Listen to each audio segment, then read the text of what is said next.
Let's go. Oh, my YouTube up. Boom. Away.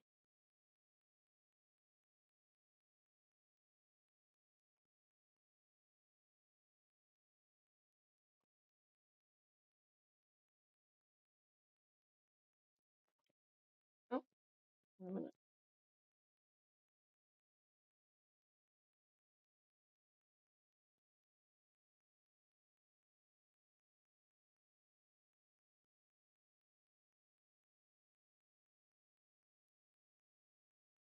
What, please? Eh. Mm.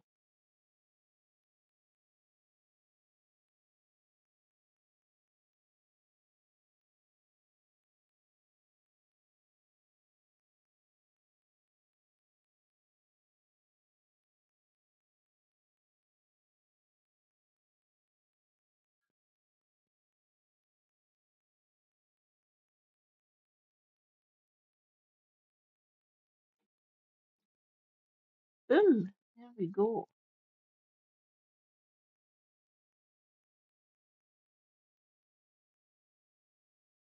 Let's get my, let's get myself shield and finish that over.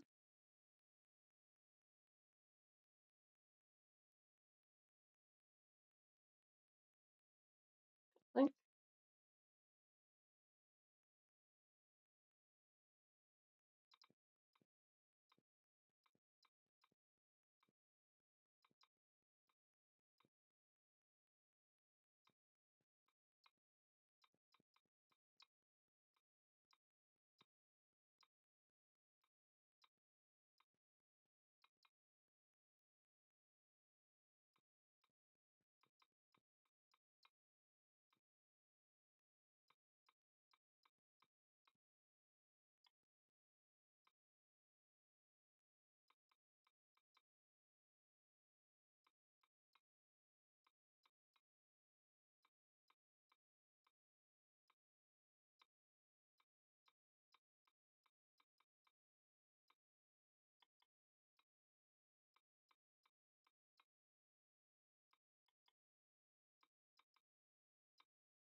Blue sky. Sky.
The first point.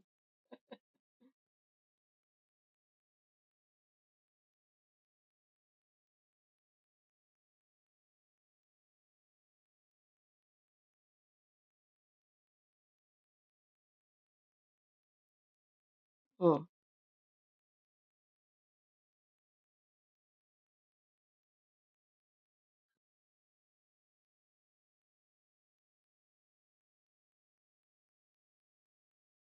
yeah, go away Christmas Sunday. I watched the. Oh my God, it's the date night from Dundee. Ross Greer.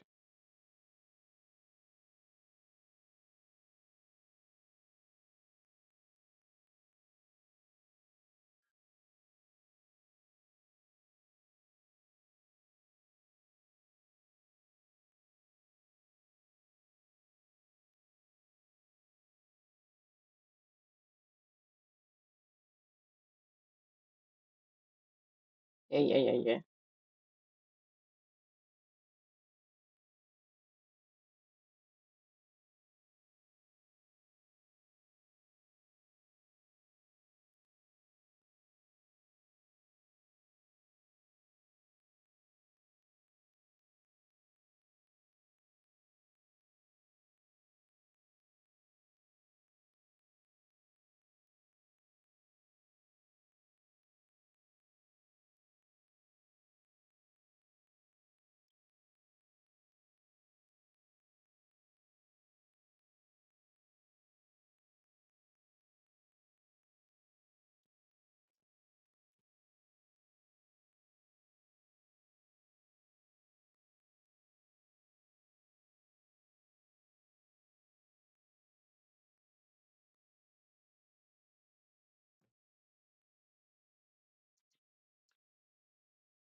Oh, yeah.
Mm.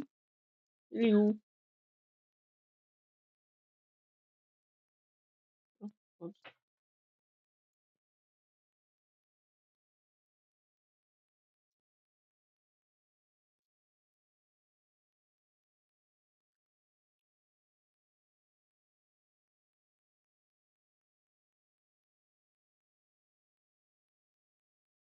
Mm.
Mm.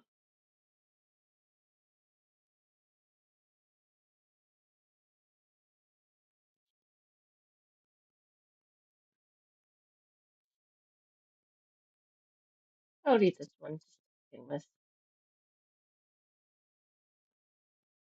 Okay. Uh,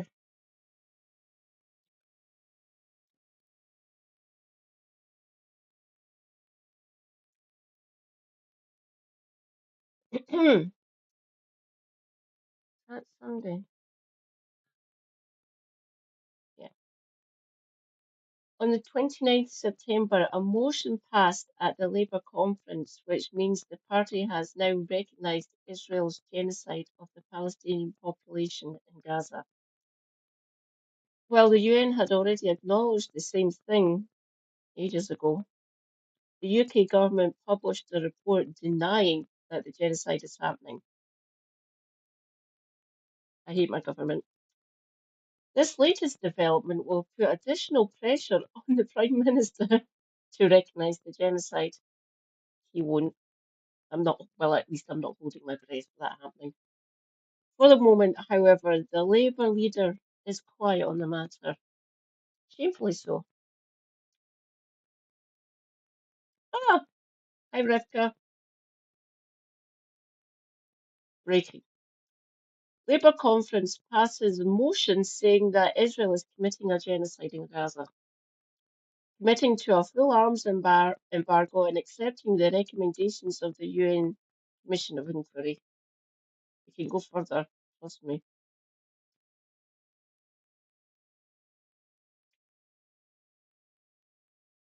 Historic recognition of Israel's genocide, but Starmer silent.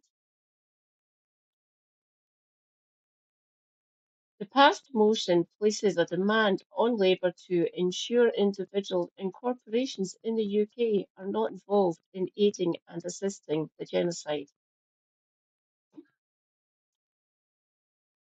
Additionally, there is the expectation that the government should apply sanctions to put pressure on the Israeli government to respect international law. We are physically helping them do this. Delightful. Those who have spoken out include Ben Jamal, director of Palestine Solidarity Campaign.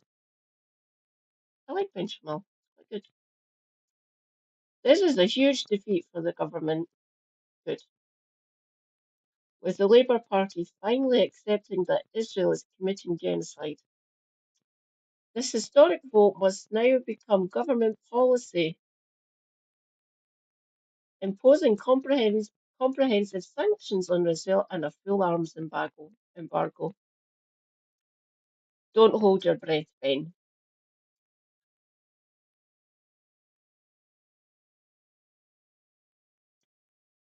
The historic moment when Labour Party conference votes to accept Israel is committing a genocide and call for comprehensive sanctions. Stop arming Israel. Sanctions now.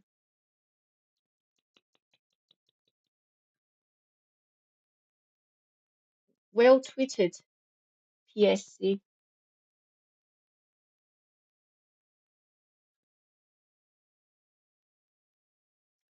While Starmer has not made an official statement, not surprised, the Green Party issued the following. By agreeing that the Israeli regime is committing genocide in Gaza, Labour members have exposed their leadership for not only denying what the UN Independent International Commission of Inquiry concluded, and most of the public believe, but also of complicity by continuing to arm Israel. Well said. Keir Starmer and his ministers must not waste another second in calling out this act of genocide, and immediately the supply of all arms, to Israel and impose strict sanctions on the country. It is clear from today's motion passed by a majority of Labour members, that is, obviously it's everyone within the party, under the party umbrella, including normal voting, normal people, normal party members.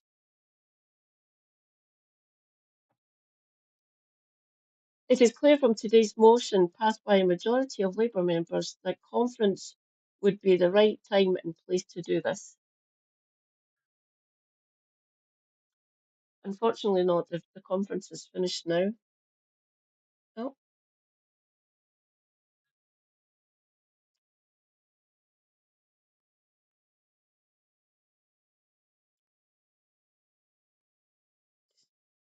a couple of tweets there.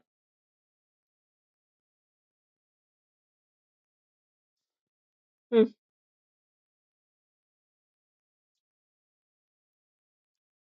Delete bookmark.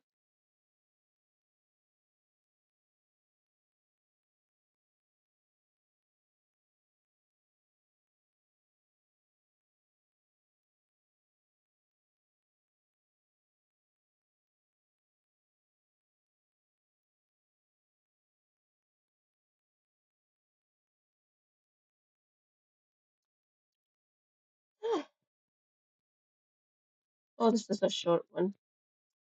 Jewish Voice for Labour is no more,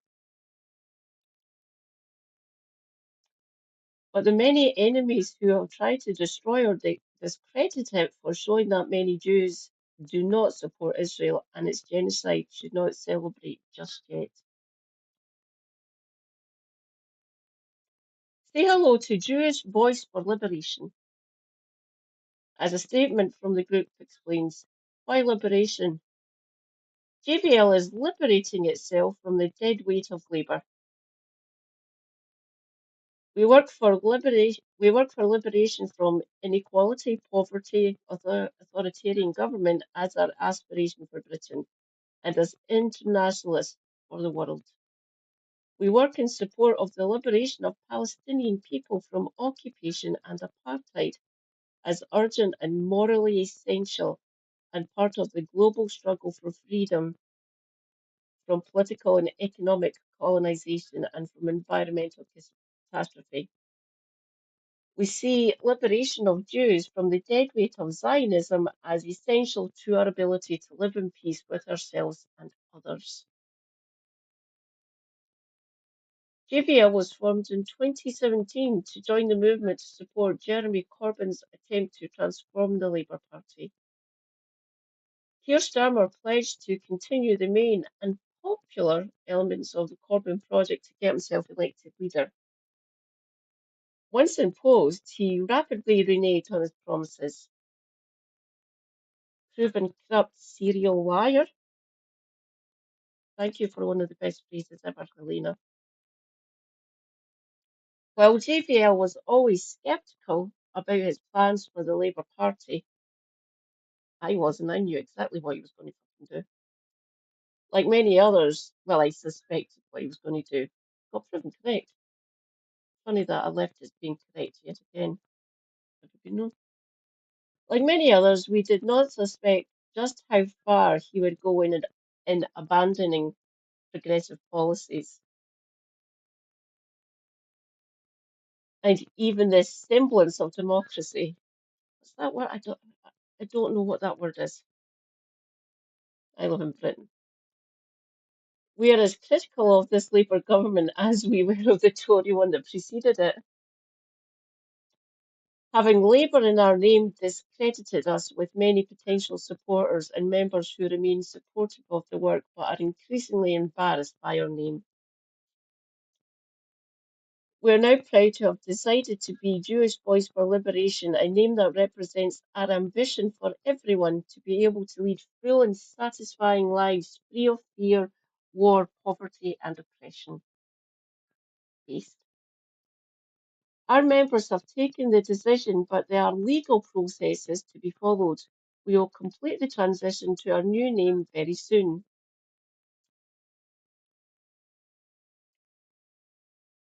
Jenny Manson, GBL chair, said, changing our name makes clear that while our values have not changed, those of the Labour Party have been trashed by complicity in Israel's genocide. Intolerance of immigrants and tolerance of poverty and increasing authoritarianism in Britain. Based.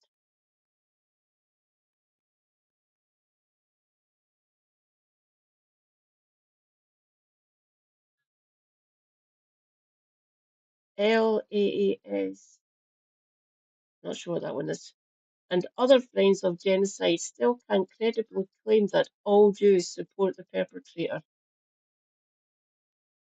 which they certainly don't, and the new JVL will play a key role in shredding the Zionist narrative.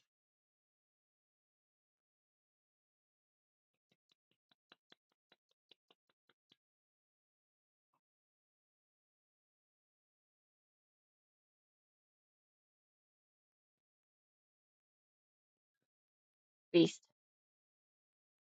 based.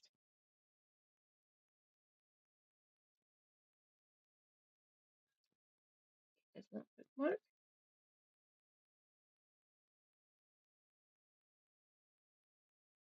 Oh, I've already covered that.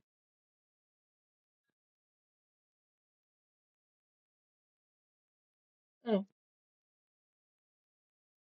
yeah, I've already covered that one. Despicable.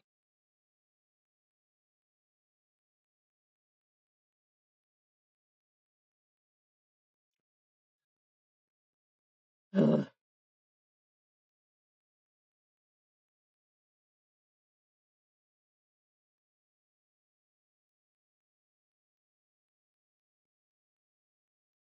Right, I'm wanting people to see this one, so I will wait.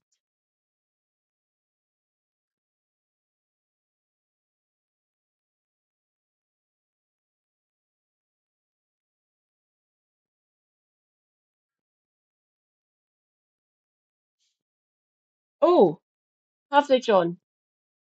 Rejoice, comrades. John the Brazen is here. Hi, John. This one dropped a couple hours ago. Oh, it's Squawk Box. Cool.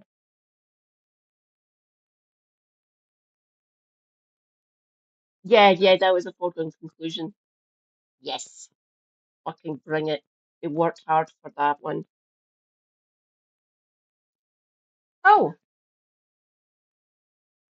I should be. I'm a member on the website. I should be able to just to go into the actual publication and just type in Scottish Greens or type in Right Council. Hello, hello.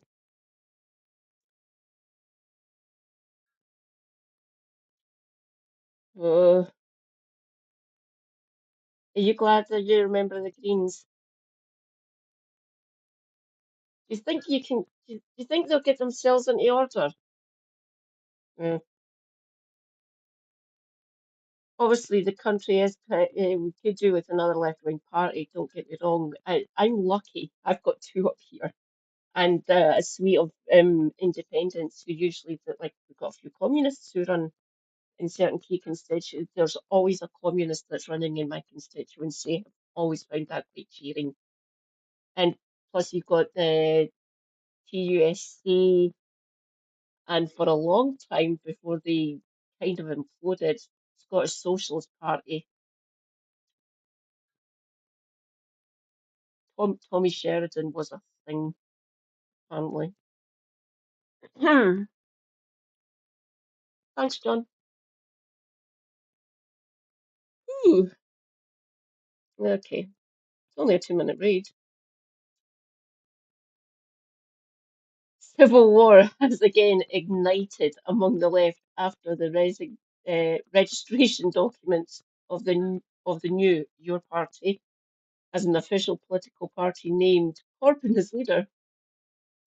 This was post. Oh, stats for lefties. Stats for lefties is good. Obviously, it's stats for lefties. I've used them on many an occasion. They are fine with it. Like, yeah, that's why we do it. Why we're named stats for lefties.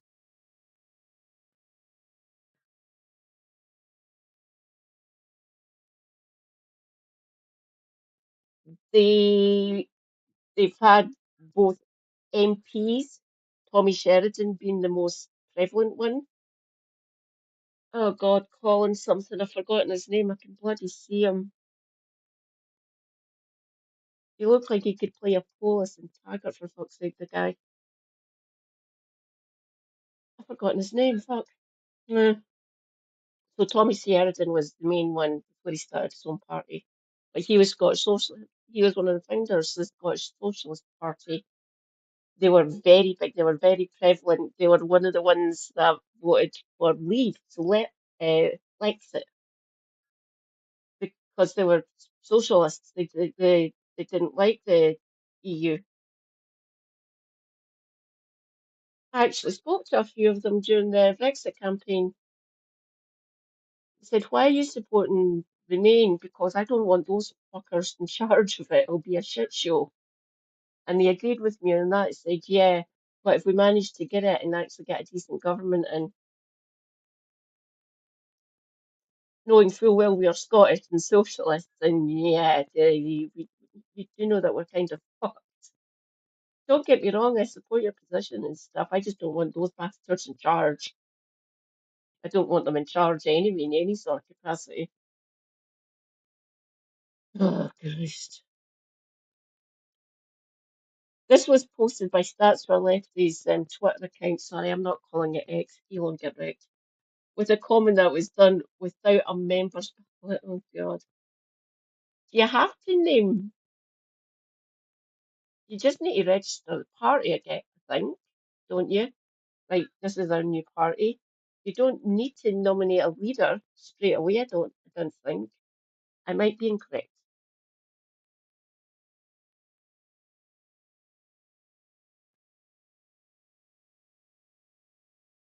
I want them to get their shit sorted as well. Your party has officially been registered with the Electoral Commission, with Corbyn appointed as sole leader of the party without a member's ballot. Adnan Hussein is nominating officer. Brilliant. Party reports 855,000 in assets. All right. You need to have a registered leader, even if just for interim. Okay, might be a little bit nitpicky then.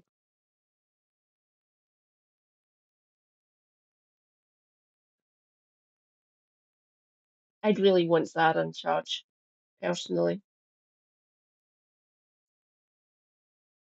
It's true that Corbyn is named as leader in the registration, but no, this was not a power grab, or at least the presence of Corbyn's name in the leader line doesn't automatically make it one. Okay, because Electoral Commission rules require that's right, the rules require it.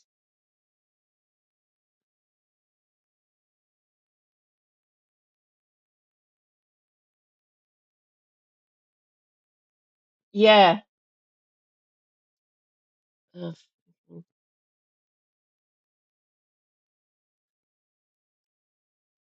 Okay, political, it must have people registered in certain roles, right? Party leader, treasurer, and nominating officer. Oh, don't get me. Jeremy's done good work. Obviously, he's been in Parliament since '83. For fuck's sake, he knows how this works.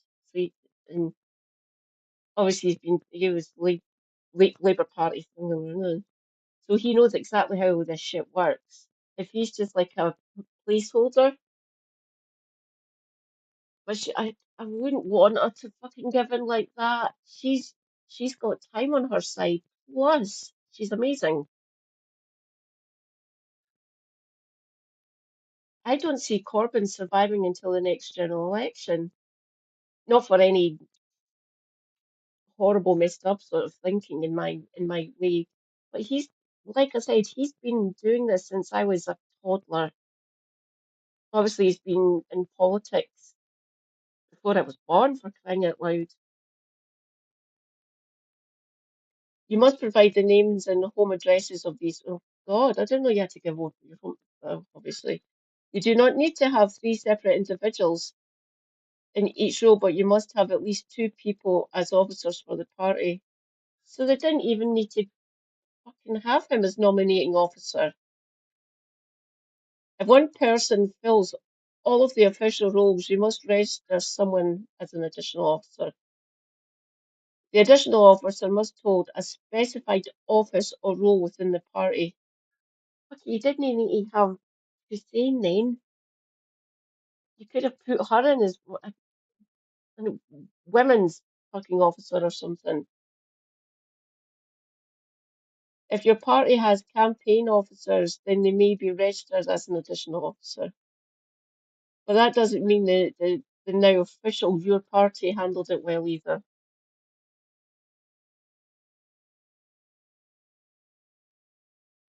It definitely seems like he's the one with the puppet strings, essentially, especially with Corbyn. It'd be difficult to try and puppet Zara because obviously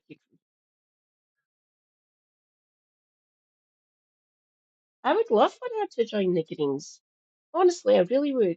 Like I keep on saying, Mary, please join the Scottish Greens, please, please.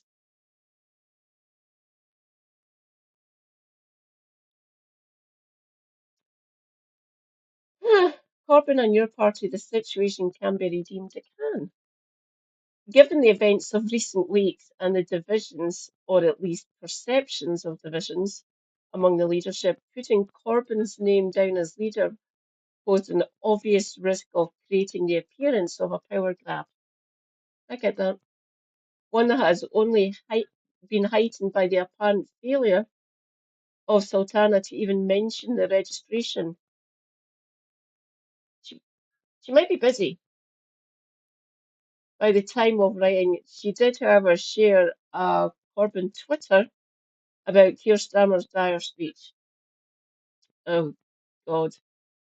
Just watching Kevin and Helena lose their shit with that speech. Don't get me wrong, it was glorious to behold, but fucking hell. I worry for Kev at times, I really do. Please, Brummy comrades, do not implode.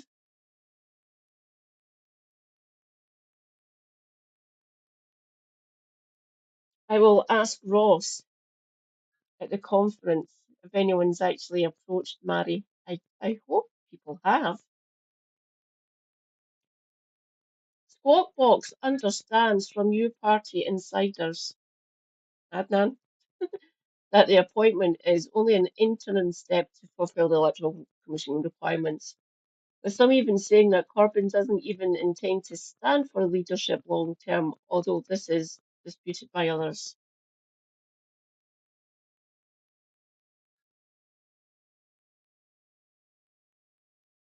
Here's an idea. Go up and ask Jeremy. Literally, don't be scared. It is meant to be a democratic member-led party. You can literally go up and fucking ask the guy, I would assume. But given that, it would arguably have been better, far better to name someone that was unaligned with either Corbyn or Sultana.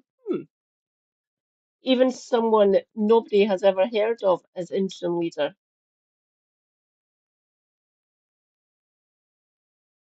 Yes, given the party's conference takes place next month.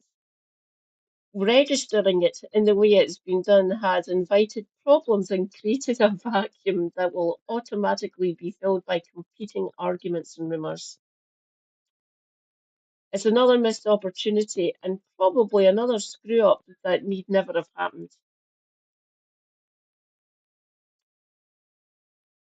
There is time to redeem the situation and put the record straight.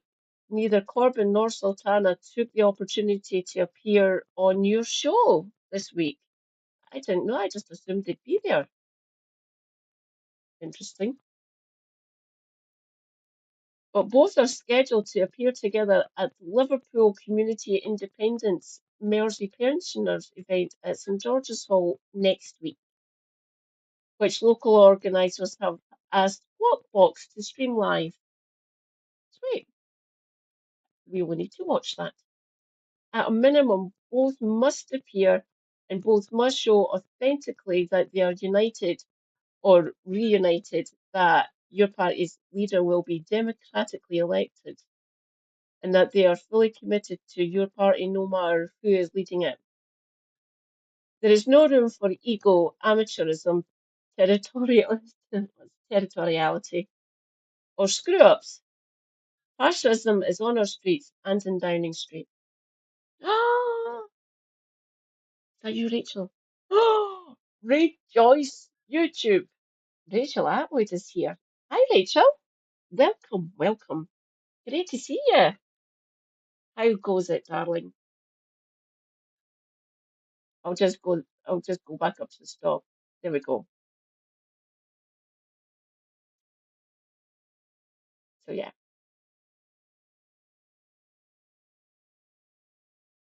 you have to have a leader to register it with the Electoral Commission. I,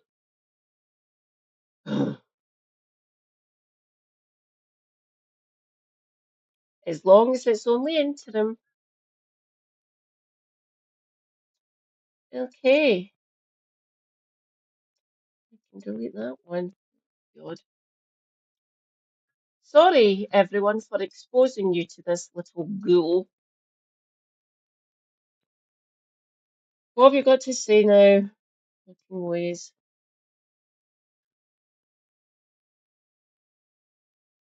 Yes, many people. Did many people attend? Eh, get wrecked, you little wank.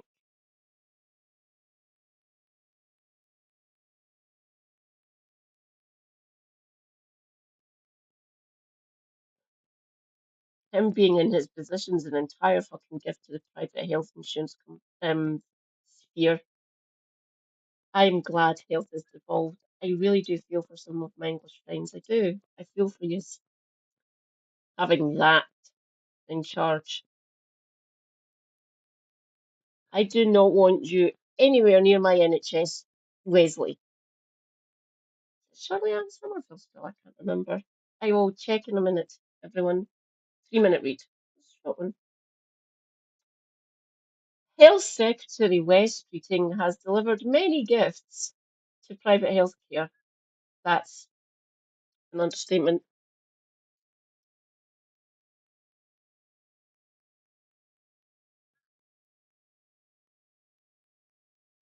Ah, for crying out loud.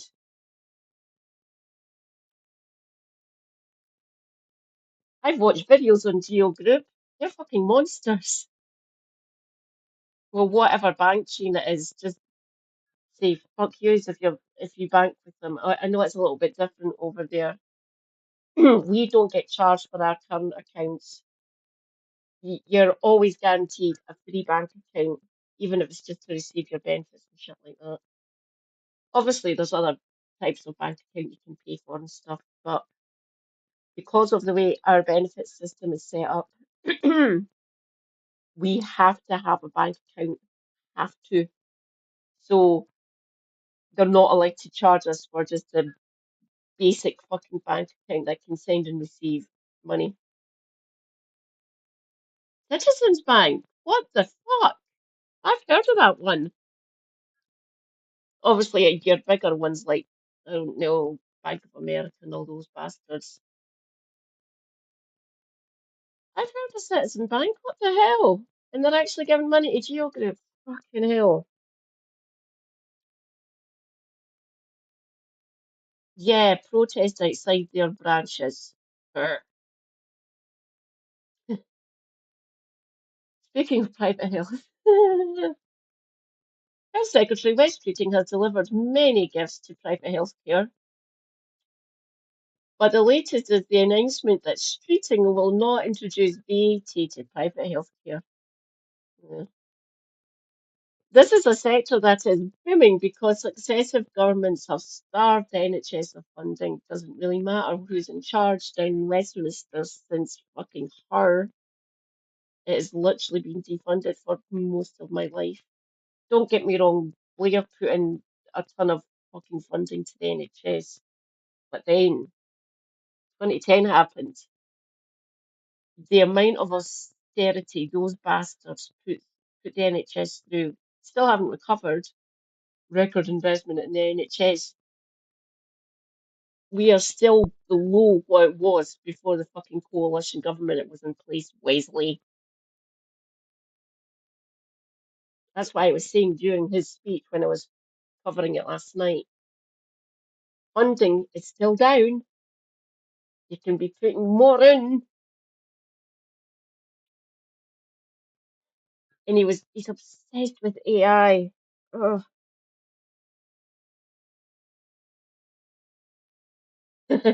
More private healthcare means less public, not that street and cures. That's a good headline. I like that. Logic determines that the more private healthcare a society has, the less public healthcare there can be.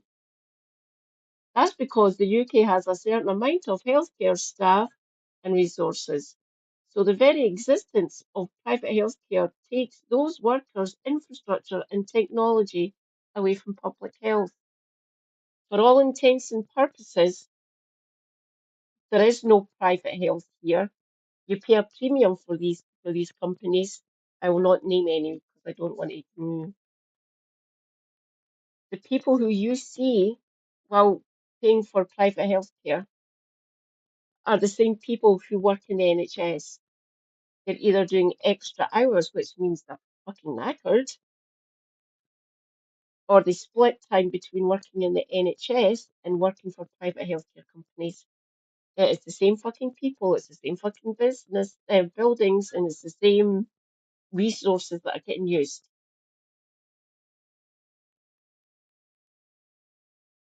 And he had the cheek to say that this is what Farage want to do. It's what you're doing, Wesley. Fuck's sake.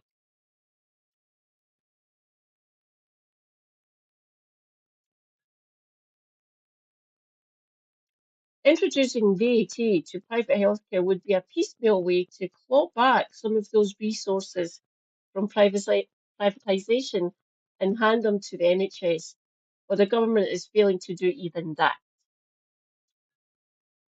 It's blatantly obvious that Manfrog is not the answer to issues such as this.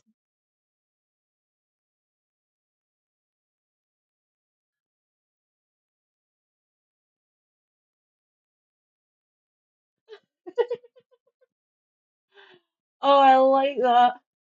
That is delightfully true.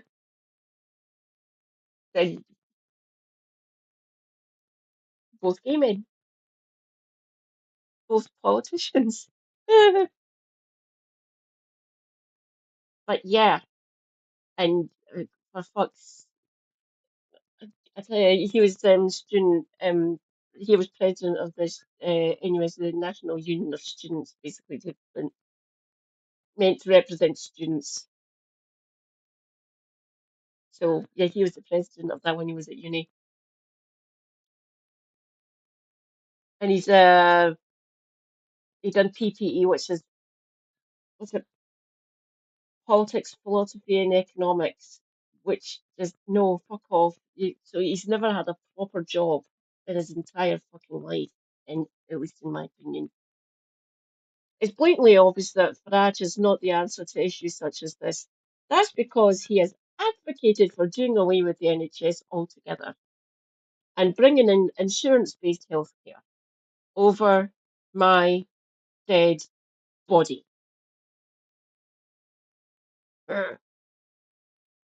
This would end the NHS being even free at the point of use, the cornerstone of modern British civilization.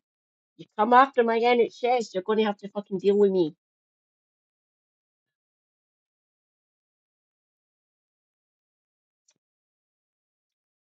The Good Growth Foundation think tank estimates that adding VAT to private acute healthcare could rebalance the economy away from the private sector and towards the public by more than 2 billion.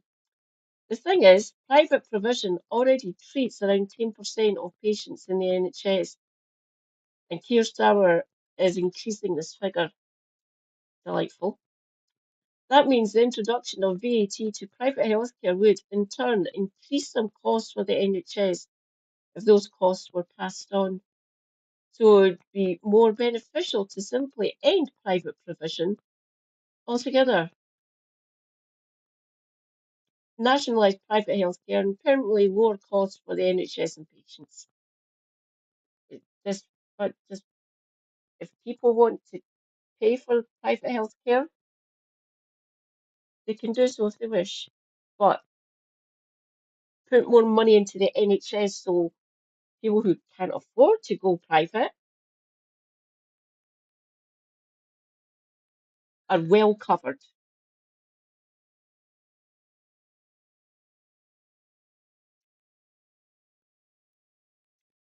The value of the UK's private healthcare market rose to a record 12.4 billion in 2023, according to the report from Long Wheaton. That's up by 1 billion from the previous year. All this represents resources and expertise taken away from the NHS. Right. The NHS also paid for 3.5 billion of such private healthcare procedures because the government was has withheld funding investment in public healthcare. Bastards. Of the 1.3 million procedures private healthcare carried out, the NHS funded just under 445,000 of them.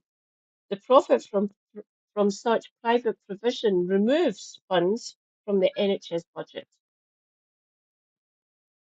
Analysis from We Own It found the NHS loses 10 million a week to shareholders or 6.7 billion since 2012.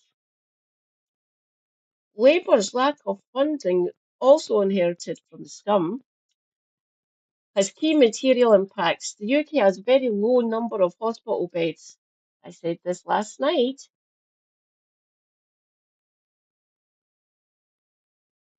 More beds, please. You can't fucking do that, Wes. Unless Rachel turned around and said, Peter says no. At 2.3 per 1,000 people. That is low. Meanwhile, France has over double with 5.73 per 1,000, and Germany, albeit with a higher GDP, has 7.82 per 1,000. The UK is also low in doctors at 3.2, some of the highest Oh, for Christ's sake. Austria, fucking hell.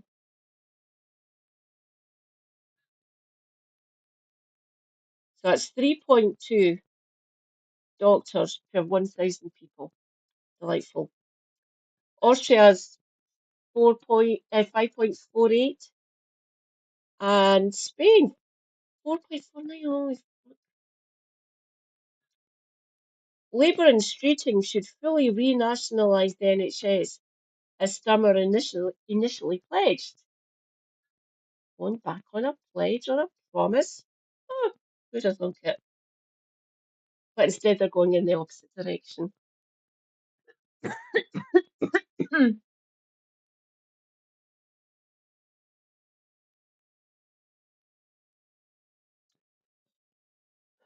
Ugh. Fuck off, ways, you suck.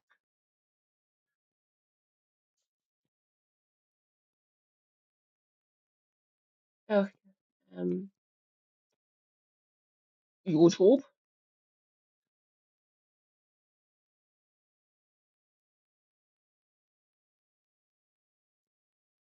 You know?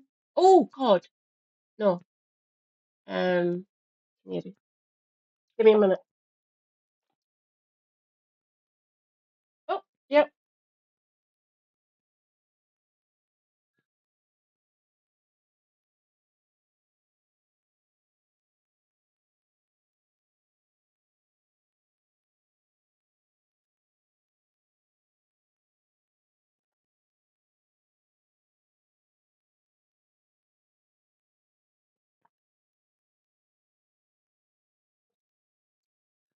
Num. Hang on. I'm not sitting correctly. Give me a minute. Ah, a bit high.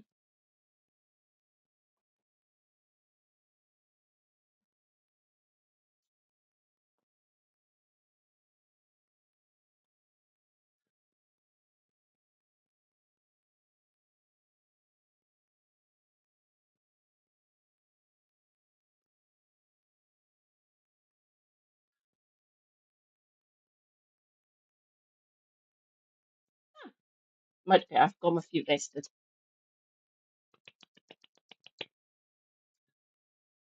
4 minute read.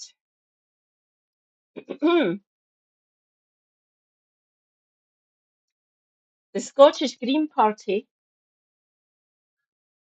member of, has secured a win for renters in Scotland after Holyrood passed a bill that will reintroduce a system of rent controls across the devolved nation.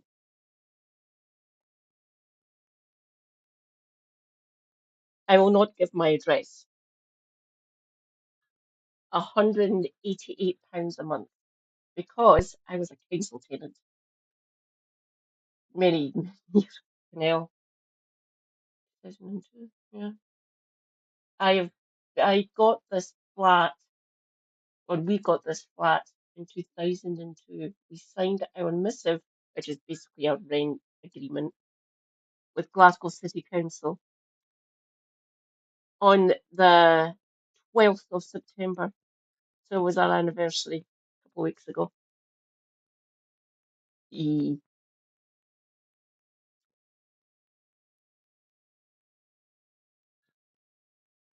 Scotland is in with the rent controls, out with lobbyist landlords. ALAP,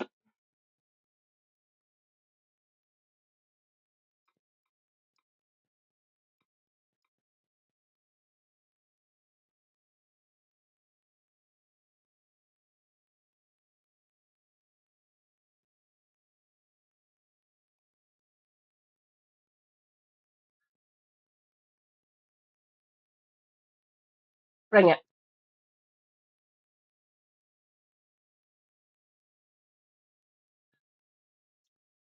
On Tuesday, 30th of September 2025, Scottish Parliament passed the new Housing Scotland Bill by that's I like that majority, 89 votes to 28. I wonder what 28 bastards. I wonder if they're landlords. It's not as prevalent up here. It's not as bad as fucking Westminster, but there are still landlords, don't get me wrong. They exist all over the land. I like that. As the BBC News reported, councils in Scotland will be able to cap rent increases on some properties at a maximum of 6% under a bill backed by MSPs. I wanted it lower than that. I wanted them to be able to cap it at like 2.5 or 3%, but I'm just greedy. Or skint, really. So me and my younger sister who lives up in Perth, we're both still, well, she is a council tenant. She literally rents her house from Perth and Kinross Council. I'm a housing association, so I'm social rents. There is very few people left in Glasgow who have the same type of missive as I do. All the neighbours in this close, so there's 5 flats here. The other 5 households, they're all on new missives from NG Homes. I'm not. I've still got my old kit. Where's the tin?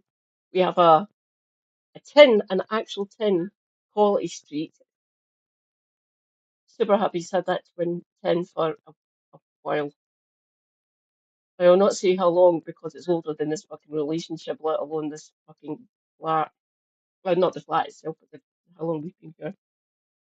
So our missive is still in that tin. Ah, it's over there. There's the tin over there on a bookcase. My my niece, my little nibbling, wanted to see it, and I took it up with me to Perth one time, and they were reading it. Glasgow City Council, yeah.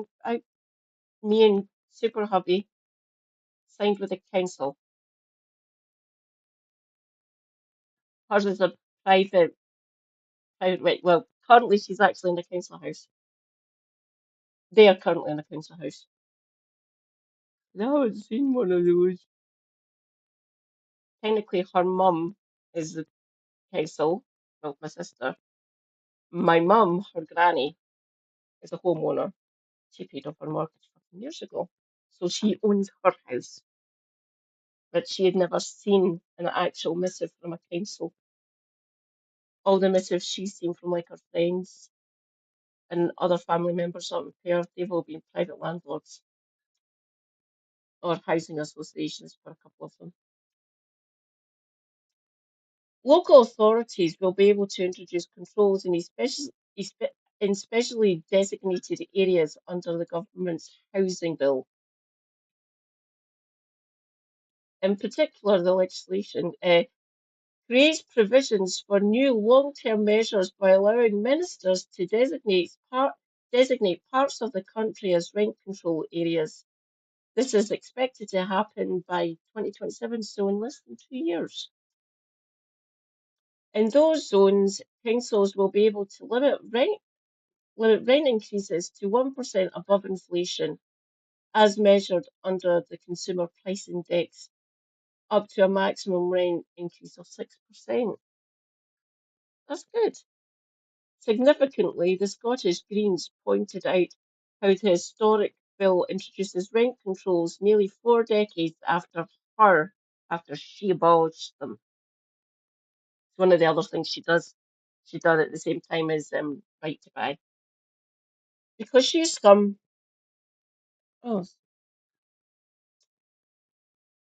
40 years ago, Margaret Thatcher abolished rent controls in Scotland. Uh, the Scottish Parliament just passed a bill introduced by Scottish Greens. The, the amount of work they put into this. Brilliant. Fucking love them. The Scottish Parliament just passed a bill introduced by Scottish Greens, which will allow them once more. Yay!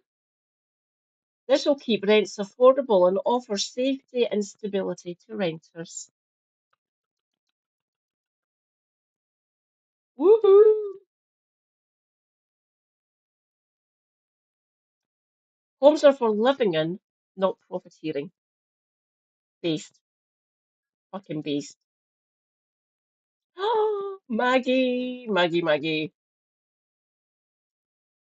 Green MSP Maggie Chapman hailed the news. Her and a few other people were helping draft this bill.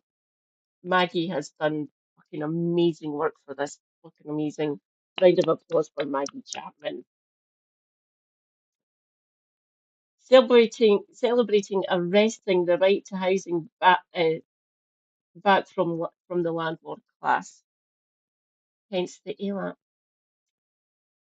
Unions, renters, campaigners, we work together to make a fairer housing sector. We've claimed power back from the landlord lobby and we're not giving it back. Based. Get wrecked, landlords.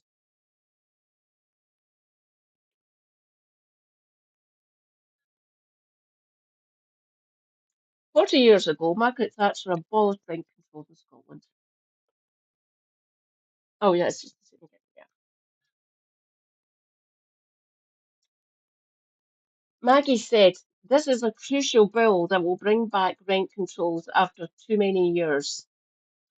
Most of my life, forget most of adult life, most of my life. So 40 years ago, I was 6 years old. My mum was still a council tenant back then. And finally start to fix a rigged housing market that has worked in the interest of rogue landlords and developers rather than renters.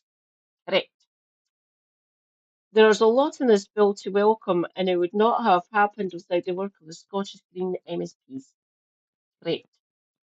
Who introduced it, and housing and tenants campaigners who have worked around the clock to make it a reality. They were working on this when I joined the party last year, so they've been doing this for a while. Rent controls are common around the world, and they've been proven to work. Well, yeah, they will help make rents more affordable, offering safety and stability to support people to settle in their homes. Homes are for living in and not profiteering from. Today's vote is a crucial step to building a system that works for renters and families rather than greedy developers and rogue landlords who have had their way for far too long. The Scottish Green Party was behind the efforts to curtail landlords extracting extortionate profits in tenants' rent increases. Green MSP Patrick Harvey, praise be Patrick, put forward the bill as part of the Scottish Greens' New Deal for Tenants.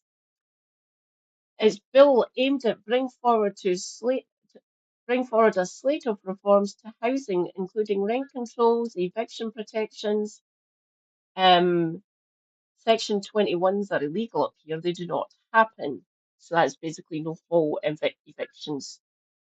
You're a perfectly good tenant, blah blah blah, all that stuff. They can't. You have to give an excuse, and your tenant can still take you to court. Uh, Eviction protections and new rights such as the right to decorate homes and keep pets. A lot of private landlords don't allow you to decorate your own house or have pets. I can understand the pets to a certain extent. I understand that, but not letting people decorate, that's that's daft. Fuck off. We have a duty to maintain a decent household and to take well, for normal tenants, I get how big is it?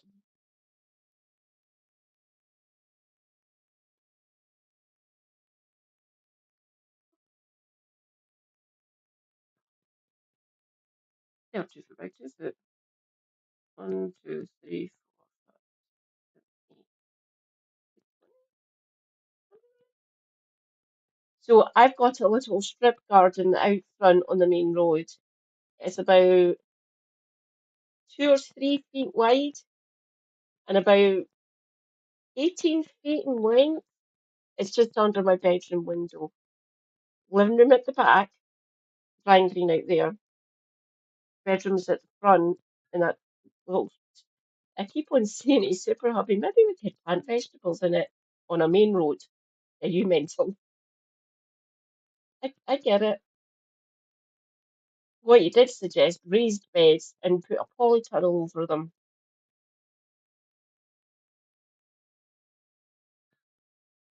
Suppose we could do that. It is rather easy to grow veg here. Root veg, obviously, tatties, onions, leeks, things of that nature, carrots. But notably, Parliament watered down some of the key measures they had sought to introduce. There are neoliberals in Holyrood, unfortunately. Well, and Tories and Labour. As The Guardian noted, the Scottish Greens had previously stipulated rent controls and tenants' right as a key part of its governing partnership with the SNP. Of course, this agreement collapsed last year.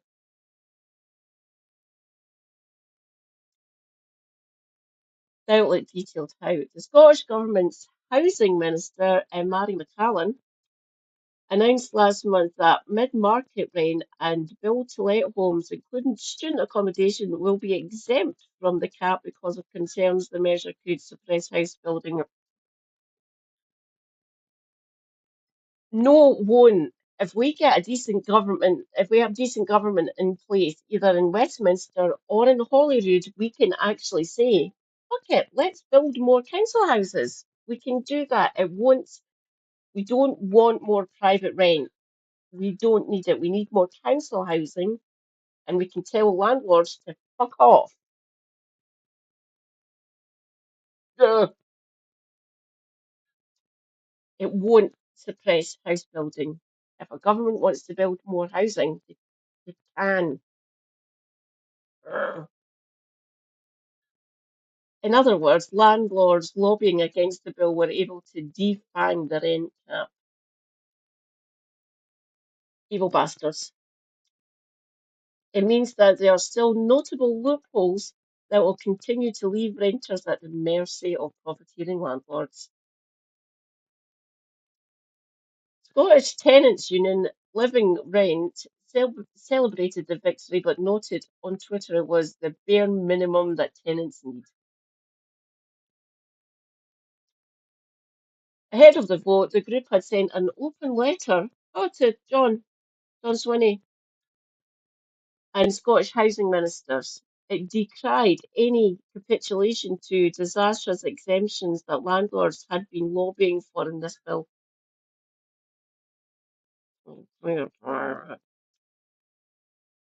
On the news, Parliament had indeed let landlord influence shape the final legislation. Living Rent told The Guardian that the exemptions were a cowardly response to extensive lobbying and, moreover, create a two-tier system of rent controls. Parliament has yet to decide the details of the regulations around these exemptions and is set to agree these next year.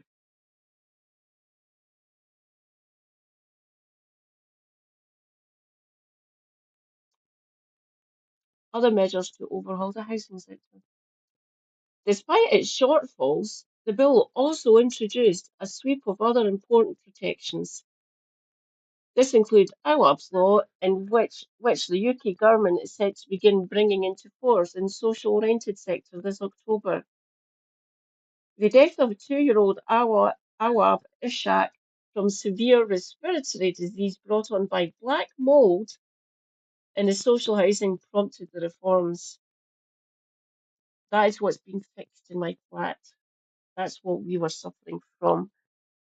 The black that you see is the dead fungal spores, white, off-white, powdery, that covers everything. That is the living fungal spore actively doing its job, actively creating this hazardness to us.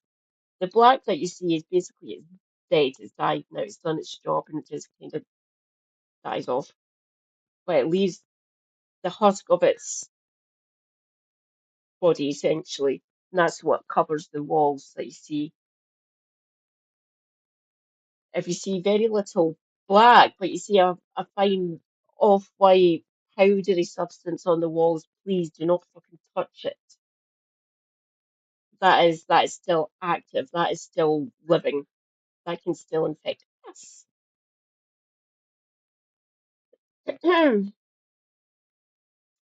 The bill means that ministers will have new powers to make sure that landlords address damp and mould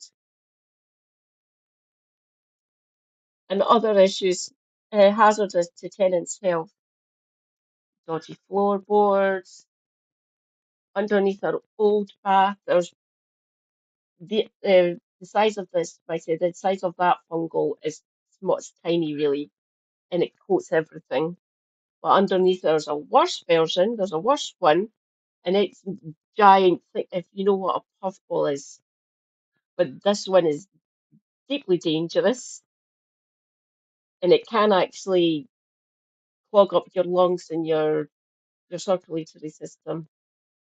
So it's massive. Um,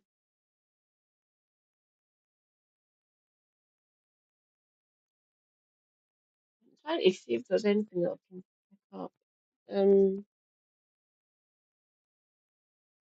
that's too big, it's about half the size of that. Oh, is that about right? Yeah, it's about that size. This has my meds in it, all of my meds. It's an old first aid bag. A super hubby had. This is. I don't know if you can tell it's kind of black. It's got kind of black things over it and stuff.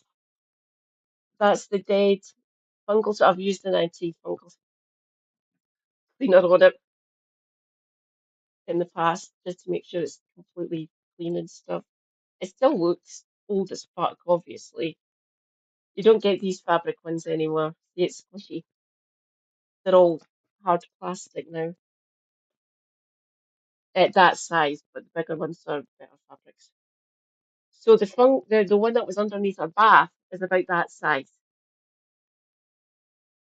They're dangerous. The black mold, the one that infects a lot of social rents and substandard housing, that's more prevalent and you can deal with it easy enough. The one that was underneath my bath is deeply dangerous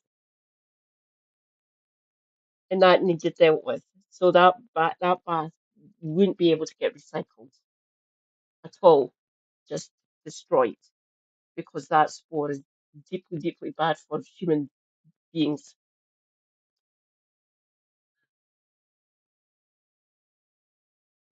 I will give you my. Give me a second. I haven't set up my socials yet. Hmm, numpty. Where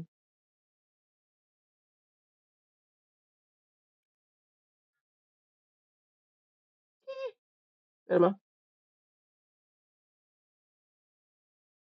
Do do do do do. Highlight my name. I'm on Blue Sky.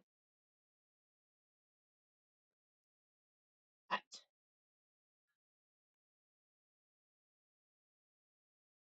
Matt. At. Huh?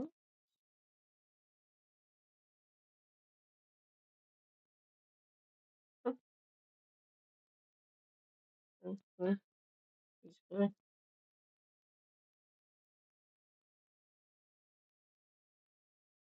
Huh?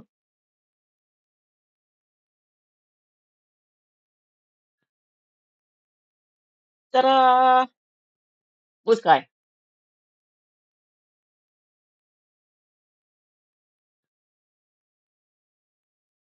Perfect.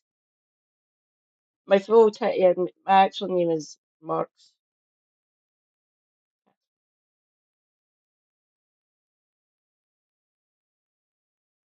Marks Cat. I didn't see the point in being using subterfuge or anything. I want people to. I'm blatant. Obviously, I'm Scottish. No point in beating around the bush. Just let everyone know up front what I'm like.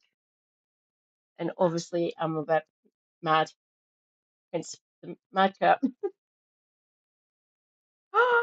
Read Joyce Comrades, the resident philosopher is here. Hi, Scribby. Look, look, look, look. Ta-da! Scottish Greens fucking rule. Yes, Dr. Winters follows me. I keep on meaning to be more active. I'm going to be more active the closer we get to Holyrood. So you'll notice me, I'll be promoting different policies and stuff. Plus, I might actually do a bit more. I'll post stuff onto my Blue Sky because I'm going to the conference in a couple of weeks, Friday the 17th. Oh, I can't wait. It's going to be amazing. Hi, Scrubby. How you doing? Get wrecked, landlords. You're fucking bastards. Where are we? Where are we? There we go.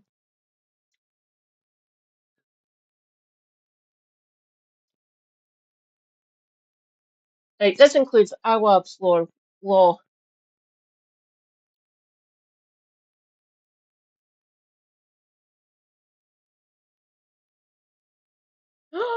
Read Joyce YouTube comrades. James Holmes is here. James, writing controls up here. Thanks, Scottish Greens. How's it going? Great to see you.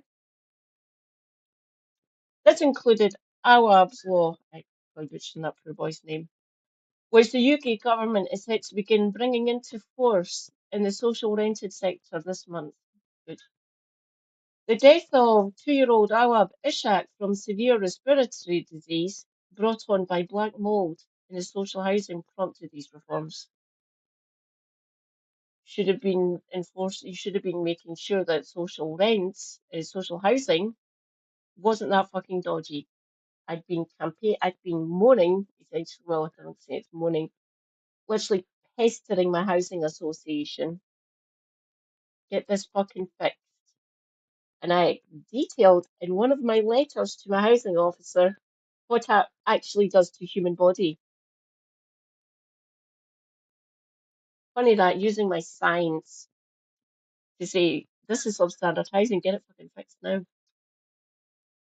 The bill means that ministers will have new powers to make sure that landlords address damp and mould. Good. And other issues hazardous to a tenant's health. Good. Scotland will implement this across its rented sector from 2 months before the vote. Yeah, her property. Don't, it's not just social housing. It's lots of other. It depends on the environmental conditions. Essentially, how does? Yay! Woohoo! Praise be, Sozzled Snake. If you're here, Sozzled, thanks. Sozzled Snake is here. Thank you, Sozzled, gifting us sub to John the Brazen.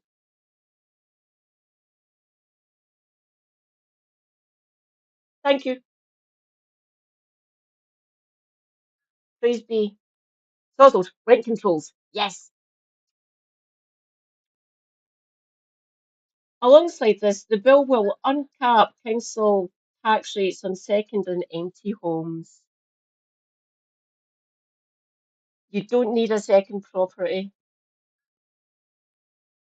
Just saying. Ultimately, though, the win on rent control still puts tenants' rights barely at the starting line. There's more we can be doing. The housing sector, particularly for working class social tenants, people like me, is shamefully riddled with violations of people's rights to not just a habitable, but safe and secure home. Mine was barely fucking habitable. The floorboards in certain bits of my flat are still dodgy as fuck. Go out and cut down a few oak trees if they still exist. The floorboards in this flat are oak. One of them is broke. It's like melting her. Funny that damp ruining perfectly good floorboards. And a system from the outside which lets some landlords continue their extortion racket will leave too many still fighting for their basic housing needs to be met. Yes,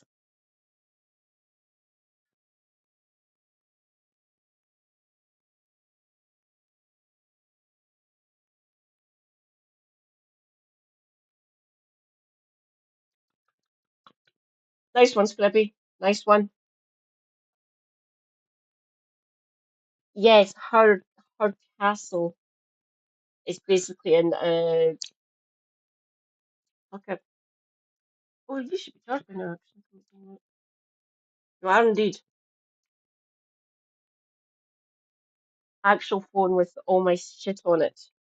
Charged. Simless bastard. Yeah, what percentage am I down to? Oh no. Wait a minute. Holy fuck, 23%. Ah, there you go, you simless bastard. Nice one.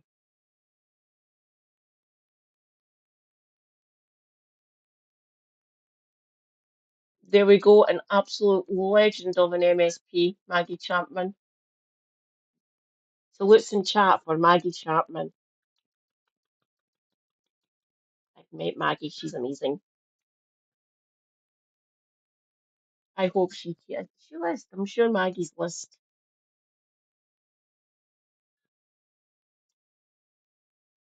Fucking amazing.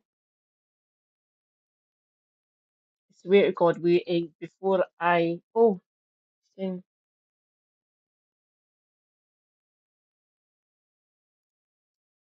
suffer from mal de mer. Don't get me wrong, I'm fully backing what they're doing, but I'd be no good to man or beast on a boat. Obviously, I'll be showing them, I'll be showing the flotilla and stuff as they progress towards the coast and the Eastern Med, and Israel being bastards, essentially. Let's go and check. Sure, there's oh no. Let's see.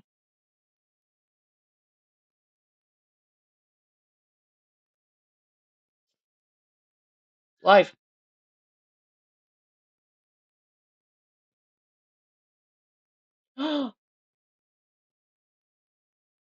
who fundraise from other civilians to get these boats to be able to take to the sea to challenge one of the most brutal militaries in the world because our larger organizations and our governments aren't doing it. Whoa, What are they fast. doing? They are allowing Fast. a country on trial for genocide to control what aid gets to a people that they're actively exterminating. It is a crazy world that they want us to accept. And so why am I here? It's because I've been part of this effort of global civil society Whoa. to reject Israel's apartheid and occupation policies. And it's also for the future of my children. Yes, I am a mother. I wasn't a mother when I started back then, but I am now. I have two kids. I have a girl who turns 11 on October 7th, actually, and she's very mad at me for missing her birthday, but I think she understands, and a son who's 12. And I want to What get back did into you them. tell your children before you leave? Sorry, I don't mean to cut you off, but I think I want to stop here for a second since you mentioned your children. What did you tell them before you went on the flotilla?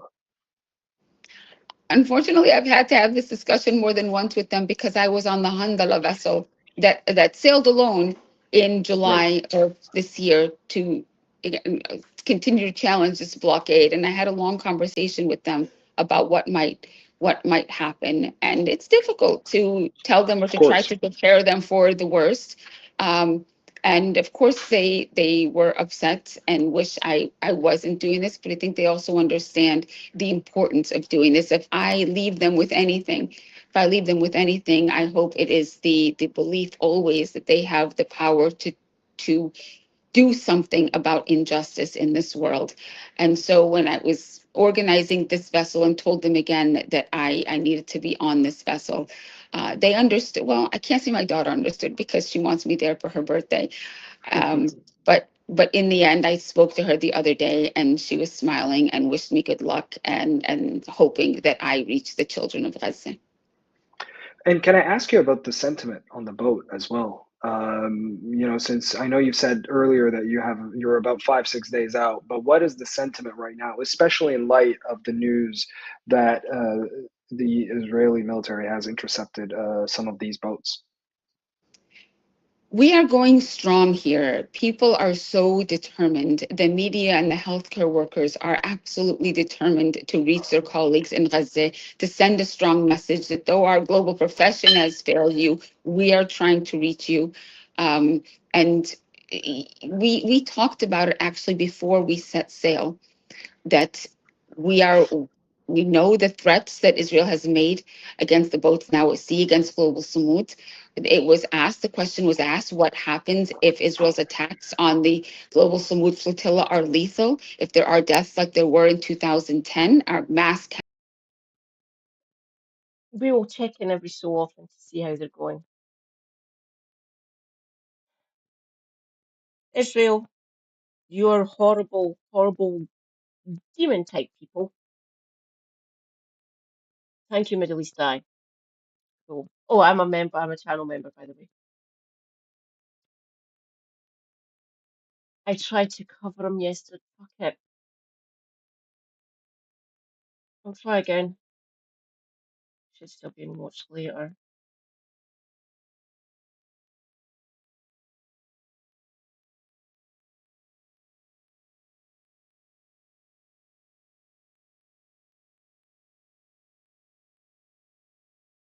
You humanize some and you demonize all of us, yeah. It's sickening, isn't it, Oswald? Absolutely fucking disgusting, in my opinion. I am for humanity. I am for people.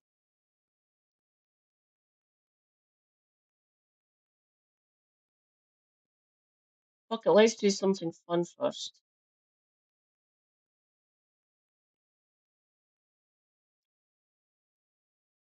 Um, I've already covered that. What one? What one? Fuck it. Because it's deeply authoritarian and leave our little twink alone, Labour, you bastards. Well, here I am, Labour Party conference. Oh, Dawn, Dawn! I won't get the whip taken off you. Not at all. No. I'm always going to speak to you. So, Labour Party conference here in Liverpool. Lucky on me. Last year, Labour swept to power. How's it all gone? Now, the polling is catastrophic. More than half of British voters want Keir Starmer to resign. The polling is catastrophic. Oh, and to think, Anas is going to be our next First Minister, don't you know? Kill the other one, there's bells on it. Seriously, he thinks he's going to be First Minister. The SNP are polling ahead of you, you fuckwits.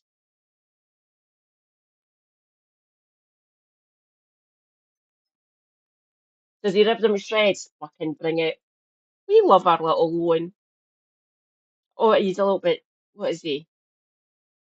He's 5 years younger than me, so he's 41. And he still doesn't look like he's in his fucking 40s. I suppose I don't really either. My sisters both. I've taken after my mum. She doesn't look her age either. My younger sister does, but she's got two teenage boys and she's a community nurse. So in a household to run, she's harassed. But I've never really looked my age and I've never really had to suffer. I've never really had any sort of acne problems like both my sisters have. My skin's been mostly clear, just very fucking pale, and I burn like a bastard. Oh,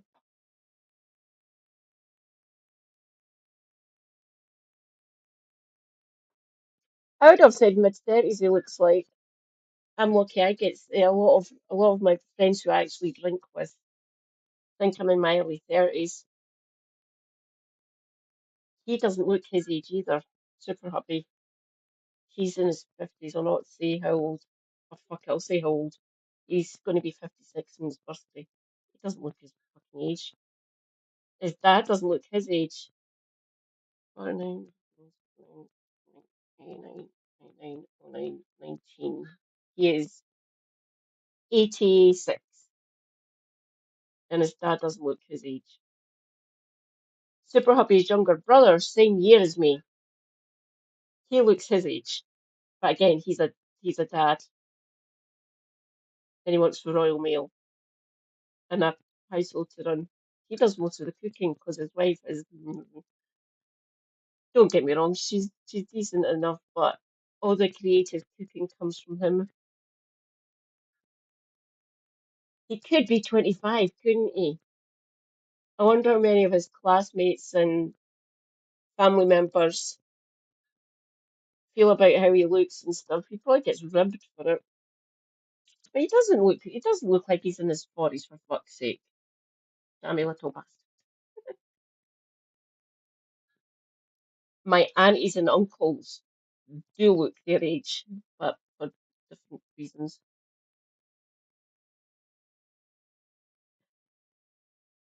I don't know if there's any validity to it, but I like to think that it does. A lot of leftists, people like me, people like yourselves, we don't look at it. Being a rightoid ages you. Case in point, pick any member of the GOP, apart from the ones who are actually media facing ones, like your press secretary and shit like that.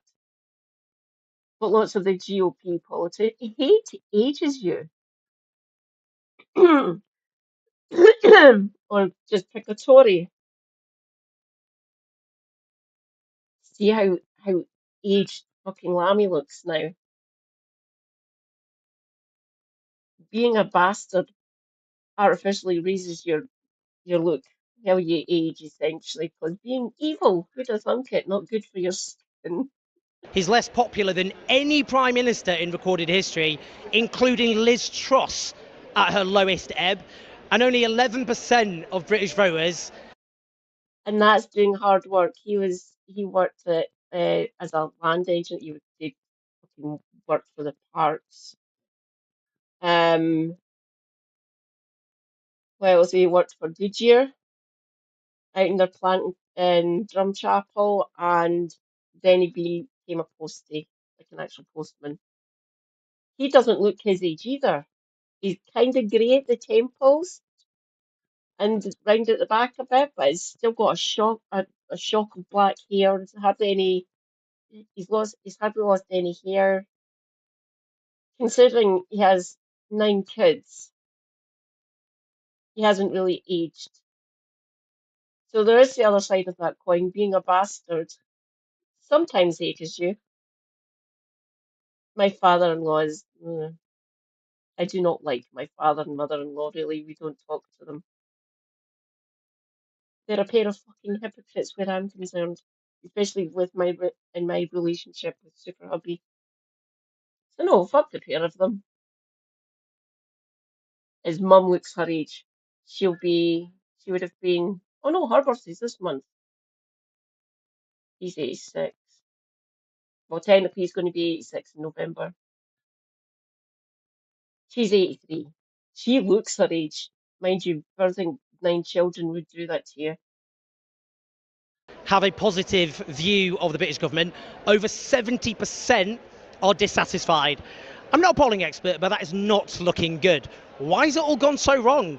Do people here understand how bad it is? What is the point of the Labour Party these days? Let's see what they think. Why are you here? You can't stand with Labour Party. How long are you here for? How long are you here for? How long are you here for? How long are you here for? Okay, all right. How long are you here for? You again. Yes, Go it is. away. Go away. I'm sorry. All the best. He's less popular than Liz Truss.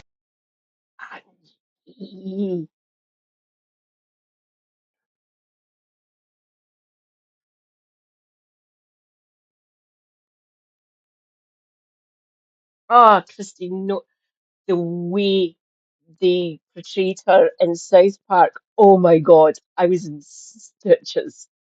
I'm just getting like memes and little clips of it on the internet and stuff. But my nephew up in Perth, he's watching it and he's having to turn around to my sister, his mum or his dad. What does that mean? And they're having to explain American politics to the teenagers. Fucking amazing. I'm surprised she hasn't given up and just text your Auntie Katie. She'll explain the American politics to you if you want. He isn't. He isn't. He's a damn sight better than Starmer, let's put it that way. And he's doing very well running the largest city in the country. I've got a lot of time for Sadiq Khan. He's quite good. I think the reason he kept on asking that is because he actually likes going and getting interviewed by Owen, oddly enough, because Owen's a good interviewer. Who'd have thunk it? At her worst. What's happened? You have to go and find that out from someone else, Aaron. How do you think it's all going for Keir Starmer? Well, I mean, not brilliantly. I'm a big Keir fan. He's a clever man. They must have had a plan. He's on top of things. If next May the elections in Scotland, Wales and the council elections across the country are as the opinion polls predict, I think it's politically inevitable that the Prime Minister will be gone, and that would mean that this is his last Labour Party conference. Nominally on the left. He still has the whip. Technically. Oh,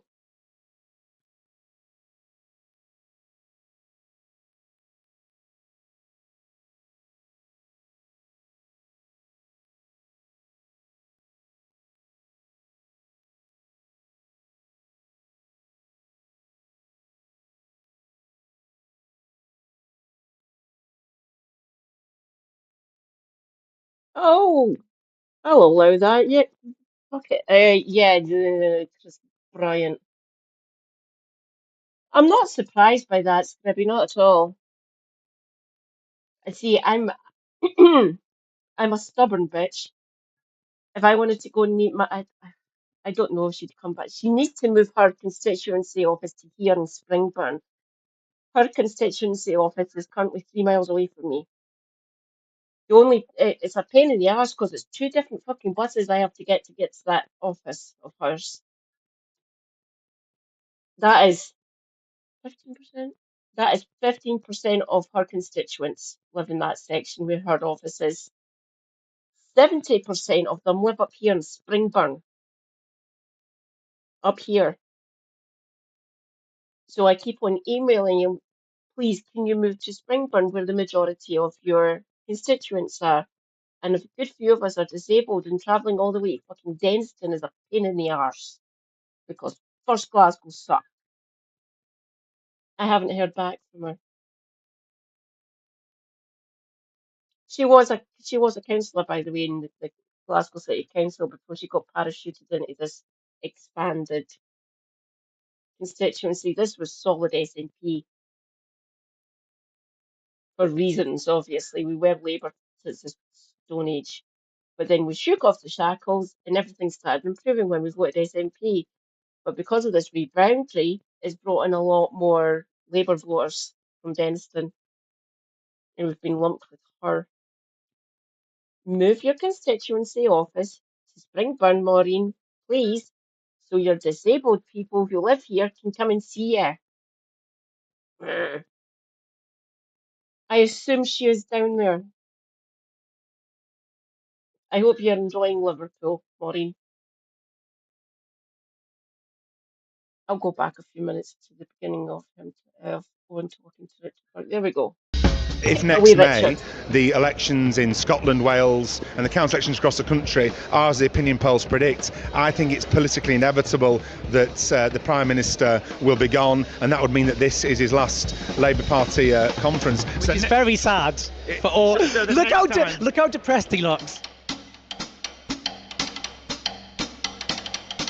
Well, the truth is the fall from 35% of the vote in Great Britain in July of last year to 21% on average in the polls now, that is the quickest and most precipitous drop that any newly elected a government has ever suffered. This is a government that came to power on a single word: change. He is, yes, he is. And he is very popular. But for him to actually challenge, he has to be in the Commons. Obviously, he isn't. He's the mayor of Greater Manchester, so he would need to get a seat. He would need to run for a seat, get into the place, then you'd maybe challenge Starmer. It'd be the same for Sadiq Khan. He would need to, obviously there's lots of London MPs that would maybe step down and let him run. There's a good few of them in London if you ever thought to go back into Westminster if you wanted to. I don't. It looks like he's enjoying being the mayor and actually working for Londoners. It's quite good for him. And the polls for him are looking good. The polls for Andy Burnham are looking good. And yeah, if Manfrog and his band of fucking merry band of fucking lunatics get in, the support for Ukraine would just vanish. So yes, that's another reason that I'm going to be opposing Manfrog. Fuck off, Nigel. You're a wanker, and I don't trust you. Change to what? Yeah. And it's that second two words to which we never really had an answer. We need to be discussing ideas, and we need to take those ideas and show people and implement them, and we win for making a material difference to people's lives. And that's why I'm here. And listen, you don't necessarily agree with the leadership, but there's a lot of people trying to do that. Edinburgh accent. Hello, Scottish individual. Don't get me wrong, lots of Scottish Labour Party members go down to where it usually somewhere in England. Oddly enough, Liverpool is the easiest one for us to get to. There's regular buses that leave Buchanan bus station that go down to Liverpool because a lot of Glaswegians like going spending the weekend down in Liverpool. Celtic solidarity. There's a huge Irish population, like Irish descent and stuff, in Liverpool. Same with Glasgow. So we share common bonds. Let's put it that way. So getting down to Liverpool for lots of Scottish people is relatively easy. I don't know how much the bus would be. 40, 50 quid, something like that, maybe 60. But there's coaches that leave regularly to go down to Liverpool. I have no idea how many fucking hours that would be. I have been to Liverpool, I've visited Liverpool. My 40th birthday present for my mum was a weekend in Liverpool for me and Super Hubby. Was that 6 now? Stop over at Gretna and straight down to Liverpool. Our bus left at 5:30 in the morning. That was a nuisance getting down to the bus station. There's no buses at that time of day up here.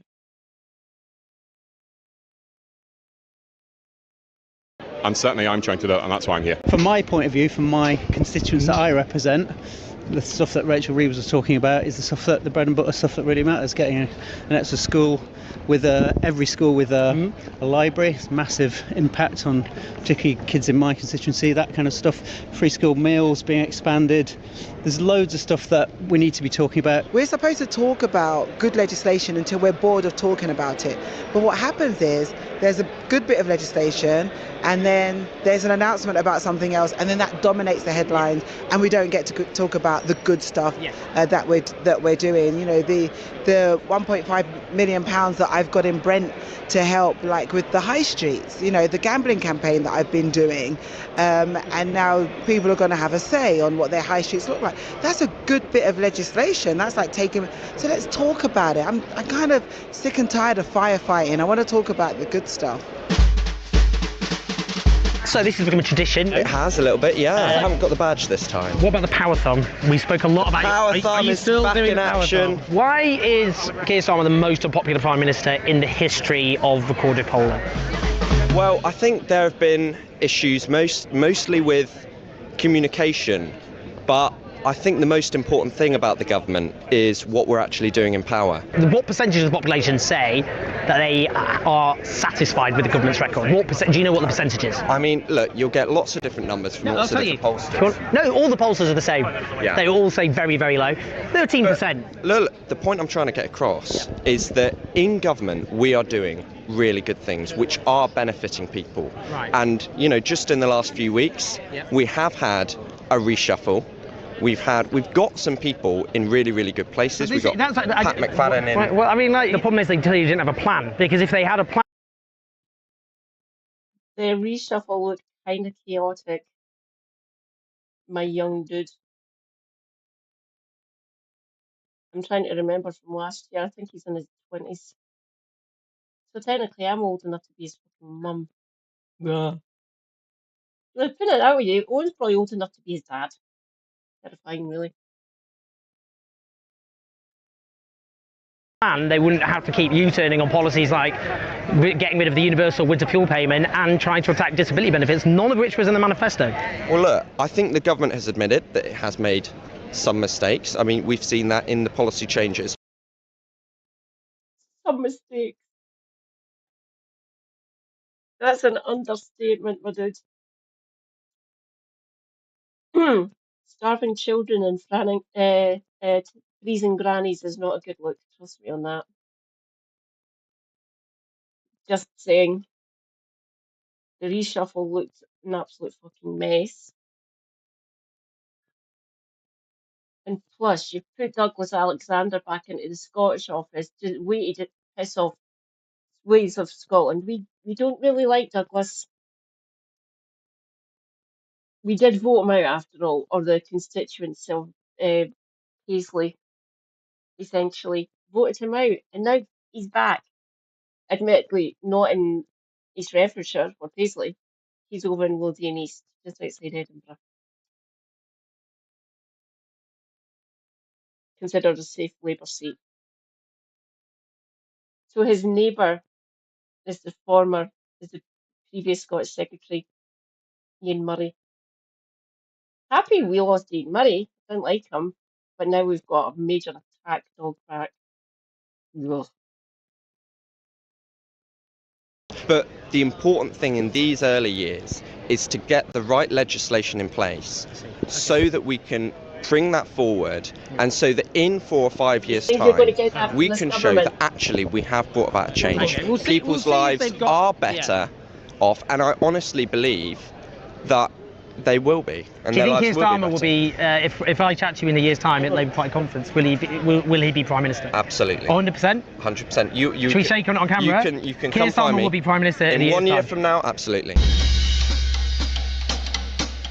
There's a breakdown of confidence in politics and politicians because of the state of the country. We had the worst inheritance from any government ever, and the guy at the top, to be honest, is going to catch that more than the rest of us. So the answer to it is to deliver the change the country voted for. That includes building a record amount of social and council. Sum up the vision for the country. It's positive change to renew the country. That's what we're going to do. That's management speak. Come on, come on, David. A proud Britain, a prosperous Britain, a Labour Britain. Thank you.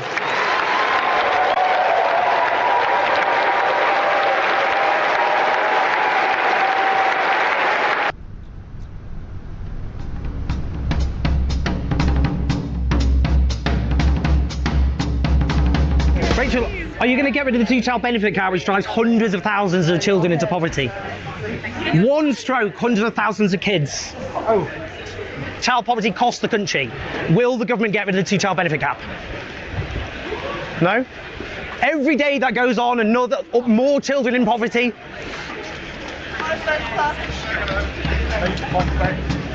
Okay. What do you make of Labour conference? Conferences of governing parties are actually very similar. So, of course,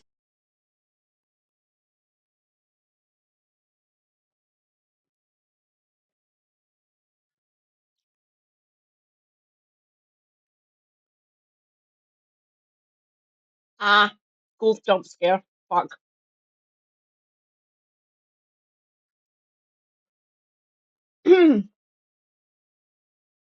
Good. Talking hazard over.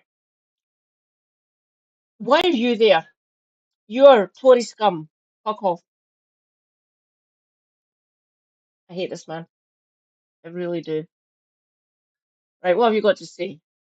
Okay, let's go back. There we go. Okay. What do you make of Labour conference? Conferences of governing parties are actually very similar. So, of course, there's a different flavour, and of course, you would never have a Tory conference, or I imagine it'd be very difficult to have a Tory conference in Liverpool. But once you're in the conference hall, once you're at the fringe meetings, then you notice that a lot of the people there aren't the party faithful, they're representatives of the third sector and individual lobbying organisations. Round of applause for Scrippy for blanking Lord Gove. I'd get a bit angry with him. I might have went up and tried to challenge him, just depends what sort of mood I'm in when I see him. I'd probably blank Anas. But if I saw any Tory ghouls, I might not be able to control myself. Obviously, no violence, please, no violence. But I would have tried to challenge him, obviously. Your party has ruined my country. Stay the fuck away from me. So you feel whenever a party is in government, whenever it's got the capacity Talk like to hazelnuts, shift policy and to allocate funds, that it inevitably attracts people, whether that's from the National Deaf Children's Society or Blackstone private equity. We've had about a third of our post-war prime ministers since 2016, and there's only been one change in government. Do you not think a lot of that political instability?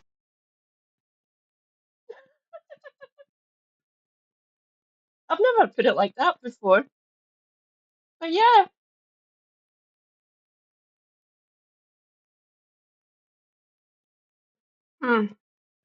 Every time they wanted to change their leader, they should have put it up to the country. Every time there was a changeover, like we voted in the coalition, so we voted them in and formed a coalition, the Scum and Lib Dem. Every time there was a leader from the Maybot onwards, they all should have just called a general election, got rid of whoever it was that the party didn't like, and went and asked the British people. And that would have been 3, so let's see, May.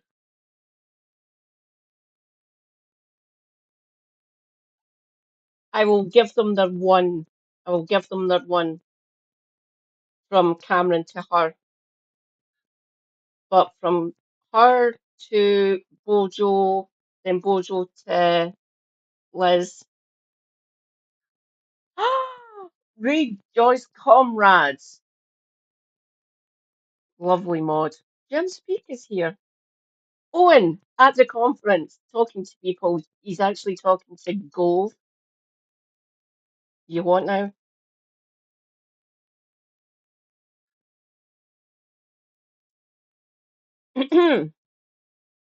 Because I'm not sure Keir Starmer's going to last that long. The economic model just stopped producing sustained rising living standards, rising levels of security and improving public services, and there's massive discontent as a consequence. And that's the economic model both before the crash but particularly after. Do you think that's the problem? Yes. What? But isn't the economic model... Your party done that. 14 years of you scum. Austerity didn't fucking work. This country is absolutely fucked because of yous. Now that you're not in power, you said, oh yes, some of our policies were dog shit. Ah! The dissonance in some of these people is astounding to me. Yous were the fucking problem. You personally, as a minister, brought ruin on us. You don't get to say after the match is over and you've lost, Oh yes, some of our policies were bad. Fuck off. You should never have been doing them in the first place. Austerity never fucking works. Whoops. The kind of model you kind of support? Well, it's certainly the case that I'm a believer in markets, but I also think that part of the problem across the West, we've had sustained low growth and limited productivity gains, and I think that's because we need to revisit an economic model which is, I'm certainly a capitalist, but I think that the case is that rentier capitalism and crony capitalism have meant that the natural ability of the free market to generate innovation has been constrained. But I also think it's the case that globalization has meant that many of the jobs and many of the communities that gave people dignity in the past have suffered. And I think that anyone who has time and space to reflect on the last 15, actually I would argue 25 years, has to honestly acknowledge that and ask for questions, respond to questions about what should be done. You advise He might sound Scottish. He doesn't act like it. Hello, Mr. McTiernan. Former advisor to Tory. He's more than just that. He's been in the Labour Party for fucking years. I do not like this man. Okay, take it away, for Tony McTiernan, Blair, you liar. and that was before the crash. I would say you need to get rid of the economic system and replace it with something else. But basically, you can't do the model of politics that you were doing before. Oh, I can hear it because I remember him back in the day. I can still hear the Scottish twang. He doesn't act like it anyway. Sounds like Westminster.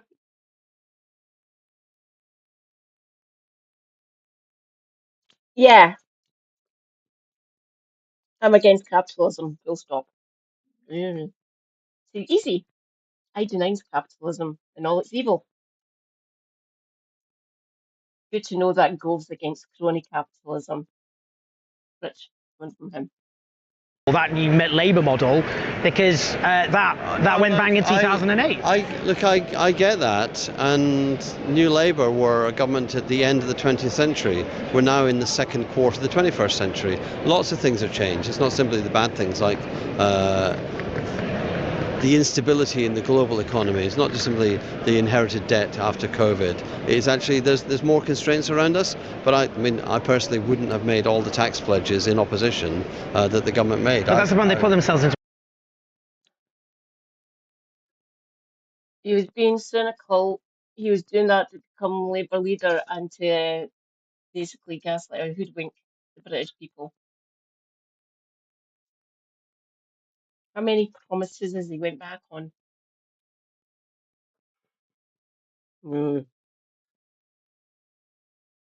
Anyway, Manifesto's greatest work of fiction ever written, next to some busting tables.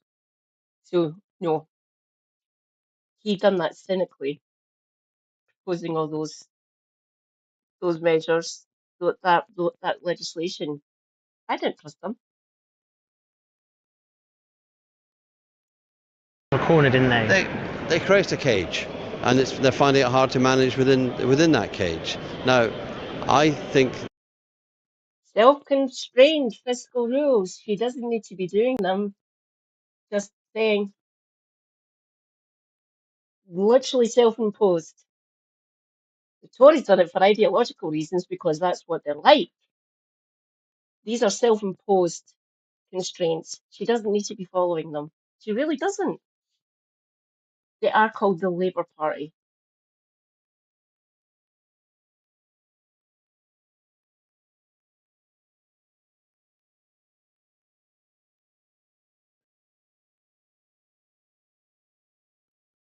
there's still because there's always opportunities to change your mind about things. I think Labour will win the next election if it gets its policy platform right and shifts to the left more decisively, more vocally to the left. And then it's a question for the party who has its leader. I'd be happy if the platform changes, we can win. And then the personnel need to be the right personnel. The right politics for now is the politics for the decades leading to 2050. Of course my politics have changed, but the world has changed. Do we need more radical solutions? Of course we need more radical solutions. Why? Because the challenges are more radical and more existential.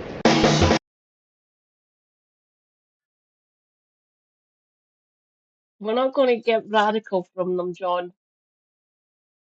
We're not. They have moved to the right now. They're essentially Tories. At least to me, at least in my eyes, they're Tories now. They're not Labour. They don't represent us. Mhm. We do have left wings. We've got the Green Party, both Scottish Greens and the Green Party for England and Wales.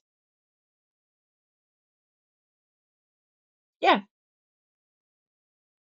brought forward. I'd want it at 2030 personally, but that is we need to have a revolution for me to get my way in that. At least bring it back to 2035. That's giving you a decade essentially.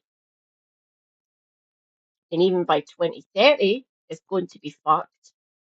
We're going to have climate refugees, not just refugees coming from instability that we've wrought in other parts of the world. We're going to have millions coming from the global south because of climate change before 2035. So we need to get a handle on this now. That's why I will be endlessly screaming into the void, do fucking tidal. Even though so many Labour members have left because of the direction of the party, including its position on Israel's genocide, there's no question that the vast majority are angry about Israel's genocide. But will the party let their voice be heard? Well, interesting. A debate was allowed, the government could say. Quite a bit of dirty tricks going on. And this really sums up how this government operates. They're scared even of their own members on the question. They're thinking islands will be underwater by 2040, Jim. I tried to read it. Trust me, I've tried to read the IPCC. I really have, but God, that's not my area of science. That's not my area of expertise. Oh, you EP.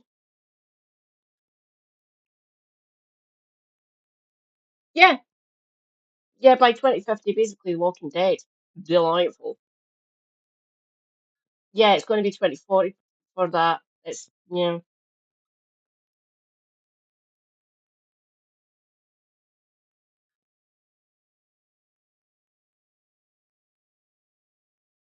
Oh, what are they giving? Oh,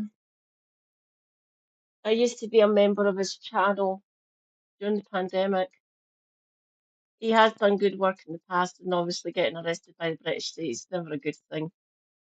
But yeah, I have problems with Mr. Medhurst. So they were giving him cover essentially. Oh no. I was going to cover it tonight. I was going to look at some of the panels to see what was happening, what it was like. Obviously, my lovely demo was there. So Curtis was at it as well, wasn't he, Jim? So maybe going and seeing what Curtis got up to at your show might be an idea, and to check out some of the panels that were happening.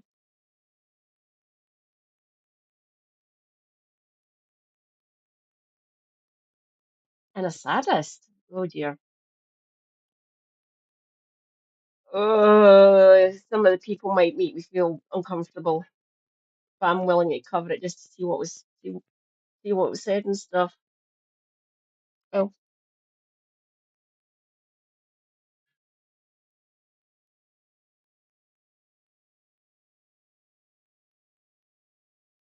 oh,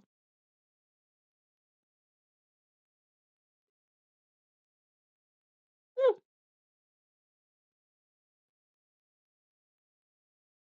Self-connecting, no problem, Jim. Oh, I can still see it on the screen. Don't worry. Of Israel's genocide and so many other things. I want to talk to Ben Jamal. He's the director of the Palestine Solidarity Campaign, the big mass movement, of course, in solidarity with the Palestinian people, to find out what they've been up to. There was an emergency motion submitted, supported by all the trade unions, I think 17 CLPs, a really strong motion that basically says conference acknowledges the UN report that identifies Israel is committing a genocide and accepts all the recommendations, which means that the Labour Party would have to accept comprehensive sanctions, an arms embargo, action against companies that are supporting and aiding and abetting the genocide. Really strong motion. The government has effectively sponsored its own alternative motion, which says none of those things. And actually their motion lies about the UN report. It says the UN report said there was a risk of genocide. It doesn't. It says it's a genocide. You asked the question, was there a debate? Well, there was of sorts. I mean, people were allowed to propose and second the motion, and then, you know, in a debate, you throw it open to the floor to take speakers from the floor. 9 people were invited to speak. 7 of them supported the government's motion, and 2 others wanted to talk about Ukraine. Not a single speaker was taken from the floor to support the motion that the government does not want to see introduced. The chair called me to speak. There was a big cheer from Unite, because they don't call Unite very often. That may have made what happened happen. I got to the front. The security bloke said, hold on a minute. He looked at the chair, she looked over, and she went, no. He said, you're not going up. I caught her eye and I said, you called me. And she went, no. And the security man said, I'm going to call security and get you chucked out. It was disgusting. They just didn't want Unite to speak. And maybe she saw me taking off my blue shirt. She said, the bloke in the blue shirt, saw me starting to take it off, and I had my Palestine football shirt underneath. Maybe, I don't know. And that's what happened. Supposedly there's a big kerfuffle in CAC about it. Commons Arrangement Committee. Yeah, that one, yeah. Emergency motion, peace in the Middle East 2. Can I see all those in favour?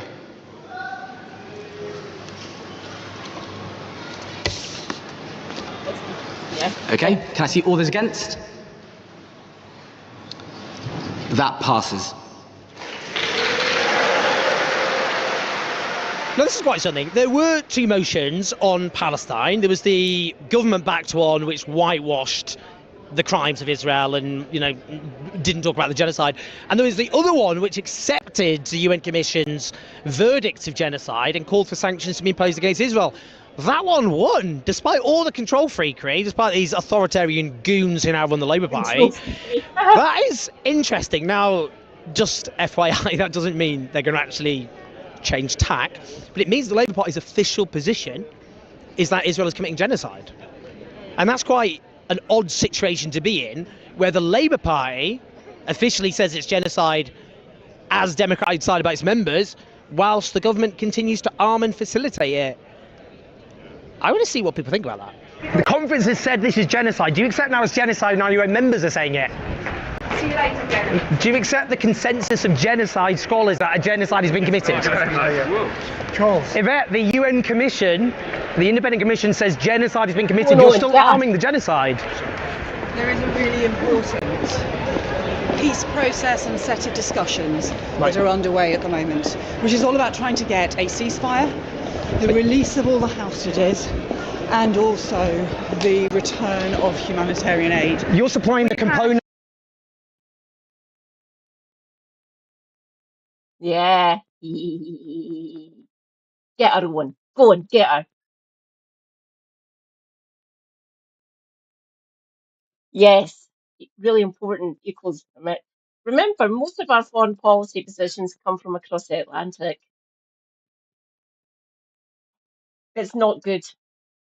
This special relationship, fucking end it. Just end it. Especially with that in the White House. Return of the sausages.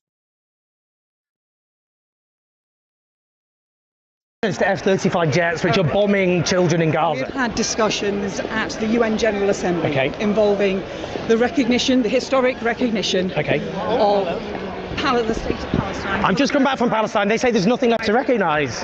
What about the components of F-35? Going on? Jets. Oh, sorry. Okay. it be clear for the first time that Hamas must have no role in the future of Gaza. Children in Gaza have been killed by F-35 jets. Your components are killing them. Immensely important. We have to get a ceasefire urgently. That has to be the focus for everyone this week. That will continue. What about the components for F-35 jets that are killing people in Gaza? Okay, you're still arming a genocide. The view amongst Palestinians is recognising a state is 30 years. Hi, Chris Bryan.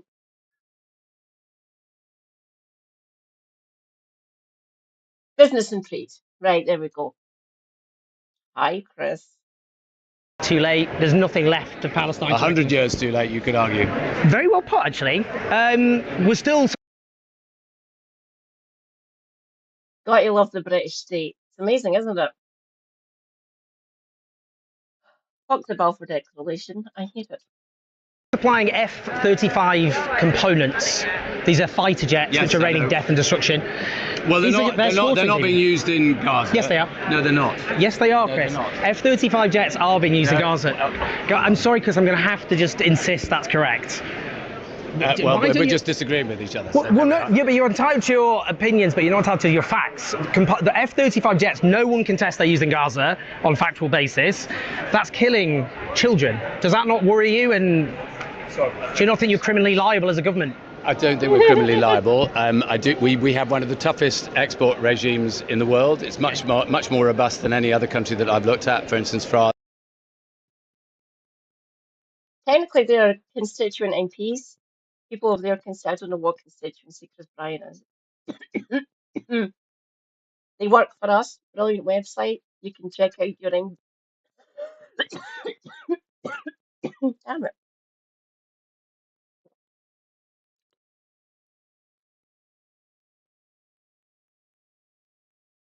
Hazelnut's stuck.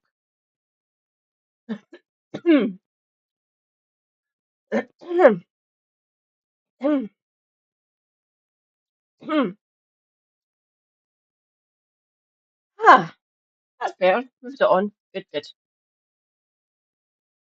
You can check out your MP's voting record. My MP's voting record is dog shit. I can bring it up if anyone's interested, or I can bring up your MP if you wish. Obviously, the constituent is big enough to be covered and say, this is my MP.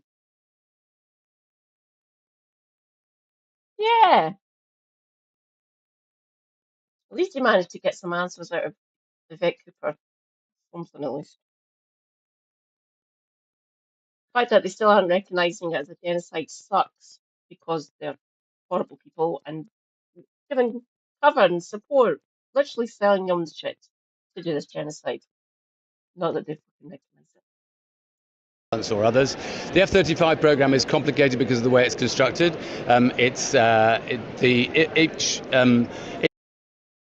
You can suspend the arms sales even though it's part of a greater trade deal. You can stop that. You can literally turn around and exclude any country you want. At any point during the negotiations, you can stop them. You can take them out of any of these trade deals that you've set up. You don't need to be following saying, "Oh, it's all complicated because of the trade." No, you can stop. You can stop the government. You can stop the arms sales at any fucking point you like. I say again, you are empowered. The government can do this. You can do it through legislation, and I'm pretty sure it would get voted for to end these arms sales. You can do anything you want while you're in power. To be beholden, I guess. Individual country has a veto on changes to the package, so it is a complicated area. I would like Russian fighter jets.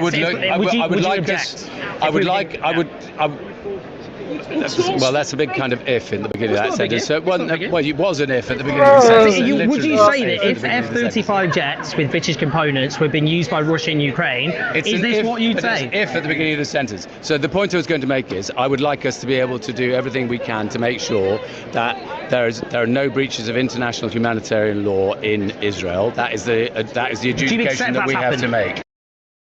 They're breaking humanitarian law. They are. It's been proven. They are breaking humanitarian law, Chris. Look, listen, you as trade and business secretary, you can change that. You can take them out of that arms deal. You don't need to be doing this.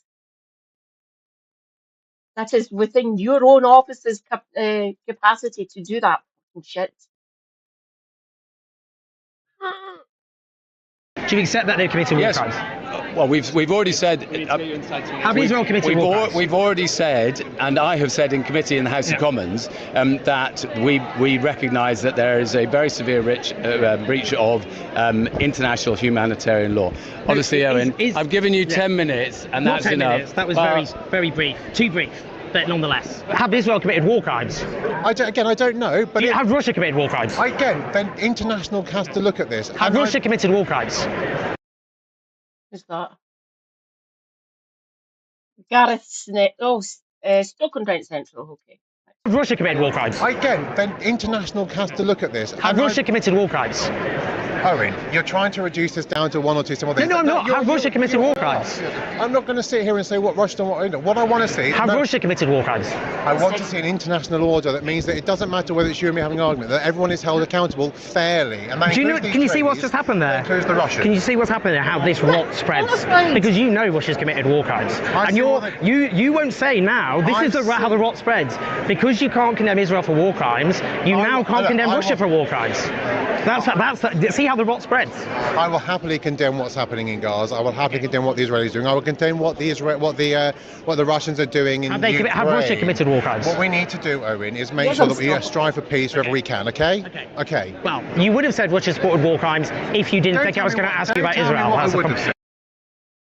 I'm nicking that, Jim. I am nicking that. Yes, he is super twink. Get that boy a cape.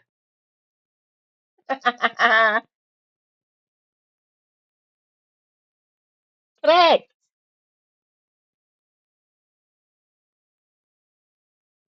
And Owen's totally correct. You shouldn't be allowed to condemn what Russia's doing without also condemning what Israel are doing. The cognitive dissonance is unreal.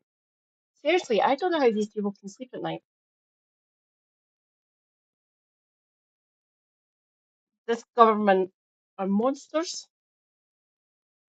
At least the vote of the party members call it a genocide based. Thank you, Jim. Well, the rot spreads. The rot spreads. The rot spreads. It's been a pleasure talking to you. You too, Gareth. All right, take care. Bye-bye. Emily, hi. How are you? Hello. Oh, yeah, hi, here Emily. he is. Hi. Don't get smiley. At the beginning of the genocide, you were asked. I'm going to let you in. You were asked several times by Victoria Derbyshire if cutting off food and water and energy to Gaza was against international law, and you said, do you think cutting off food, water and electricity is within international law?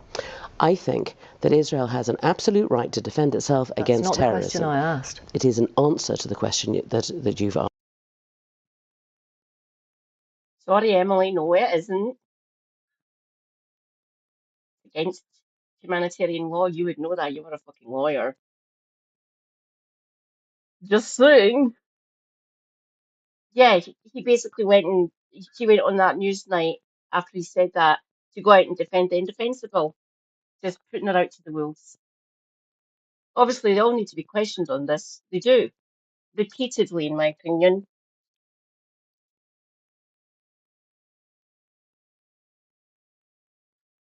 I thought you had in the past.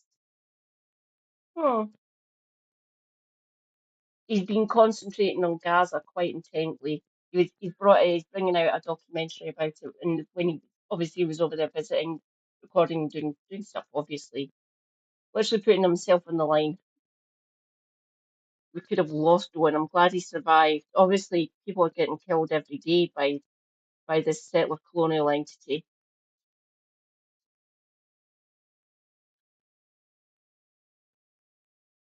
Yes, bring it. Green. I don't know what the name. I can see the name. Karn came second. Her majority, you put it up on the Discord, her majority is 15,500. 57.7% turnout, bit low. But yeah, finished second. So yes. Good ground campaign and she's gone. Was it Islington South and shit. I've forgotten the other part of it. But yeah, Islington South. That's his MP, I think. I think that's Owen's MP. And I think it's an appropriate one at this time. And I think you'll find also, if you look at the whole clip, that I talked about the temporary nature of it. No, you didn't. Yes, I did. We've already heard from your previous guest about what might be happening on a day-to-day basis. So we're now on day 4. And so we hear that there are troops massing on the border. There may well be an incursion. Immediately before an incursion, then, as the permanent representative have said, that it might be appropriate in those circumstances for there. Thanks, John. She's no longer part of the.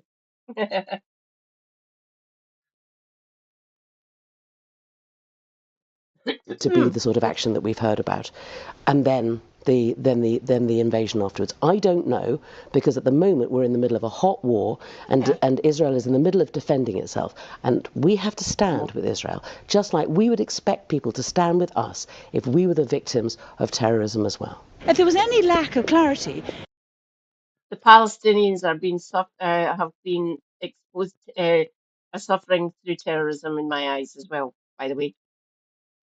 What Israel is against international and humanitarian law.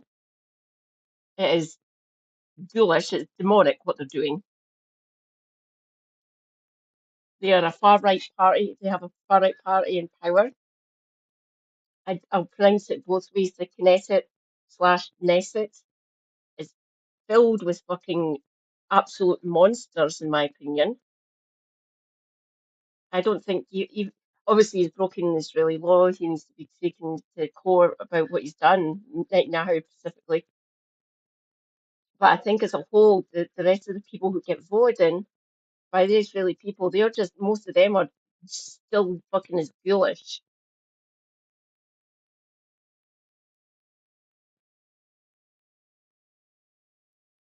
She is desperate to become part of the again. Do we see it happening? It might. It depends how far down the barrel that they have to scrape to get people. If anyone else has to leave for reasons, and I'm sure people will end up having to leave for reasons because they're a reason-filled cabinet. if you'd gone to the next interview I did on the programme, I explained that we had been told, although I was not in a position to be able to. There was a rebalancing of our relations with Israel after the Suez crisis because they were obviously it was us and the Americans, but the Israelis were the impetus for this. And yeah, I can't remember. No, yeah, Israeli troops were used during that. Delightful. I can maybe cover that and show everyone how what actually happened and how Israel are involved in the Suez crisis. Fun.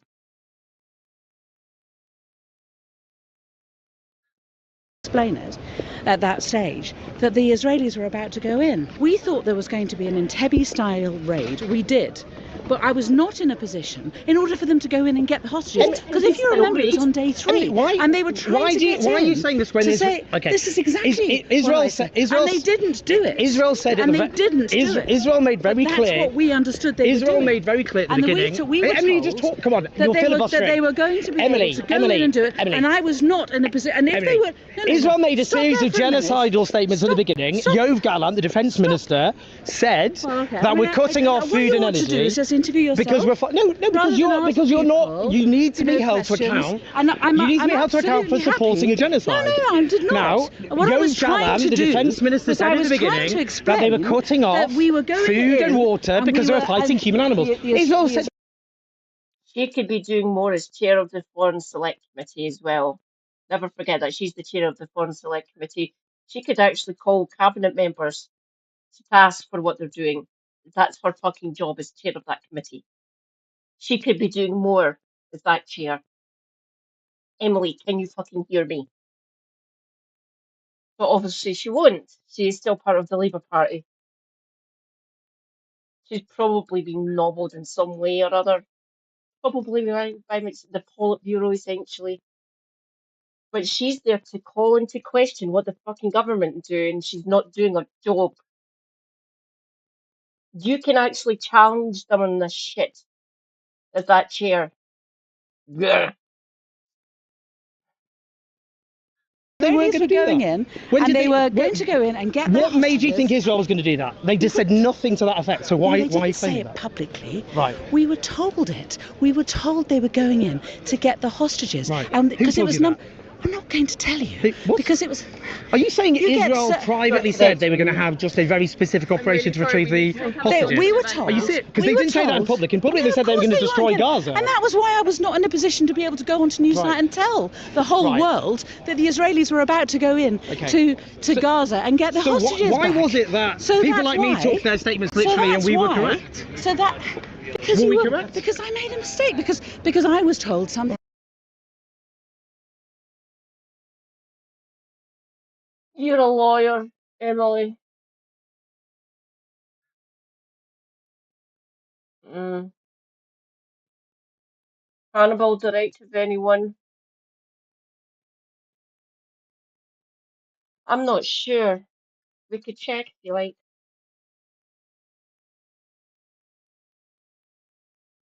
And By the who? Israelis didn't By do who? it. I'm not going to You go. weren't in government. Who was telling you this? You Well, weren't in government at the time. Do you know what? People are happy to tell me things in confidence because I'm quite good at keeping confidences. Right, I see. So when I'm It's- asked this question, We don't have the full numbers for that, unfortunately, not because we can't trust the numbers that we get from Israel. But I would suspect more than what we went back. Hannibal directive, of course, they didn't really, they went in and didn't care who they were shooting. They were literally told. People have spoken out, former IDF people have spoken out about what they were ordered to do. Following orders is not an excuse, by the way, everyone. You're not meant to do that. British soldiers have been done for it, saying I'm not following those orders, they're illegal, fuck off. And we've taken our our personnel to court over it for not following orders given to them. They quietly get hushed up for reasons. I've talked to classically call my brother-in-law, it's easier. So my younger sister's partner, he has served, said, how does it usually happen? What usually happens if the orders are found to be illegal, they just drop them. The person can still stay part of the military and they can serve as much as they want. But if they try to do that again, the personnel, the whoever the soldier is, usually just gets a quiet. You can leave now. You can get retired. You can leave, not dishonorably. Just leaves. But if it's found that the government gave them illegal orders, the government can get sanctioned. They can get called out for it. Not sanctioned, just called out for it. But we would never give illegal orders to our soldiers, obviously. So I kind of just think that doesn't hurt. Or you have people like, or you have people like Manfrog saying you're prosecuting our soldiers for doing their job. We shouldn't have been doing that in the first place. So shut up, Manfrog. I've actually talked to people who have served. They know more about this than you do, so fuck off. Technically, my dad served. He wasn't line. He was specialist. He worked in somewhere up the west coast. His Majesty's base, Neptune. Let's just say it's to the west of me and north of it. You can guess what's based there. And my dad was a nuclear engineer, by the way.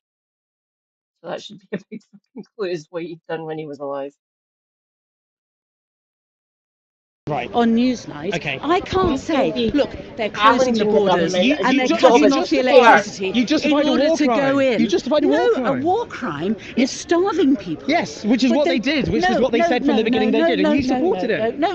Yes, you did. This was on day 3. Right. This is on day 3. Day 3, People but they were said, not. Yoav Gallant said that they were cutting off food and water because we're fighting human animals. And once they started doing that over the long period, They did that at then the it beginning. became, you do not starve someone on day 1, 2 and 3 if you close the They were borders. all- You know that Right. they were doing that. Israel was doing that for 20 years. They yes. kept closing the borders. And they said we're And they fighting did human so. animals, and they imposed the siege, and now I'm people are starving telling to you death. My Are you going to answers, and you're apologise? not- Are you going to apologise? I am explaining to you why I said what I did. But the trouble with you, Owen, is you don't listen. You like to talk, you don't like to listen.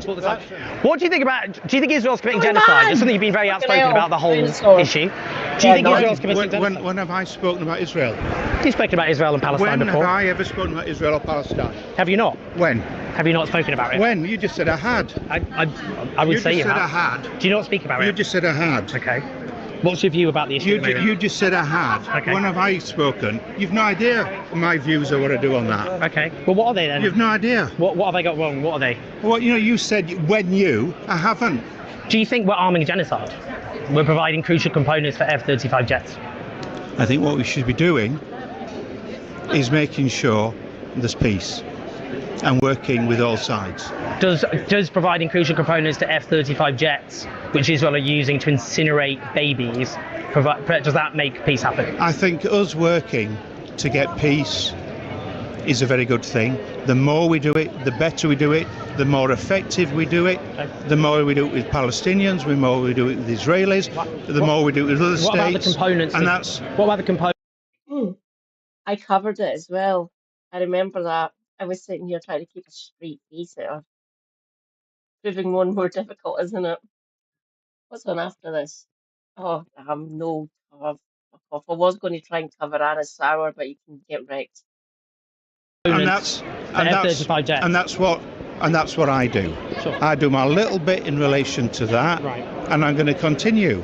But I don't need to tell you or the rest of the world what I'm doing or how I'm doing it. Well, you're a lord, started actually. to You're a cite. politician. No, you started So to you cite. you do actually no, have to you do that. started to cite my views. No, I didn't. On issues. Yes, you did. You said That's this. how you've spoken out about it. Yeah, but you're wrong. So you've never You're spoken wrong. out. You've never spoken out. But if I Google to see that you've spoken, what will I find? What will will I you see find? Will I find that you've ever Google spoken and out see. about it? Google and see, and then come back. Well, why not just tell me now? You're a Google- lord. no, You can Google tell and me. see. You stated. I said you you stated said you've my spoken, opinion. You said you've spoken about the issue before, which you have. No, I haven't. When? You've never spoken. When? Have you never spoken about Israel and When? Palestine? When? So have you never spoken? So, okay, When? let's Google. No, when? I'll check. When? We'll just check now. When? It's easy to check. When? So You can't- Oh, so this. Oh dear. So this man is busy telling me my views that he's never actually even researched. I suggest as a journalist what he does is he goes and researches my views before he comments on them. Okay, shall we go? Can I have that back? Fuck off. No, why? Can you give me a mic? Come on, John. John, don't be ridiculous. Why? John, give me the mic. Come on. You're busy. John. You're busy doorstepping. John. I'm doorstepping you. John, now. that's not. John, let's not cause a scene. Give him his microphone back, you absolute bastard. What the fuck? Yeah. John, give one his microphone back. He's still got other people to talk to. Fucking wanker. Oh, we have to send. Wait. Let's see. I need to clip it properly. There we go. 24:28. Let's Google. No. Oh. Go. Can I have my John, let's not cause a scene. Let's not cause a scene. Calm down. Calm down. Calm down. There's a microphone there. Thank you. Sorry, don't do that, John. I'm a journalist. Sorry. He's a lord, but he doesn't like me questioned.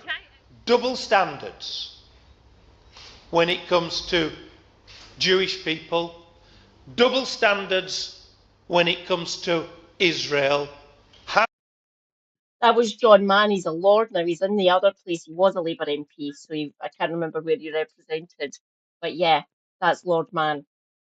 He's in the other place. The unelected chamber. Yes.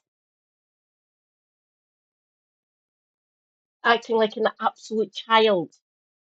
Unfucking believable. Yes, this is John Mann. He was a Labour MP. Okay. How long's he been in the other place? Give me a second, comrades. That is sickening, John. You absolute fucking wanker. Lord John Mann. Mann. John Mann. 10th of January 1960, so he was 65. Let's see. Who did he represent? Bassetlaw.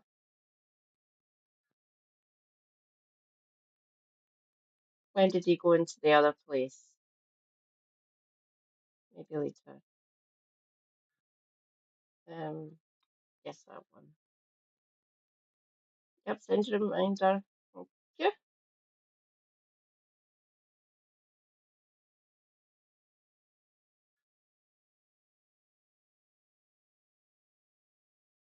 Oh, he's a crossbencher.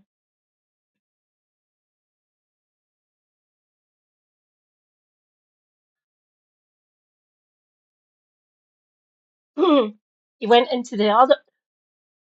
He went into the other place in 2019. So he did serve his constituents. Bassetlaw, obviously. There is Bassetlaw. I have no idea where Bassetlaw is. Give me a second. East Midlands, Nottinghamshire. Near Helena.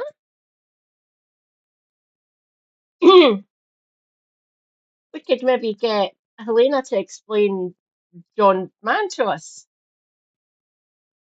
You are acting like a fucking toddler. So this was 13 years ago. Have no place in the modern world. It is double standards that we see when it comes to anything Israeli.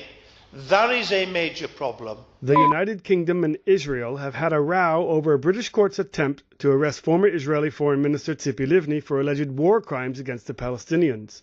UK Member of Parliament John Mann, who is currently visiting Israel, said that the laws in Britain have to be changed. And it's become a key part of left orthodoxy that Israel should be demonised and delegitimised. And that needs directly challenging. I don't accept the G word being used even now. And nor does the British government. Even though a consensus. Yes, we know. Hello. Oh, dear God. Honchek? If I've pronounced that wrong, I do apologise. The boss. I'll just call you the boss. It's easier. Hello. Welcome. Thank you for the follow. I'm MadCat79 Scotty. A Scottish disabled Marxist streamer. I talk about politics, health and disability issues, as well as history and some other fun stuff. That is a goal. Fuck off, Luke Hakehurst. I'm not fat. I don't like fat shaming people because I used to be rather chunky myself, but I didn't actually realise how chunky he is. Look, it is a genocide. It is. I don't care what you're saying, what you do on the fucking government benches. I really don't. You're a ghoul. Just there's a G word I can use explicitly in your reference.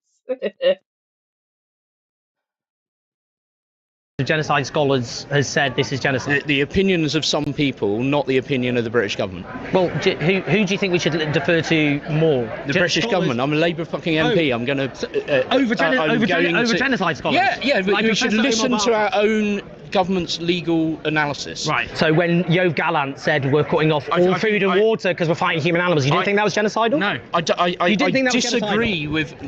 I think that many of the things that Israel has done have not even helped Israel. I think they've been the behaviour has been daft in a lot of circumstances. It's been reprehensible in some circumstances. I do not think it crosses the bar. How would you describe? How would you describe deliberately shooting children in the head and the chest? How would you describe that? I'm just not sure I Going believe that anyone has deliberately done that. So why have dozens? They have. It's been reported on. They're live streaming this shit. They're posting onto TikTok and YouTube. We're actually seeing it with our own eyes. So what we're seeing isn't real. It's not happening. Get a grip, mate, cursed. What the fuck, man? I say man. Might just be a demon in a human suit. The US-based medics reported, having served in Gaza, that Palestinian children have been shot in the head and the chest deliberately by Israeli snipers. I don't believe that that's happened. So why are they saying it? I don't know. Why? So you know better than genocide scholars and medical experts, medics who served in Gaza. Well, I know what I believe. But it's not based on any facts, is it? Why? How come I'm in the same point of assessment as the British government is? The British government is legally implicated in the crimes of trying to... So now we get into... they're all genocidal, the British government... But if you arm a genocide, it makes you complicit. And why did the... Arm a genocide? Do you think it's... We stopped arms exports in the summer of last year. No, we don't. We provide crucial components.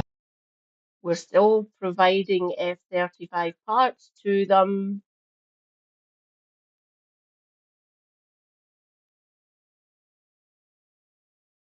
These aren't working, apparently. I'm seeing a mirage. I'm seeing an illusion. I'm on the holodeck.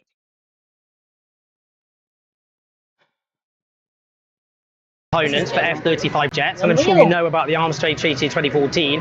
If you provide components for F-35 jets implicated in war crimes or genocide, then you are legally complicit. Do you know that? No, I don't. Okay, I think we probably exhausted. I mean, you're not going to get the answers you want. Well, I know, but you're a pro-Israel lobbyist. You didn't see. The Labour Party is a political party. So think of them like Republicans or Democrats. They are currently in government. Our previous government were the Conservative and Unionist Party, so they're Tories. So we call them Tories. So Labour in government just now, they won the general election last year on the 4th of July, which is endlessly delightful to me. I keep on laughing at it. So this is Luke Akehurst. He's an MP. I can't remember where for. So he's on the Labour benches. And he is a monster. I don't like him. So they're a political party. I am a member of the Scottish Green Party up here in Scotland. There's also the Green Party of England and Wales, plus the Conservative and Unionist Party and the Liberal Democrats. So the current party of government is Labour. The Tory party are the loyal opposition. There's 121 of them. They got absolutely fucking decimated. They got destroyed last year. Endlessly delightful. The Liberal Democrats are third. They've got 72. I'm sure it's 72 they've got. The Scottish National Party, which represents Scottish constituencies, they've got 9. They did have 35. Love them. Brilliant. Currently in power at Holyrood. I feel ashamed for John Swinney. He's doing his best, but I think I would want him to step down. The current SNP leader for Westminster is Stephen Flynn. I would want him to come back home to his Aberdeenshire area and take over. I want him to become the next First Minister, or at least the next SNP leader.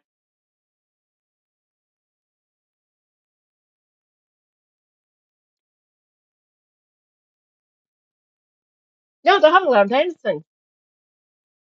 Yeah, they've parachuted in horrible bastards left, right, and fucking centre up here. No, but we literally voted these fuckers out. We voted them out. We got rid of them all. And just even the slightest bit of imbalance in the SNP, and they capitalise on it, and they parachute in fucking people we'd already voted out for very legitimate reasons. We were fed up of them. They regarded our vote as guaranteed, and we fucking proved them wrong. We literally booted them at the one from each of the parties, one. So Alistair Carmichael for Orkney and Shetland, Ian Murray for Edinburgh Pentlands, and Alistair Jack down in Cottbridge, the one down near the borders, Dumfriesshire. That's it. The rest of them booted, just gone. And it was all SNP that got voted back in 2015, 2010. We got rid of them all except those three. I'm surprised Murray held on, but that borders when that was Alistair Jack already had a decent majority. And Alistair Carmichael has literally dug his claws into that fucking constituency. He's been there for fucking years. Orkney and Shetland, please stop voting for him.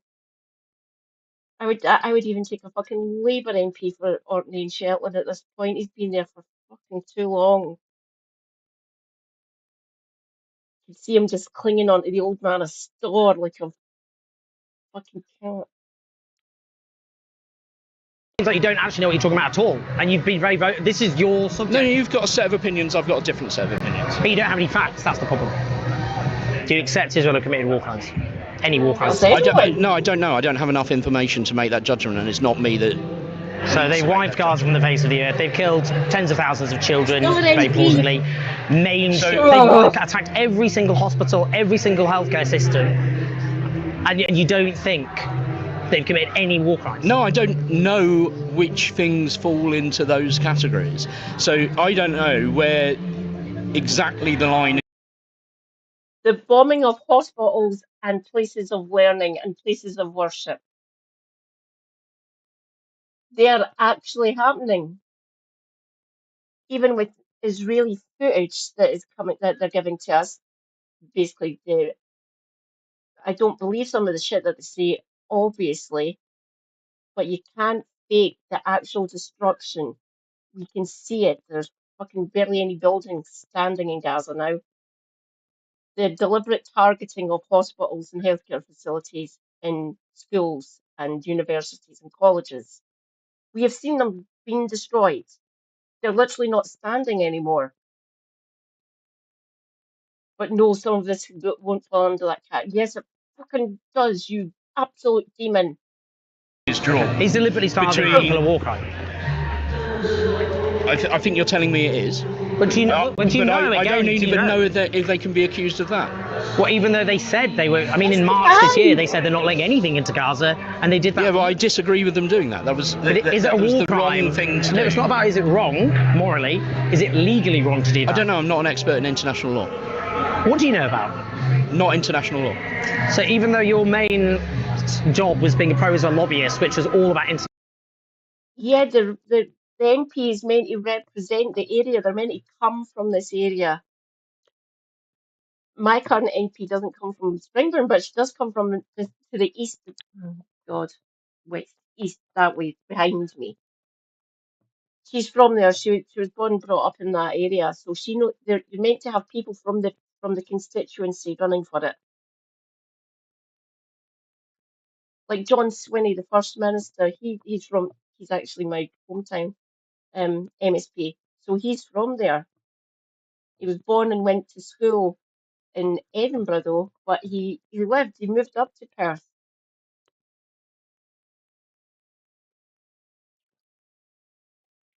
Same with Pete Wishart in Westminster. He's from Perth.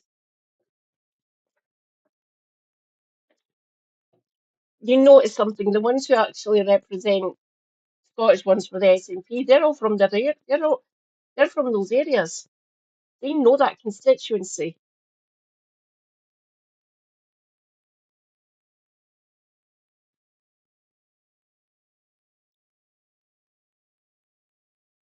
Yeah. It'd be easy to constitute essentially within the Labour Party. Make sure that the candidates you are putting up for seats are actually from the area. Either they went to university there and they've worked there, or they were born and brought up and worked there as well. Was he from there? I'm assuming he was. The Beast of Bolsover. God, I miss him. Obviously the ones from London and stuff, their own little bubble. Yeah, I know Dennis Skinner, yeah. He's still balls over. Miss him desperately. They need to be from the area, in my eyes, in my opinion. Most of the SNP, they choose from the local area. The local party membership, they choose from people who are from that place. Be it Glasgow, Springburn, fucking Perth, Aberdeen, whatever, Edinburgh, bloody Dumfries, if you like. They're from the local area. They either work or they know that place very well. I love it. It's brilliant.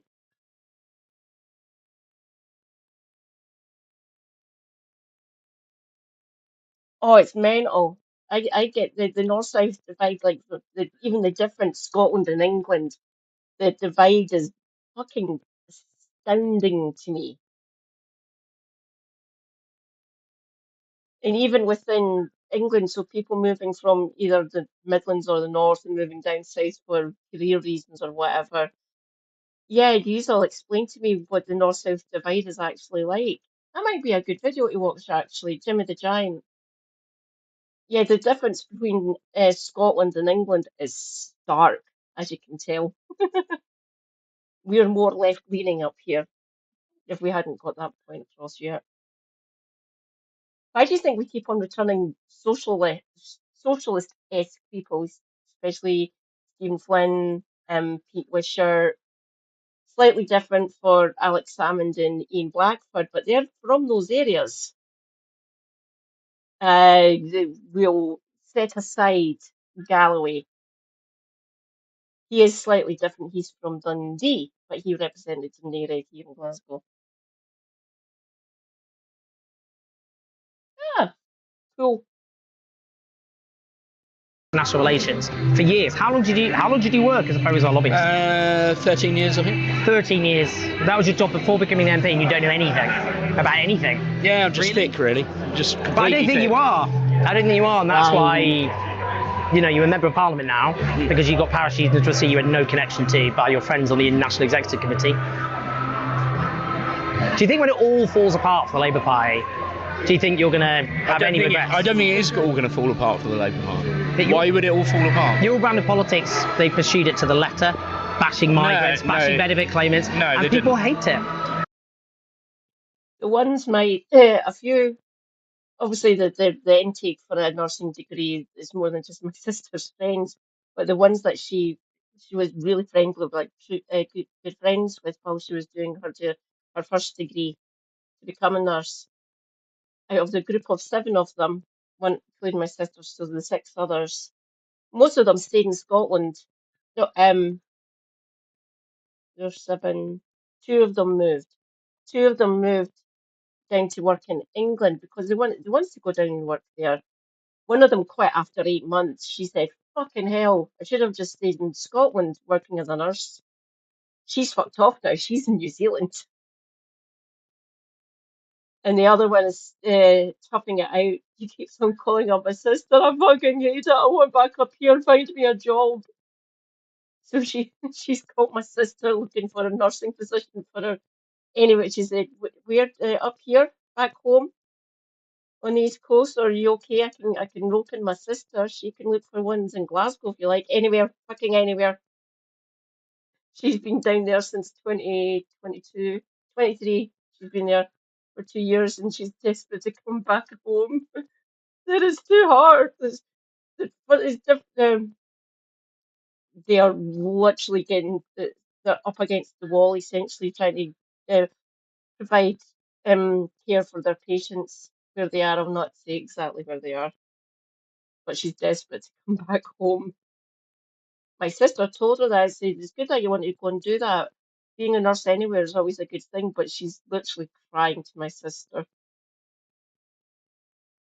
I can help. I can help look for jobs for her in the Glasgow area if she likes. She can obviously still drive back up and see all her friends in person Dundee. But it's the wrong time of year to be looking, unfortunately. I'll look anew in the new year. She says she's desperate, but it will obviously take her time to move back up from where she is in England. The differences in the way the NHSs get run, especially between Scotland and England, is a bit mad. You think it'd be the same, really? I mean, sometimes I wish that my brand of politics was pursued to the letter, but if it all falls apart for the Labour Party, it won't. It won't. It won't. Because fundamentally, political positioning is near to where the British people are. Which is why only 11% of the population have a positive approval of the government. Because governments have to do difficult things, and the point in the electoral cycle. Oh, it is. I've known they've changed what part of the NHS they've worked in. They're still qualified. They're still working as nurses, but they've moved back up now. They moved back up a good few years before the pandemic, actually. And yeah, the London waiting, in the scheme of things, it's fucking nothing because the rents down there are fucking wild. I'm sure that we've got Londoners in either Kev or Helena's chat. Obviously, there's a few Londoners in the Novara chat and in Turn Left and stuff. We can reach out to them and ask them if they think. I'm sure they would say it's a scam as well. The London waiting isn't that much, even as a nurse.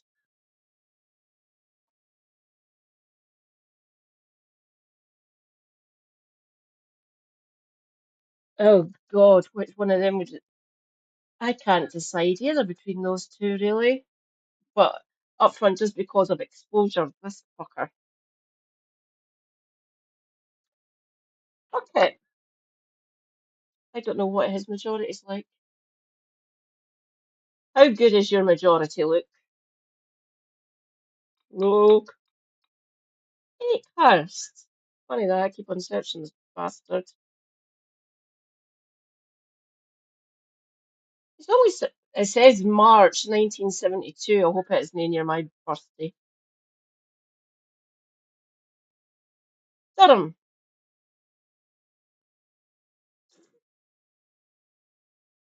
North Durham.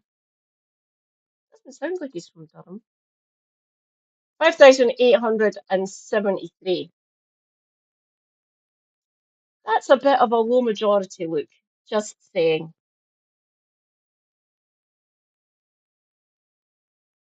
That would never have got voted in anywhere in Scotland. But, well, maybe in certain areas in Scotland.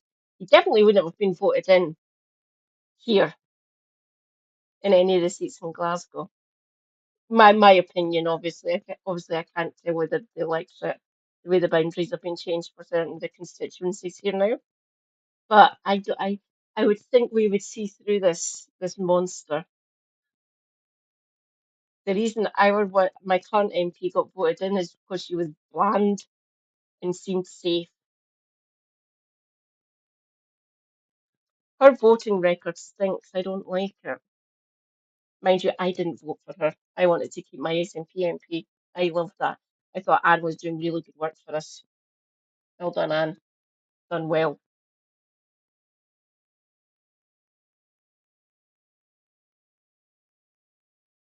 Oh, cool. It'd be brilliant. Reach out to her, Rachel. Tell her she's more than welcome. The time difference. What part does she live in?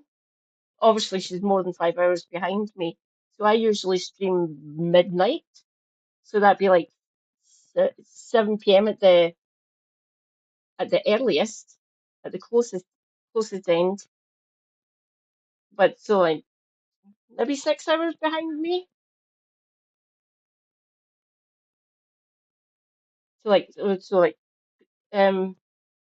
earliest, the furthest back part would be eight hours, but that's like igloo territory. So he's 8 hours behind, obviously BC. She's 5 hours behind, so that means she's near the East Coast then. Which you would want to be behind is now, and you can come back and gloat at me, if we're here a year after losing a general election. But at the moment, we've got more than 400 Labour seats because it turned out actually the strategic viewpoint that people like me had was completely correct. Well, no, you got 33.7% of the vote on the lowest turnout Democratic history because Reform split the vote. Because, I mean, you know that I don't support first past the post. No, I know. Neither do I. At least you've got that going for you. First past the post is fucking garbage. I want rid of it. And unelected second chamber, fucking get to just boot it. Ugh. Oh, I'm a Republican, by the way. Yes, yeah. Yes, out there in the Atlantic, essentially. Yeah, feel dirty now. Ugh. And people say, oh, we'll change it to proportional representation. You'll get him, you'll get Manfrog. Would get different form of campaigning as well. And don't forget that part, please. Fine, we'd have to deal with more fucking Manfrog and Band of Merry fucking lunatics, but we'd also get more left-wingers. And people like him would rightfully suffer because of it. And like we proved, we broke our we broke ours. Our voting system was essentially set up to basically block the SNP from getting majority government. And we went, fuck this. We figured out how the system works. And we made sure that we got a majority SNP government because we didn't want any of the fucking bastards in charge up here. There is ways round with the proportional representation as well. They keep on forgetting that. Said, but you'll get more right wingers and all that. Fucking shut it. You centrists are just as bad. We'd get more left wingers as well. Maybe that's self-preservation I'm talking when they say you'll get bad people in. We've already got bad people in. Fuck off.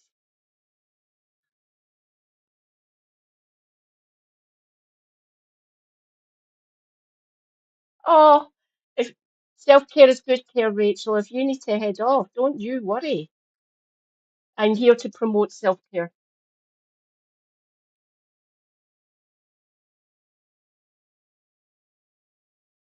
Oh, do you think we'd end up like Germany? That is a fear. Don't get me wrong, it is a slight problem. But our Green parties are better than theirs at least. I would say we don't have anything like the AFD, but we do now, unfortunately. So I'm not desperate to get rid of first past the post. Essentially, it's useless. I don't like it. We get horrible governments. We've had like the Scotland's hardly ever got a government we fucking voted for at least for Westminster for fucking decades now. Hmm. Maybe I need to look into how it actually works and obviously the different types of parties. I only know a little bit about the German parties and stuff. I might ask Helena for video recommendations or the websites to go to explain what the German parties essentially. But first Yeah, past the then post there is a right wing exists. bias. You didn't win on And the so tide you of try enthusiasm. to. You didn't win on the tide of enthusiasm. Well, we were 20% ahead for most of the 2 years prior to that. Yeah, but you didn't win by 20. Correct. Oh, where is it? Where is it? Helena. There we go. Where is it? Ah.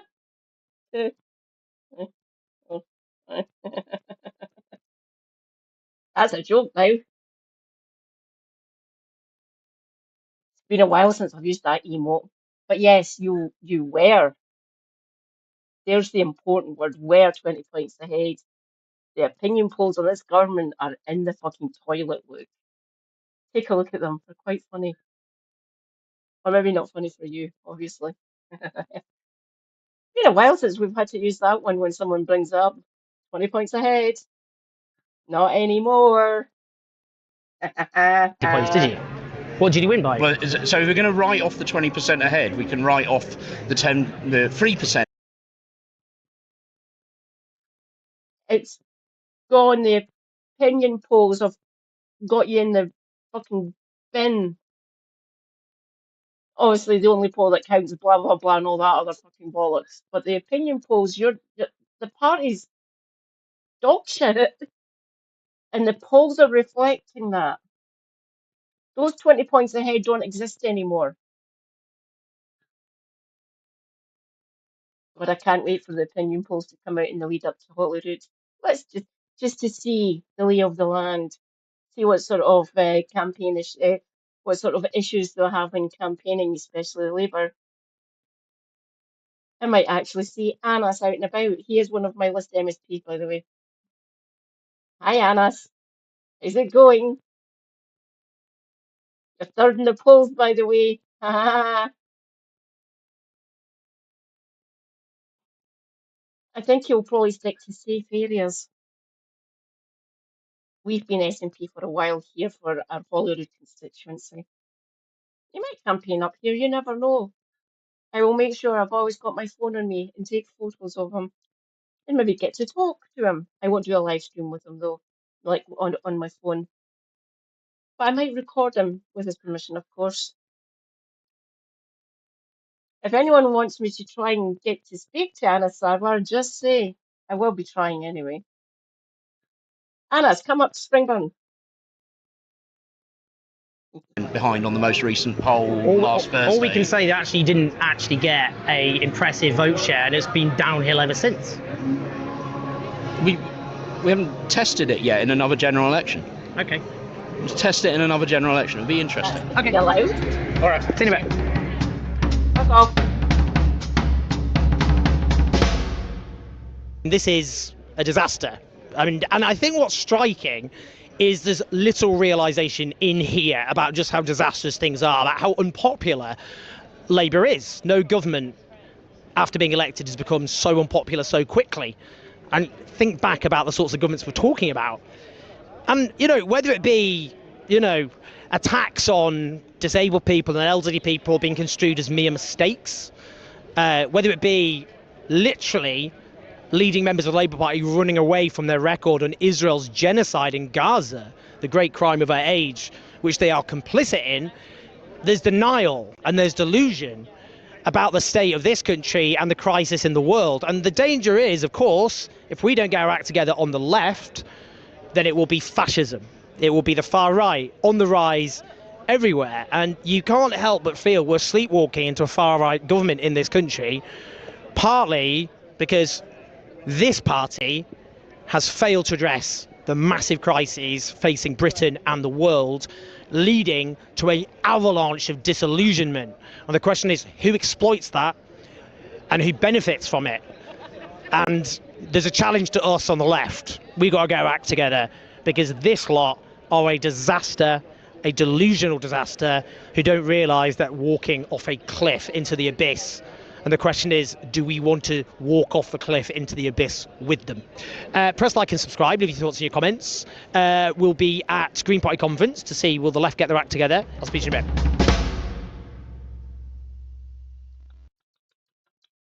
Thank you, Owen. You got your steps in with that one. I will be back momentarily, comrades. And the release of hostages in Israel and Palestine. Fuck off, Anas. There he's there. Anas Sarwar. Yeah. Come up to Springburn, please. I will be back momentarily, my friends.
I return.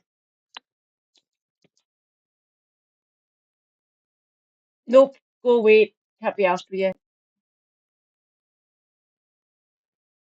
I will come on. I'll come back to you. Fuck it. I will come back to you. I will do something fun. Where is it? Did I put it in here? Yeah, let's do all 4 of them. You're surrounded by a vampire, a werewolf, and a chain demon. This is it. The moment I've been waiting for. I cast Greater Polycule! Do you mean Greater Polymorph? I do not. No. Sometimes life gives you lemons and you make lemonade. And sometimes life gives you Nazis. And you depose them before they form a radical death called ethno state. Have a glorious day. Thanks, Matt.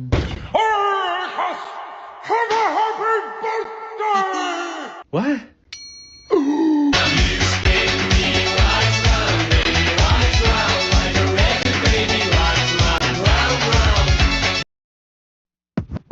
Hi, my name is Keir Starmer. Hi, my name is Keir Starmer. Hi, kids. Do you like protests? Hold a Palestine sign and prisons where you'll go next. While I strive to make Britain more oppressed, I turn a blind eye to genocide. It's grotesque. Compassion can wait. I'll give in to hate. I'm trying to beat Nigel by acting like his best mate. And Farage says, thanks for the free press, but if you don't want me next, perhaps we should agree less. Mistakes always trending from deputy's job ending to spending time defending a friend of Jeffrey Epstein. I'm less keen on helping you than trying to get mean. I'm more underwhelming than an impotent sex scene. Thames Water, not nationalised. Northern Powerhouse Rail, not realised. Child benefit cap, not lifted. Pensioners' winter fuel cut, inflicted.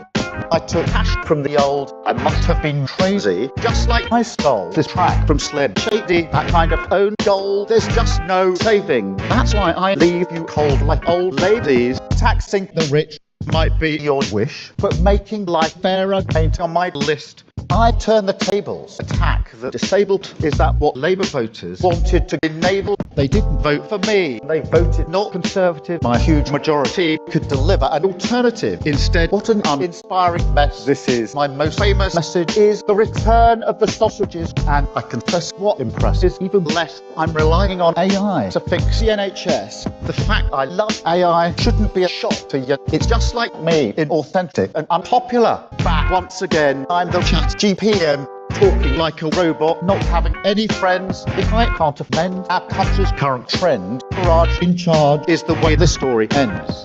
Nothing changes, just more pain. It's clear that to blame is Keir Starmer. Nothing changes, just more pain. It's clear that to blame is Keir Starmer.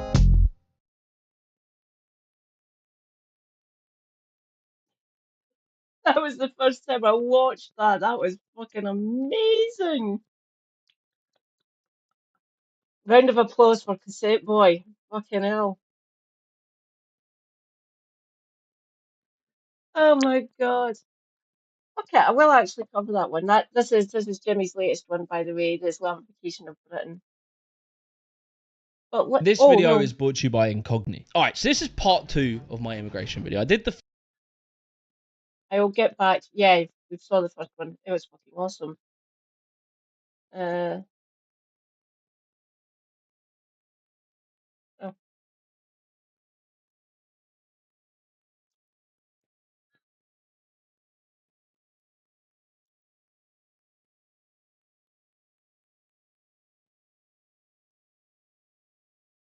Oh, it's a year old. Northerners, with their shorts in the winter, community spirit. We're on the airport, no cheers done. And then Southerners, with their Waitrose and lack of eye contact. A Northerner has been accused of terrorising London by walking around saying hello. England has long been split in two. However, behind all the jokes and the stereotypes lies a story of betrayal and exploitation. We've got the interest of the working miners to consider, 78,000 of them. Two different Britons and two different ideas of how this country should be run. And a brutal division that has spanned the course of history. Today, we will explore England's North and South divide. Basically, when it starts getting really that's when you're in the north. Being a northerner, we're northerners, and I don't care what the southerners think of us. I don't know, every time you meet a northerner, they have a thing against us. I don't know what it is. Let's spin the wheel. What are your thoughts, guys? First subject is the North-South divide. All right, so a question that plagues every Brit is, where does the North, where is it begin? And it's kind of a hard question because as much as we might ask for one, they haven't built a wall. I believe we should build a wall and make it official. I do. There's no loading screen. Loading. My English comrades, where does the North begin?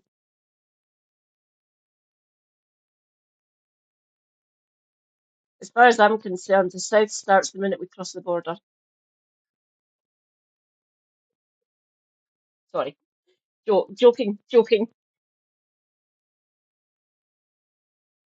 they? I'm not surprised. I do so like the map men, they're quite funny. And obviously they tell you what it's like. Obviously because they're interested in maps. Please be our cartographic enjoyers.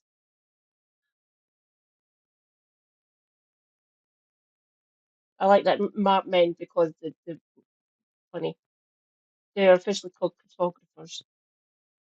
There's no official signpost, even though our motorway signs point that it's somewhere in that direction. And so yeah, it really kind of depends who you ask. If you ask a Londoner, they might say north of Watford and you're in cannibal country. And if you don't know, Watford's here, so that's their imagination of where the north is. If you want your boy's opinion, and I'm based here, I consider myself a southerner, obviously, listen to me. And to me, the north is kind of like where your accent changes. If you start saying Bath, you're a northerner. So to me, I would probably consider it somewhere around Peterborough or like Leicester or something like that. However, if you were to ask someone from Scotland... Where does the north of England start, in your opinion?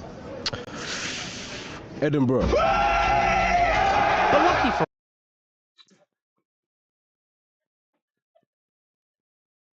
I've heard that take before. It still makes me giggle. It still makes me laugh.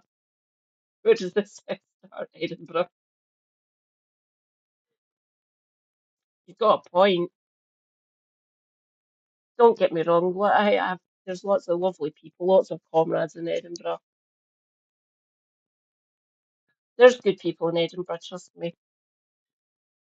But yeah, saying the south starts in Edinburgh is quite funny.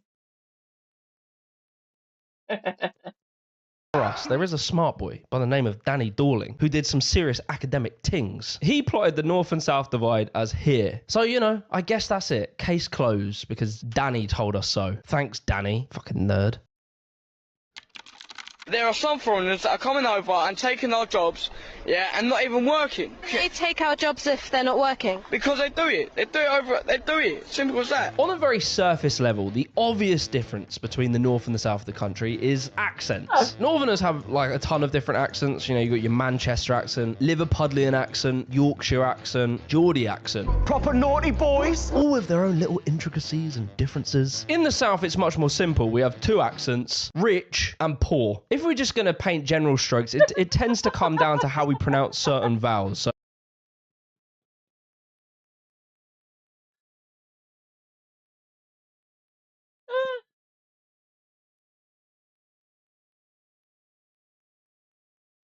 So words like bath, path, laugh, half. Northerners will say it like bath, path, half, and laugh. Silly Northerners. But accents aside, what about behaviour? Northerners, generally, are seen as friendly. They're a bit tougher, they're a bit more hardy. And we also kind of see them as, like, less educated. I didn't say it, it wasn't me. But this is interesting, right? Because, like, Northerners chat to each other, chat to strangers much more than Southerners do. And that's why if you're like a super duper deluxe mega multinational corporation and you want want to like seem as though you're a family-run business, typically in their adverts they will use northern accents because we perceive like the Yorkshire accent as just more trustworthy. Last stop on round would be old Ma Peggoty's place. 'Twas like taking bread to the top of the world. But you know, when they do the technical smart stuff at the end of the advert, they'll use a southerner, obviously. Yes, Peter, we'll take it from here.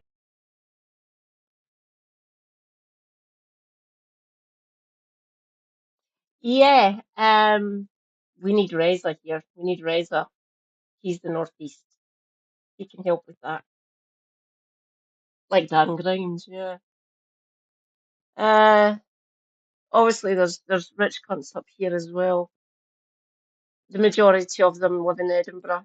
Don't get me wrong, there's rich bastards here in Glasgow as well. But what you get because of how the way that the areas are mapped out here in Glasgow from where we can travel to for different things, to do different things, blah blah blah blah. There's a greater mix. You have a greater chance of speaking to a fucking rich bastard in the West End.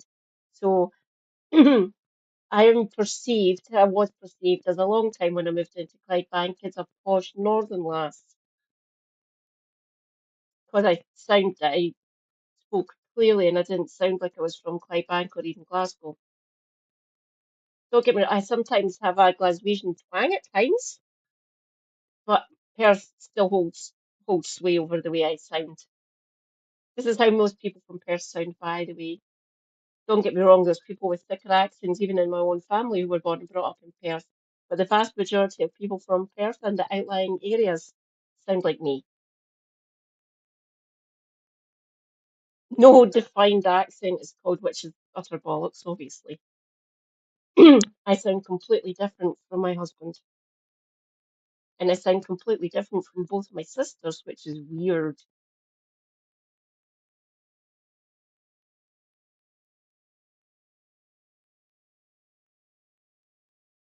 Seriously, I'll need to come down to Leeds and experience it for myself. God, stupid. Go behind, just. Ugh. My hair needs washed desperately. Ugh. The greasy nightmare. When I get really, really upset and stuff, like either really rage-filled or really upset and like tears streaming down my face, I sound more Glaswegian apparently. Also, my dad was born and brought up in Glasgow in Anniesland and Knightswood. They sound a little bit posher, but obviously still sound Glaswegian. So I picked up from him because after they had the divorce and once I reached 16, I had more contact with my dad than my two sisters did. Still held my Perth accent, of course. Yeah, thank you. Well, this still has many times more wheat germ than ordinary bread. So yeah, Southerners are generally seen as like more educated, ruder, more arrogant, softer, like weaker, stubborn, stuck up. I mean, like, come on, Northerners, at least they have all the friendly, nice, happy-go-lucky stuff. For us, it's just bad things. Up their own arses, aren't they? A little bit. Pretty mean Londoners. Not got a full grasp on reality, do they? Posh twats. Posh. Don't matter where they're from, they always sound a little bit posh. I'm just like, oh. But you know, at least we're richer, so I can cry in my Ferrari. Or more likely, an overpriced Waitrose meal deal. Now, who's from London? Gives a cheer. Quite a few. That was probably the longest conversation you've ever had with a stranger, I imagine. Well, look, now we've done the stereotypes, that's kind of the cute, fun, friendly side of this story done. If a Northerner and a Southerner were having a beer together in a pub, this is what they would talk about for the first 1, maybe 2 beers. What's that, mate? No, it's pronounced half, not half. Cob. It's a bread roll, mate. Football references. But you see, it'd be around about pint number 3 or 4, where things would start to get interesting, and the conversation would take a turn. Without London, the GDP per capita of the UK would be less than the state of Mississippi, the poorest of the United States. Put simply, the south of England is richer than the north. However, has this always been the case? Has the south always been richer than the north? No. You see, the way it worked historically is that before the Industrial Revolution, we had the Agricultural Revolution. And in this time, both the north and the south were toiling the land, growing carrots and potatoes and raising animals. And in general, in this period of time, the south was like more forgiving when it came to farming. The land is flatter, the weather is marginally more reliable. And so in this time, many of the aristocrats who owned all the land, a lot of them would have these really large estates in the south of England. And whilst, of course, there were giant estates also up north, if you kind of look at these sort of maps of castles and manor houses, etc., you can really see like the concentration of all these buildings are closer in the south and a bit more spread out in the north. And so, yeah, historically, the south was a bit wealthier and it would have the big wealthy cities like London, Oxford, Cambridge. And with its location being closer to Europe, it meant that we could trade across the seas. And so the south tended to have easier access to more like luxury goods. But then, one day, the boys would log on, load up the server, and there was a major update. The Industrial Revolution. In unison, the boys grabbed their diamond-enchanted pickaxes and headed for the mines, in search of one material, coal. The Industrial Revolution completely flipped the tables. Now, the north was wealthy, and it's to do with coal. If we look at these maps, you can see how much coal is up north versus the south. This was all tied together with like the invention of the steam-powered engine, the steamboat, the steam train, all of which required coal to operate. Sorry, bear with me. There we go. Sorry, Jimmy. Oh, I will use my... there we go. There's my marker. That is Ayrshire and the Clyde Coast. That is the Central Belt and Fife.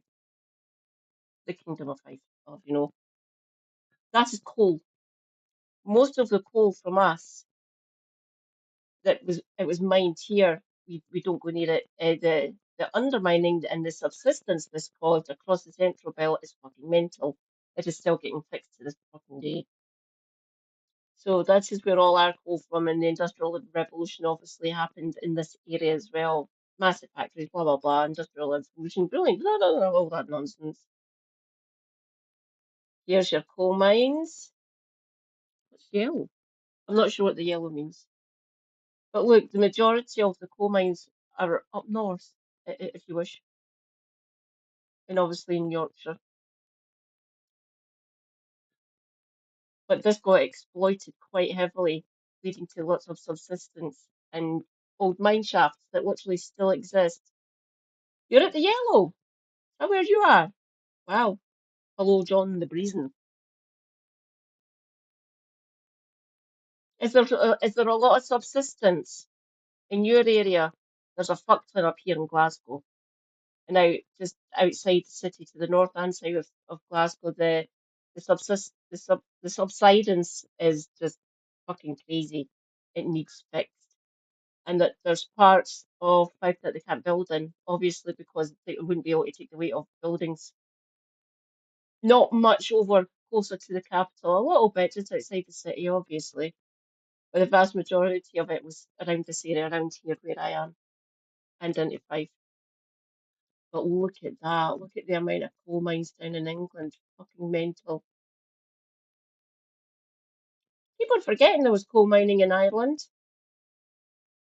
You can see how much coal is up north versus the south. This was all tied together with like the invention of the steam-powered engine, the steamboat, the steam train, all of which required coal to operate. It had this ripple effect where they became like the hub for shipbuilding and like heavy engineering. The north had fucking risen, and now the south were the brokies. Bazza, what are you holding? What the fuck is that? Don't be a dick, mate. You know what it is. It's a carrot. What's that, Bazza? I can't hear you over all this fucking coal. However, this success wouldn't last forever.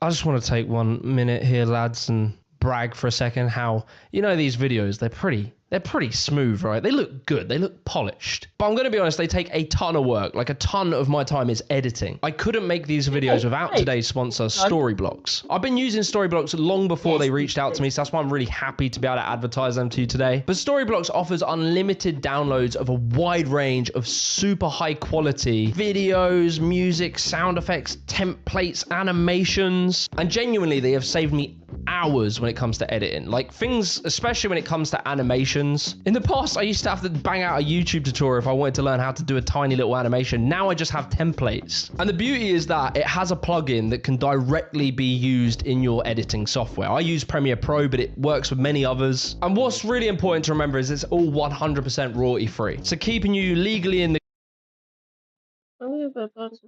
Yeah. Yeah. Wow. I bet it shaped the way she was brought up and what it was like in Barnsley. clear when it comes to licensing footage. So to get started with your unlimited stock media downloads, head over to storyblocks.com/Jimmy the Giant, or just click the link in the description. Anyway, back to the video. Yes. Billboard. So at some point, the North falls off, right? And a lot of people kind of debate when this happened. A lot of people say that during the interwar period, so between like the 20s and the 30s, the Bogdanov brothers came in and absolutely fudded the North's economic boom. Dump it. However, according to this paper called The Political Economy of Britain's North-South Divide, it claims it was even earlier, it was 1914, where the idea of the prosperous North had already come to an end. Also, this paper is more specific. It splits the North into two different categories. So it groups together the manufacturing heartland, which is the West Midlands, North West, and Yorkshire Humberside regions. And then it groups together the industrial periphery. This includes Wales and Scotland, as well as the northern region. And if you look at some of these graphs, it actually shows that the industrial periphery was already on a gradual decline, long before. But you see, whilst all this turmoil was happening, quietly sat back, waiting for its opportunity, was the South. The first problem we got to get rid of is that slut upstairs. The South was different, right? Yeah, we had very high unemployment, and we didn't have coal, and yeah, we were generally poorer, but we did have London. And that means that we had them rich boys, you know, them prancy bros with their, just, I don't know what they do, to be honest. And so, like, think about it. Whilst the Northerners were down in the mines, filling their inventory full of coal, working themselves to death, creating these massive ships, by the early 1900s, the South was getting into all these sexy new industries. I'm talking light engineering, you know, electricals, consumer goods. As well, London had become our capital for commerce and finance. It had become literally an international trading hub. Big corporate headquarters, research and development centers, they were in the South. You see, the North had completely tied itself to coal and heavy engineering. It had gone all in. Whole towns were literally built around mining. The South's economy was much more modern and much more diverse. And so, while the Northerners were toiling in the mines, the South were taking those spoils and building their rocket ship to the moon. Liftoff. We have a liftoff. The source of life has suddenly dropped away from the whole community. The folk linger on unemployment allowances, but the place is dying. So look at this graph, right? If you see this graph and you see this massive fuck off spike, that means bad. During the interwar period, unemployment, it went insane. Poverty is absolutely rotted, and the vibes were very unchill. Can I tell you something? Yeah, bro, yeah. The vibe's off, man. And the people of Britain in this time were speed-running political extremism. The commies and the fascists were out in full force, and it was pretty touch and go for a minute. And like a lot of this anger and animosity was to do with the unemployment, which was directly tied to Britain's decline in industrial output. This map here is really interesting because it shows how industrial technologies spread across the continent. So our nation got Non-coal measures coal fields, whatever that's a head scratcher. You want me? very rich first, and all of our wages went up. However, when wages go up, that means people have more money, and that means the cost of living goes up. And so that means the lives of the working class, the labor force, they need more money, they need higher wages to sustain their life. And like, yeah, the workers were loving it. This is great, you know, more money. It means we can eat sugar. Oh, try this, Billy, it tastes like dreams. However, there is a problem. You see, as these less developed nations had finally got their tech tree to the Industrial Revolution, they now had all the technology that we had, but their wages were much lower than ours. So cheap that it would be much cheaper for us to fucking send a pigeon to tell them to put their coal in a boat, huck that boat all the way to Britain, than for us to use our own coal and pay the wages they need in order to mine it. And so basically, the North got fudded. Billboard. Don't beat. The third is this. We have to buy abroad in order to live and prosper. We can only buy abroad if we sell abroad. Let's pull together for prosperity. After the war, Clement Attlee and the Labour government come in and just save Britain from fascism, basically. And how they do so is by moving us away from this extreme free market capitalism, a system that will always look for the cheapest supply and pay the lowest wage to make the most profit. It's just the name of the game. And so after the war, our whole country moved into what was more like a social democratic system, where the government's job was to ensure that all Socialism was the only means of freeing the world from war and poverty. Socialism stood as a third alternative to a barbaric communism and a capitalism in a state of decay. Communism is a falsification of the principles of socialism. No, it's a starting step. Hello, Marxist here. That's the first step, Clement. Sorry, dude. Don't get me wrong, I absolutely praise what your government done for us. You saved us from a fucking Churchill government and actually funded the country properly. Thanks. Thank you for the NHS and thank you for the benefit system. Two of the best thing in building houses. Great domestic policy, foreign policy garbage. But yeah, that's the first step.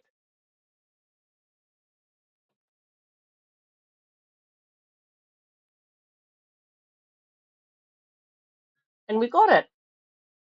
Somewhat. Post-war consensus was actually good. It did help. And created people like me, actual communists. Trust me, there was loads of fortune about the place in the up until about when did the Trots basically start dying off? They started basically getting not de-radicalized, just getting too old in like the late 70s, early 80s. But in like the 50s, 60s and 70s, lots of like Trotskyists and MLs and anarchists all over the land. It's quite good to see. Try not to listen to Trots, everyone. I say that as a former Trot, by the way.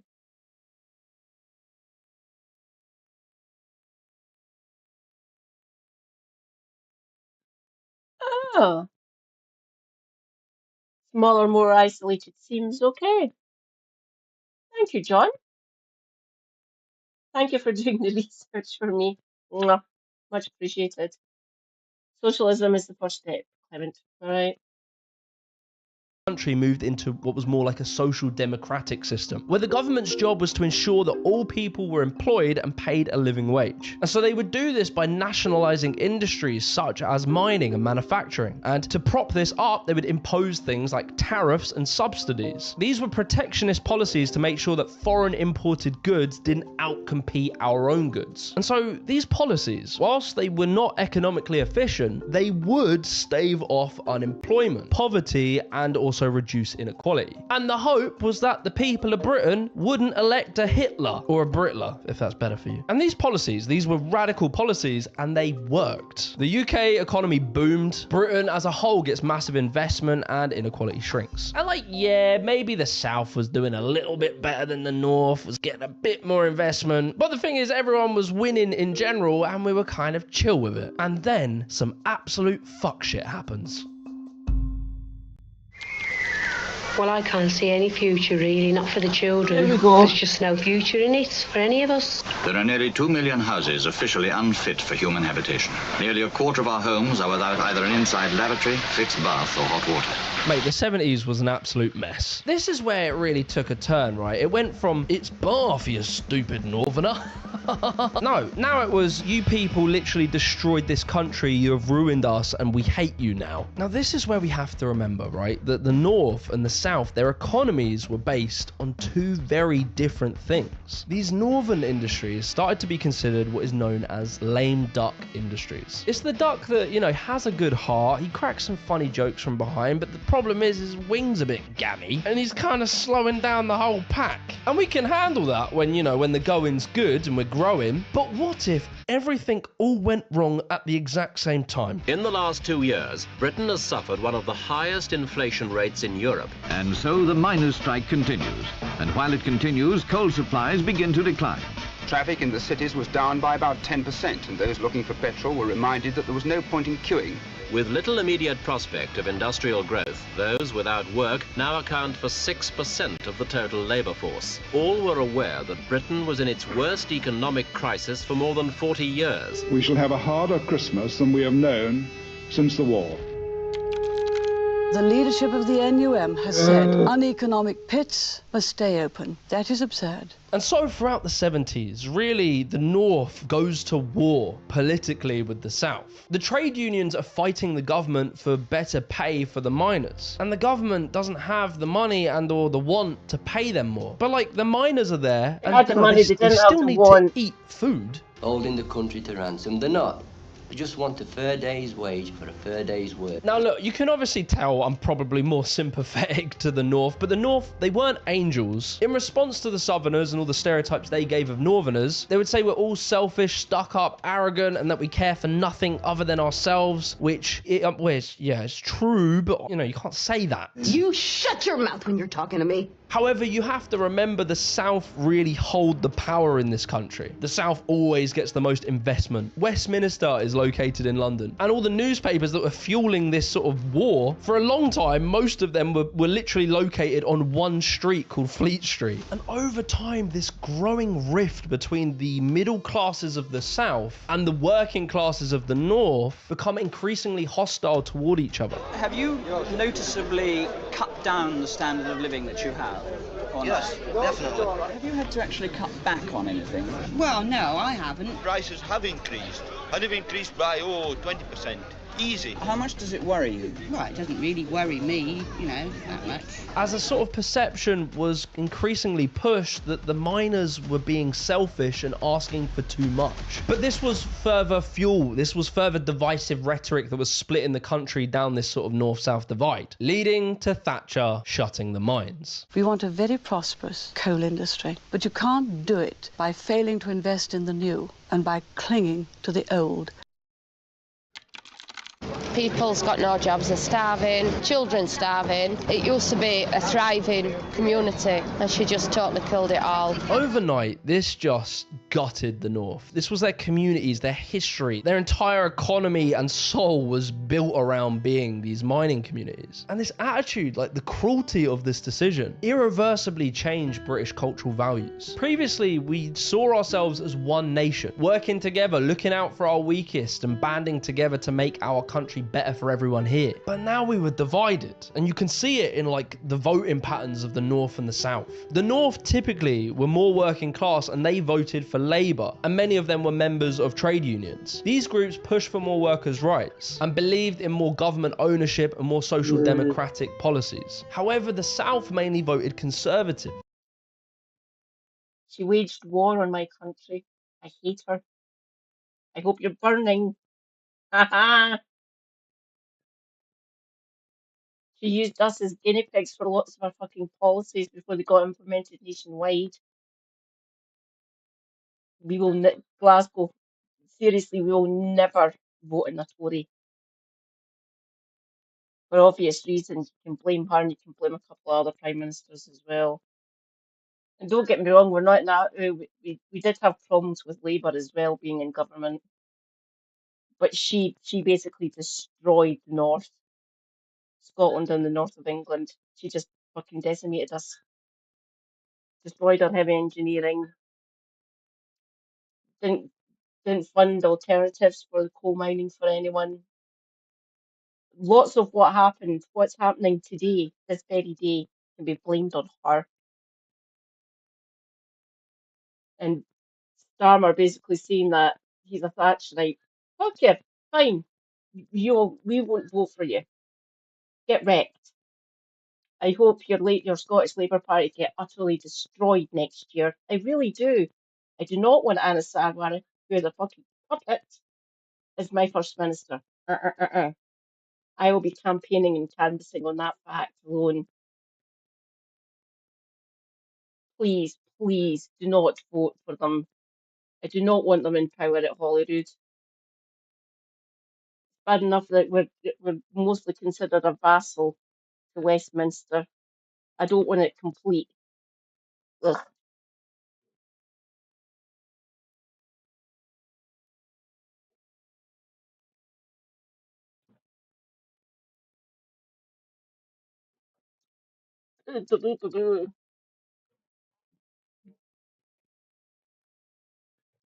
There we go. Give me a second.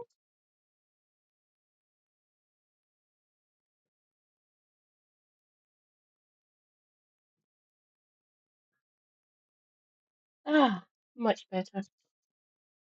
Yeah. Who are more into privatisation and reducing government spending and investment, sort of, unless you're a very rich business and then have all the money you want. And so, the North had slowly become seen as a burden to the country. The North, who had once literally powered the British Industrial Revolution. And Thatcher sort of blamed these unemployed people as being like leeches of the government. What sort of society do you think we'd have if you said, it's the state's job to find a job, it's the state's job to house me, it's the state's job to look after my family? She flipped everything we believe in. Her rhetoric around like the nanny state would lead to a massive skepticism of government investment and spending. But it was kind of specifically cruel because it really demonized individuals. And so all of this created some monumental problems for the north of England. You start to take through what they call spending in the public sector. First, government has no money. We only take in money from ordinary men and women. So if we take in more to spend it, it means that they don't have it to spend. So the amount of demand is the same in the economy. So after the 80s, Britain deindustrialized. And so whilst the South was being pushed into the future, the North was being left behind. And like, you know, it's complicated because Thatcher was probably right. We should deindustrialize. However, because her ideology was so like fundamental, it was so radical. Instead of deindustrializing and then pumping investment to help bring the North up to speed, she had completely made the whole country against investment from the state. And so when the mines closed, entire communities, towns, cities went into massive decline. We can see here how employment declines in manufacturing and services in the North, but we see a stark rise in service employment in the South. And we can see general trends that the employment rises in the South and generally drops in the North. And like, you got to think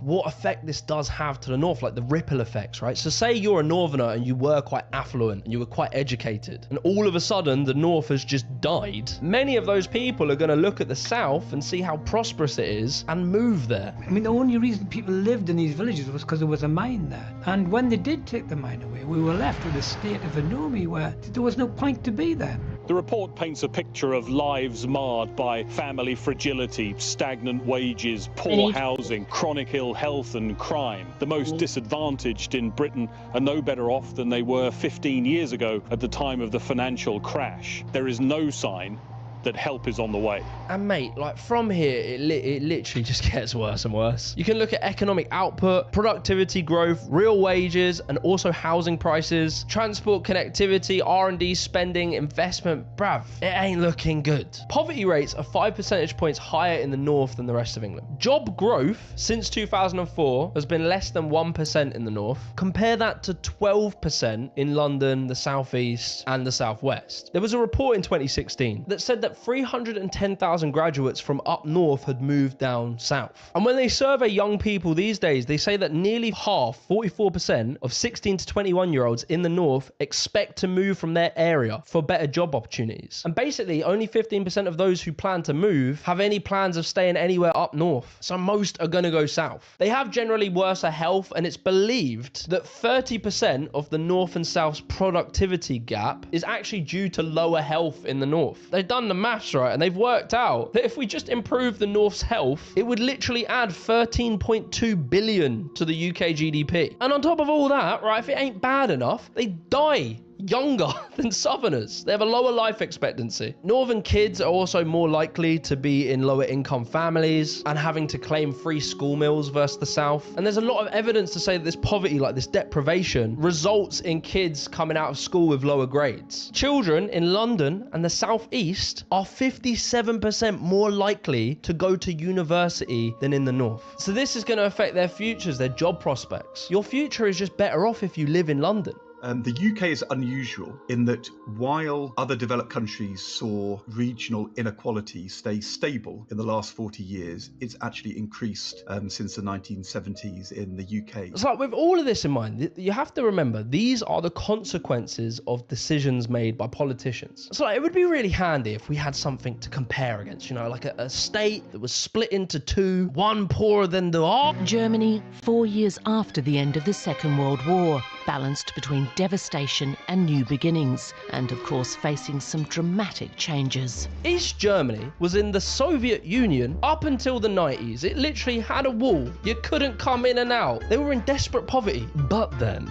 I'm Peter Jennings in New York. Just a short while ago, astonishing news from East Germany, where the East German authorities have said, in essence, that the Berlin Wall doesn't mean anything anymore. It is perhaps the most important announcement made in Central Europe since the end of World War II, certainly since the wall went up. Since the 90s, if you compare the difference, the inequality between West and East Germany, the West and East were able to get much closer and reduce that inequality. And you know, they did this through major investments, and these investments were achieved with no cost to the economic performance of Germany as a whole. And like, boys, I can't stress this enough. This is a failed Soviet state in the 90s. Compare that to what was once the prosperous north of Britain. And apparently, according to this research, half of the UK's population live in regions whose prosperity is no better than former East Germany. We have literally got worse whilst they improved. And the paper also tells us that in the UK, our Friedman-type shareholder capitalism has largely only benefited London in a way that's largely been at the expense of other regions. While at the same...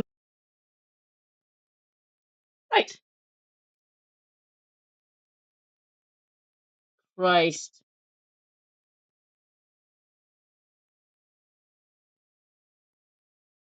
Fucking hell. We're here.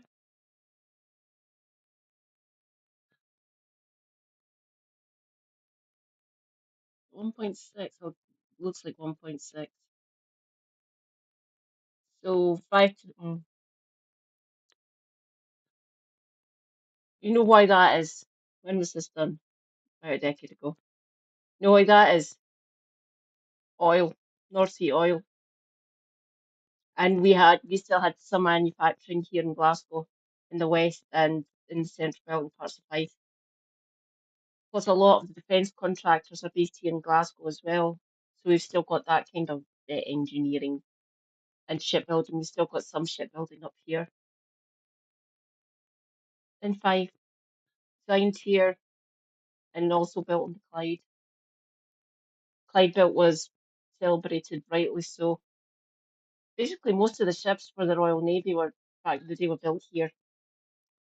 So we done a lot, but don't get me wrong, there's areas of Glasgow that are still fucking deprived. We're still treated like shit.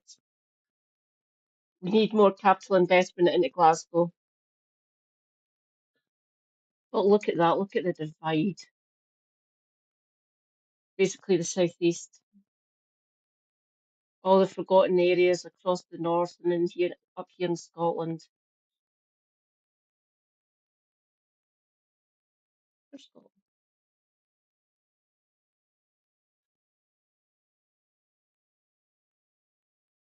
Fitted London in a way that's largely been at the expense of other regions, while at the same time nationally gaining no long-term productivity advantage over any of the similarly developed countries around. To me, it's like a really good example of showing how this Thatcher ideology doesn't work. You need to invest into things to maximize what you get out of it. There's not been trickle down of growth, it's been the opposite. So with all that, you would know Ed. That was Ed Balls, by the way. Our current Foreign Secretary's husband. I can't remember where he represented. I think he was a Yorkshire constituency, wasn't he? Mr. the Brazen. Where was his constituency? If you know offhand. That being said, right, what are we doing to try and fix the North? Everyone knows we need to do something, and every so often, every few years, we get a new scheme. Yeah, no, don't worry about it. We got you, don't worry. We're going to fix you up nice and proper. Can we fix it? No, we can't. Winston Churchill, in 1912, said that if we wanted to preserve the UK, we needed to split it into 4 different regions, sort of implying that it would... It balls. She's got a, what's she, Normanton or something. I can't remember her seat. I'm sure she was in the same general area. I'll check where her seat is.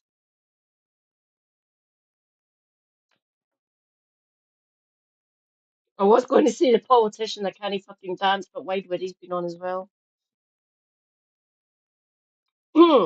Yvette. Nope. Yvette Cooper. Fuck, nearly a decade old, literally nearly a decade older than me.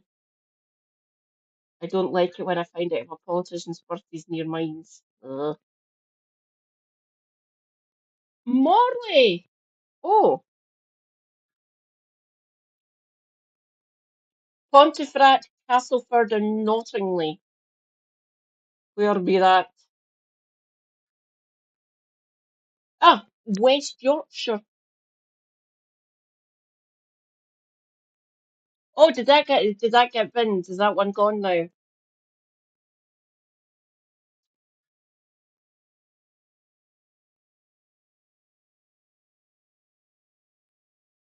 So her constituency is basically Pontefract. I immediately think licorice for obvious reasons. I love licorice. Super Hubby looks at me weird.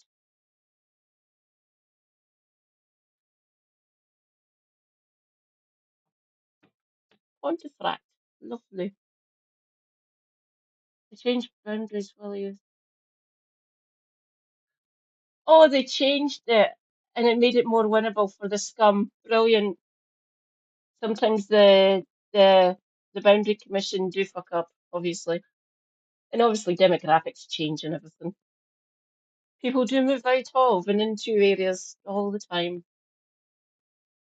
Give the North its own governing body. Jump forward to 2014. George Osborne walks out in Manchester and announces the Northern Powerhouse.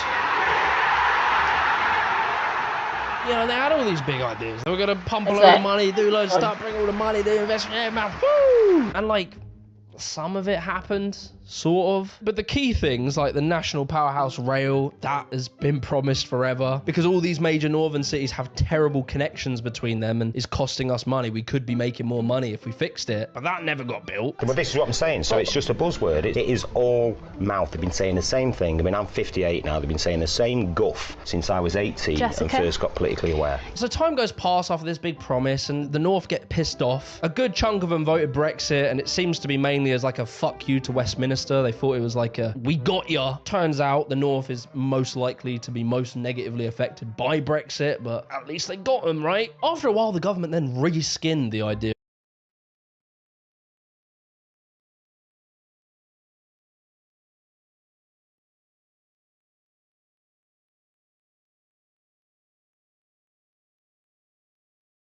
Oh, I will read this. This makes a lot of sense.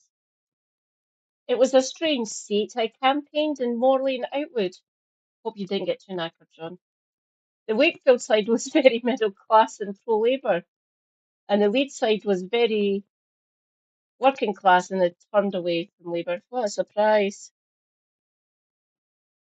That had those red wall and everything, all that. The ones that voted for Brexit against their own self-interest. Funny that people voting against their self-interest because we believe you cunts. That's why. Well, I don't obviously. Super Hubby likes to make digs at me for being a Marxist. Did they? Used to be. There's plenty of used to be Tories all about the place now. Funny that. As I keep on saying, I will never get fed up of saying this. The Tories are politically and electorally dead now, as far as I'm concerned. I've been saying they've been morally bankrupt for fucking decades. But what do I know? I'm just some poor Scottish woman who knows nothing. Good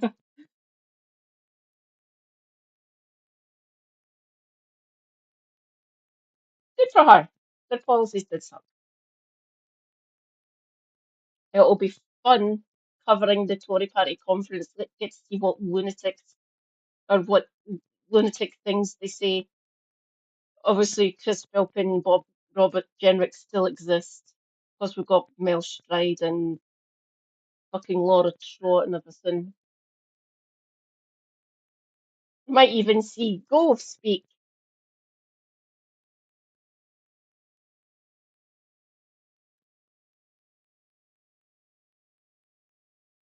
Oh, that's good. Well, that a lot of people. That's how they joined. That was the largest membership at one point when Corbyn was leader. Because, like a lot of us keep on saying, the country is screaming out for fucking capital investment, especially up here in the especially in northern parts, former industrial heartlands, blah blah blah, coal mining, all that stuff. Literally screaming out for investment, better housing, more housing even. 1.5 million over 5 years isn't enough. Can you hear me? Build more fucking houses. Of Northern Powerhouse and called it levelling up. Now the government had realised like it's not so much a north and south divide as much as it is the whole country is fucked and now we need to invest loads of money to try and fix it. But with all these big claims, obviously COVID happened and then you had Rishi Sunak saying that I am ending this long-running saga. I am cancelling the rest of the HS2 project.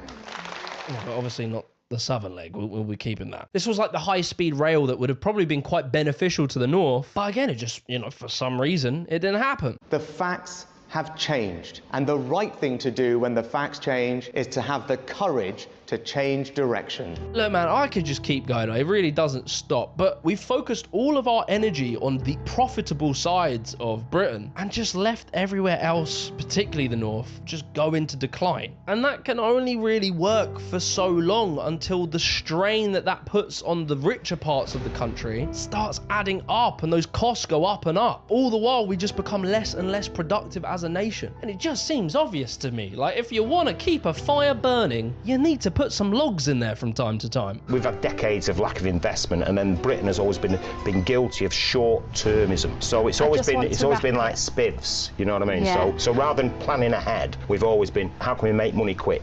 If you enjoyed that video, be sure to leave a like, subscribe to the channel, and join our Discord where we chat about all these topics and many more. I'll catch you in the next one. Peace.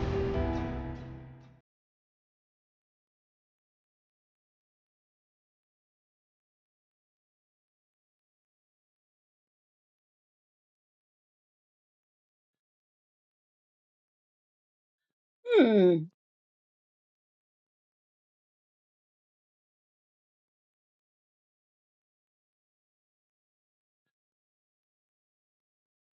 Hmm. Oh, I like that. There is a light, Mr. the Giant.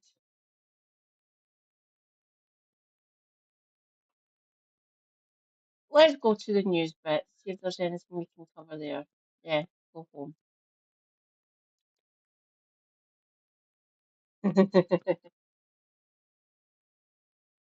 News.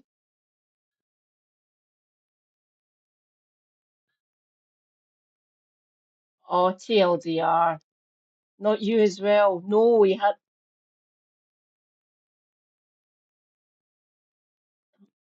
Go away.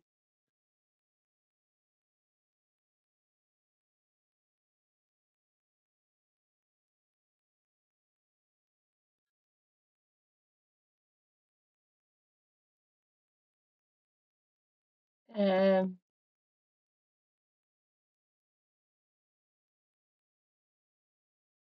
I'll tell them it's free again.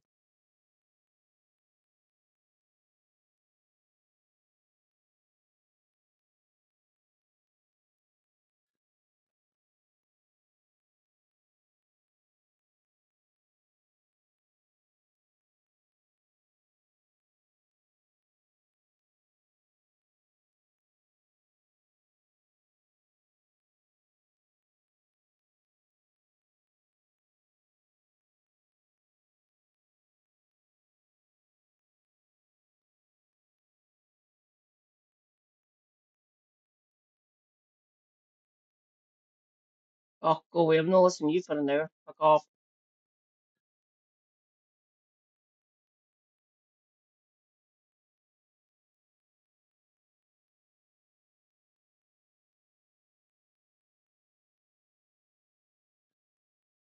Oh, go away. No.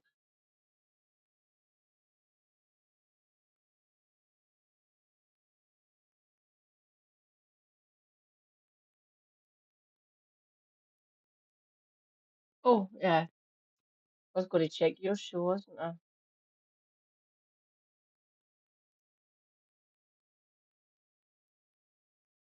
Oh, I can spell, honestly. Um,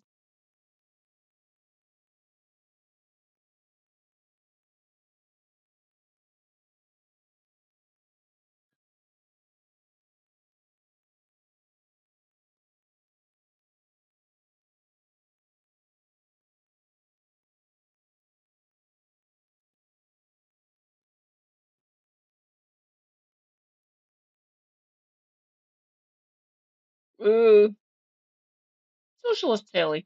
Eh, let's see what I can find.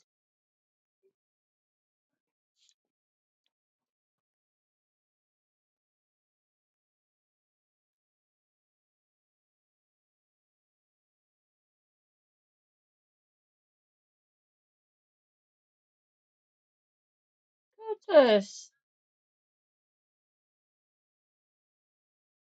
Ah, the Liver Building. Hello, Liver Building.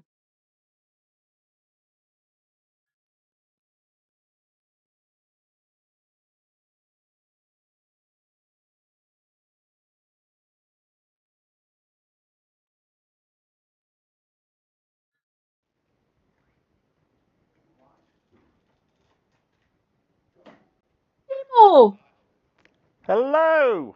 Welcome to your show. 18 hours! 18 hours over 2 days of the best of the left-wing content. And they've let a couple of YouTubers take over the studio already. They've let us start this thing. What were they thinking? I don't know what they were thinking. My name's Damien Willie, aka Kerno Damo. My young friend over here is Curtis Daly, and I'm so excited to be hosting this intro segment of your show. And you're right, it's 18 hours of alternative media content, because the corporate media can't be trusted to tell the truth or tell it like it is. And of course, the Labour Party, we all have our thoughts on that. So this is something truly incredible that we're doing here. A group of independent media coming together to provide an alternative to the Labour Party conference. Totally agree. It's mad, isn't it? We see so much in the media at the moment of the left fighting with each other, and falling out, and having a seeming axe to grind with each other. And yet, we in the alternative left-wing media scene have managed to get our acts together and all come together. A bit like Avengers Assemble, isn't it? Set as well. The set. Is it Mondays or is it yesterdays? Well, technically we're on Thursday now. Is it Mondays?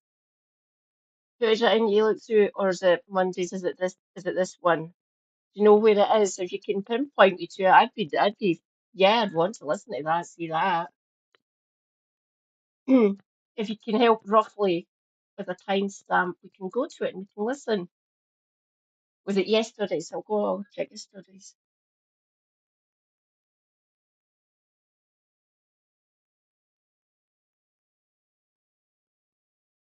Yesterday's.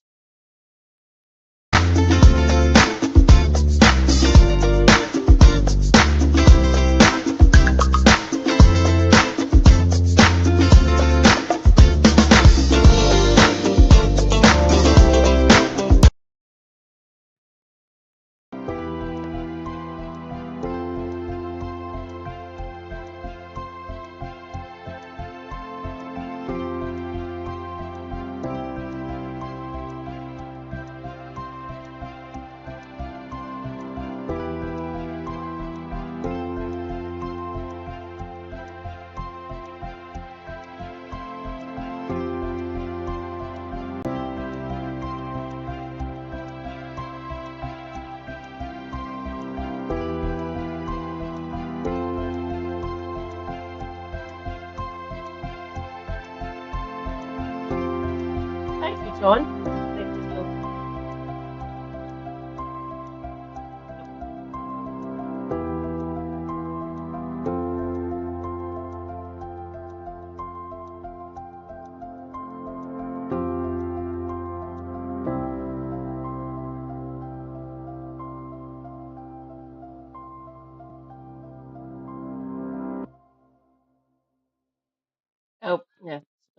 Okay.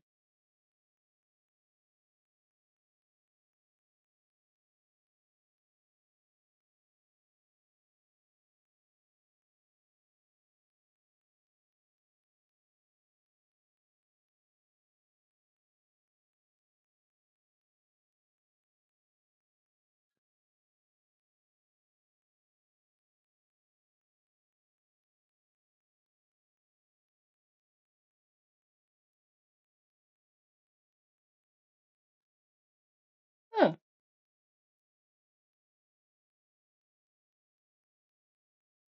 Okay, that was weird.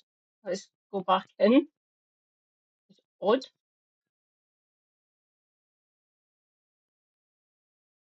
4 hours in, right. Oh, not the speaker. Your show, Wednesday the 30th.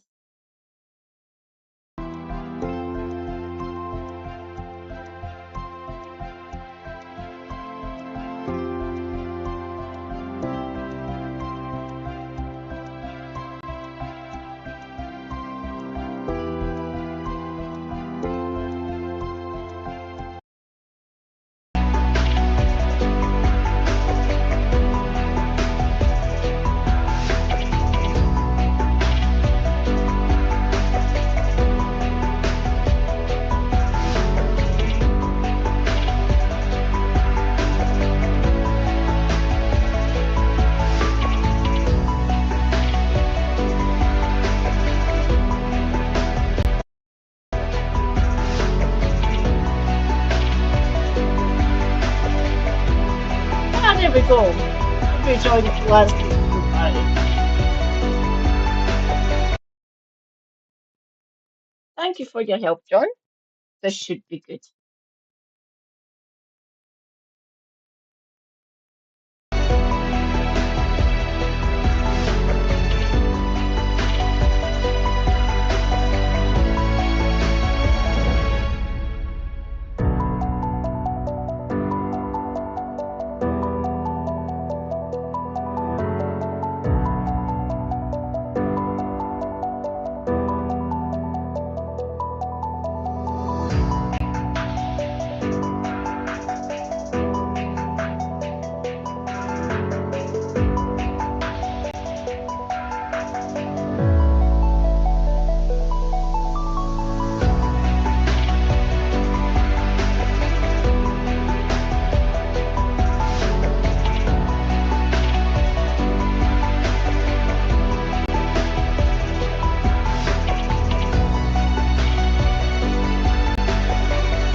But you can see me properly.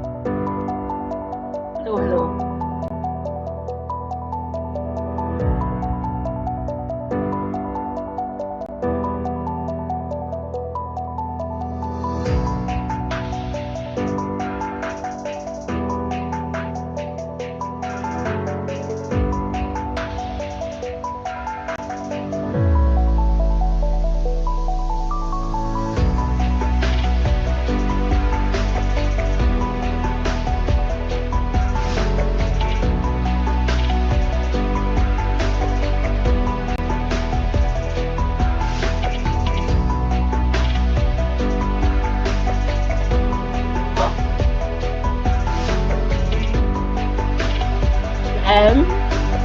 Okay.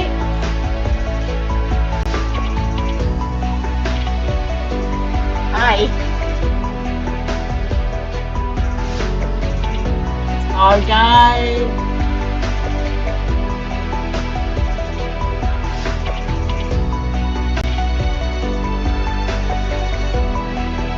Seattle. Steve.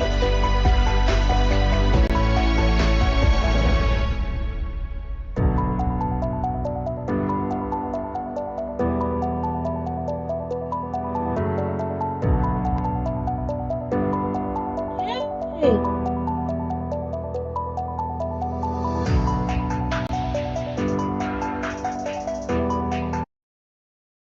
What was the chat like? Was the chat good? Well, obviously yourself's in it, and Jim, and good to see Ciara. She was a Workers' Party member. I don't know if she still is.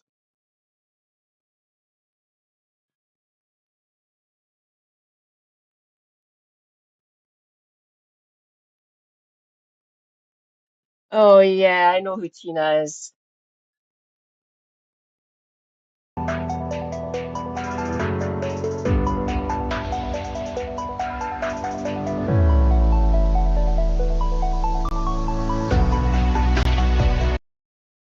Honestly, some of us are capable of learning.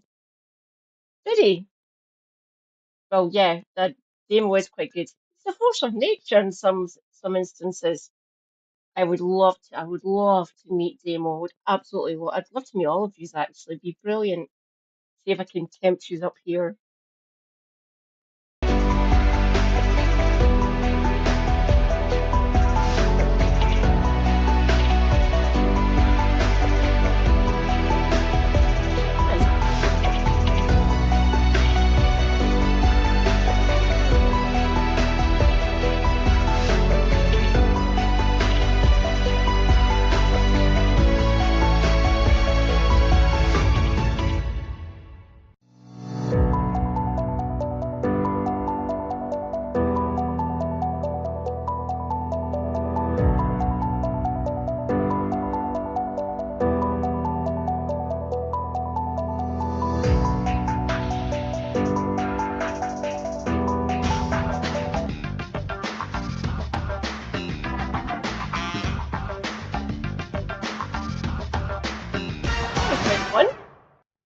Welcome back. We're going to discuss the Green Party now. It's just announced that it has got a record membership levels, 80,000 people. That is, of course, dwarfed somewhat by the 800,000 people who've signed up to your party. Although we just discussed this, probably a few of them have now signed up to the Green Party, considering the state of your party. Anyway, it's a 20% increase in membership in a few weeks, and that's certainly down to Zach Polanski. He certainly talks a good radical talk, and he's been keen to attend, for example, events organized by the Socialist Workers' Party, aka We Demand Change. But does this new leader make the Green Party a radical alternative, capable of providing real answers that can actually tackle the destructive capitalist system? Good to see that the chat isn't going at fucking light speed, unlike some leftist streamers and stuff. Some of their chat is just reconducing. And obviously the Hassan's chat goes at light speed, and lots of stuff happens in Hassan's chat. Yeah. I just try not to go over to Hassan's channel too much. Don't get me wrong, I go in and just take a look. I sometimes announce that I'm there, sometimes I don't. So we've got two different views here today. We've got with us Damien Willey, who's I think you recognize him. He's also a Green Party councillor, as it happened in Cornwall, as well as a host. And we've got Jack Conrad, who's a member of the Communist Party, and he's written the Little Red Climate book. I'm going to start with Damien first. Zara Sultana, who many lefties like you probably also quite like, she said recently the Greens are not a socialist party, they're not a working class party, and they, for example, they support NATO. Why do you still think do you disagree with her, and what do you think makes the Green Party a radical alternative? I think it's rather a disappointing assessment, actually. The NATO thing I get, but like all policy in the Green Party, it's all member-led, and everybody has a conference, and they decide if they want to change the manifesto, if you like, or what the party actually stands for. It's all available online all the time, which is unusual as far as political parties go. So at least you can't say the colours aren't nailed to the mast, so to speak. But to say it's not a socialist party is say, well, you know, it could be. It depends how many people join it and then choose to shape it, because that's simply how the party works, really. I mean, she might want to consider trying it herself, frankly, with the state that your party has got into and opened it. And I think that's where I want to pick up on the I'm with you on that. See how Tina does. Mm. In the title of this segment, radical, and maybe turn that on its head a little bit and say necessary, because you've got Labour. Well, we've got a Labour conference, haven't we? We've got Keir Starmer doing a pale, male and stale speech at the minute. He is authoritarian. He is cracking down on any manner of dissent, especially when it comes to the matter of Palestine. He is imposing things that the Tories brought in, like the two-child benefit cap, for example, and discrimination against disabled people. And then you've got the Tories who brought that in before them, and Kemi Badenoch is kind of, well, what is she anymore? Frankly, what are the Tories anymore? You've got Reform surging because Starmer is basically copying them. And your party can't seem to decide who wants to be in charge, and that seems to be splitting it down the middle. And as much as you've had 800,000 sign-ups, which is fantastic. I mean, that is the makings of an epic party in no time at all. They've screwed it, haven't they? Well, for the time being, that's certainly true. But it does show there is a thirst for big answers. And the question, of course, I put to you now as a Green Party councillor, can you solve the climate crisis within capitalism? Because the Green Party does not have a programme that goes beyond much of the status quo. But again, this is where the work has to begin with changing, or shaping, I say changing the party, shaping the party in a way that's going to travel in that direction. You've got Polanski, who is a working class guy from Salford, despite Zara Sultana's assertion. And you know, the policy is shaped by the members. It's what they want. He is going around with his eco-populism. Yeah, that's the campaign that he got elected on, with 85% of the vote in that. It was a thumping doesn't he? Seems rather familiar. It doesn't sound very capitalist to me. And in fact, he's gone on to challenge the media as well, which are basically the mouthpieces of capitalism in this country, the mainstream media. And there's a lovely Welsh comrade as well. So there's good people in the chat. That's a first. That's a good thing. I appreciate. Maybe seeing Helena would have been sweet as well. Having her in there would have been good. Maybe even Kev.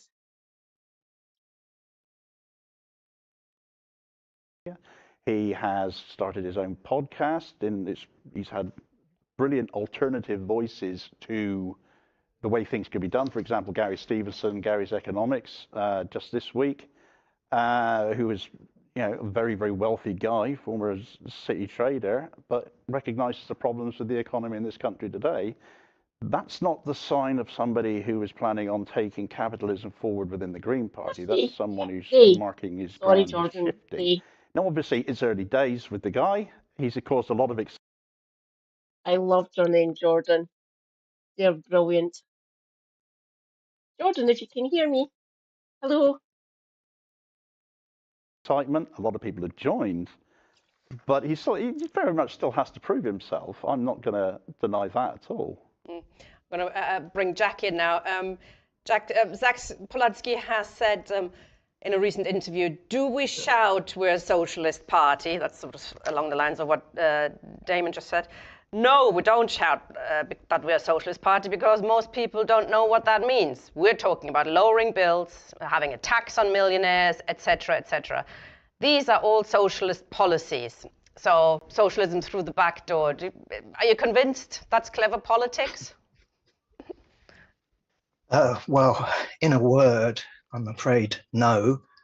I mean, the fact of the matter is that every state on the planet taxes the rich. Some tax more, some tax less, but they all tax the rich.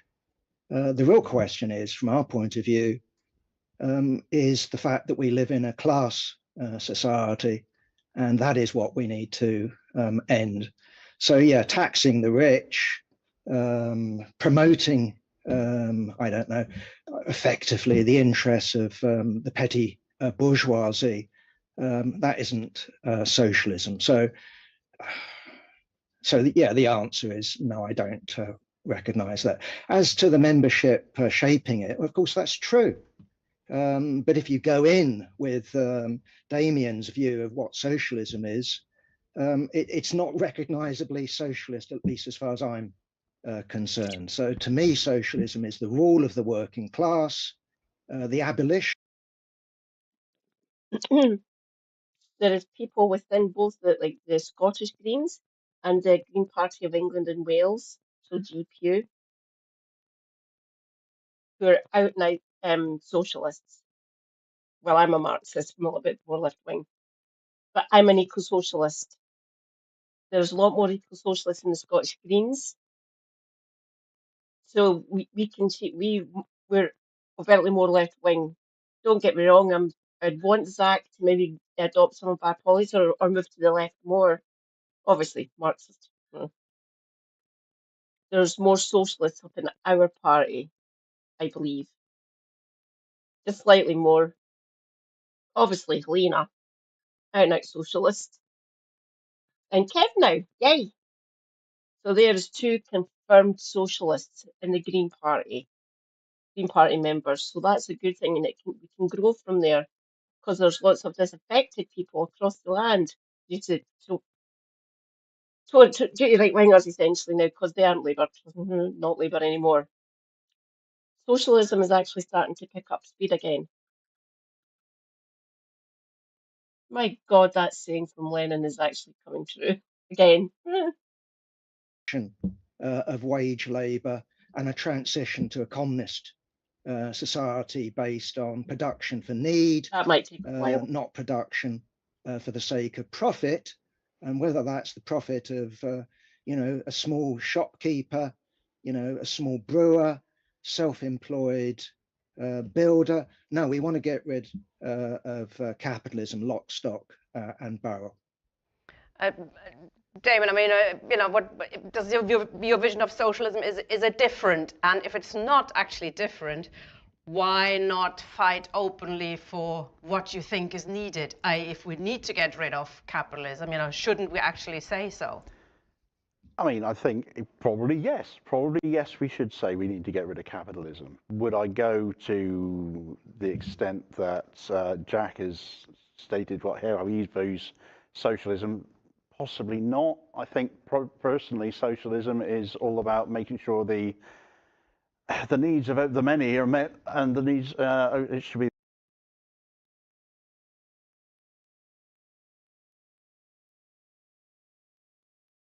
Yeah, well that'd be the tag that I'm going to do. I say jokingly, I'll bribe people with tablets to vote for the Scottish Greens.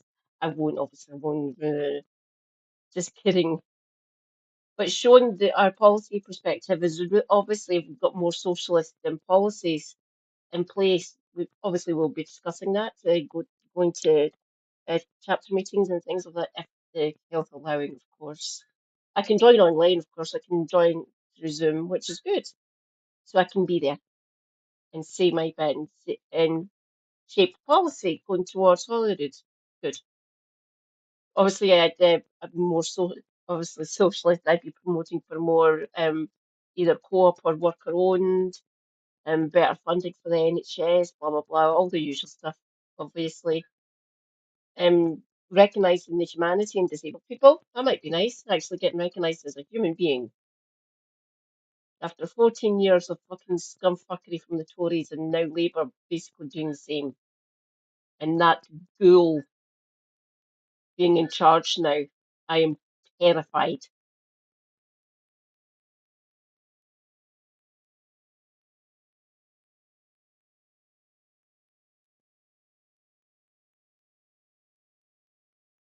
Yeah. You have to you learn ways to reach out to people. You take a look at their socioeconomic circumstances. That's a good one. And saying this is how we would fix this little slice of hell for you. We could do this with this policy. Obviously, it's easier with better wages, better working conditions, funding for the NHS, better transport links, tackling the climate crisis. Lots of people do talk about them here in Glasgow. It's quite fun. And a lot of people do actually come to me like they recognise me in pubs and stuff pubs that I drink in, and they ask me and stuff, which is good. That's why I'm here.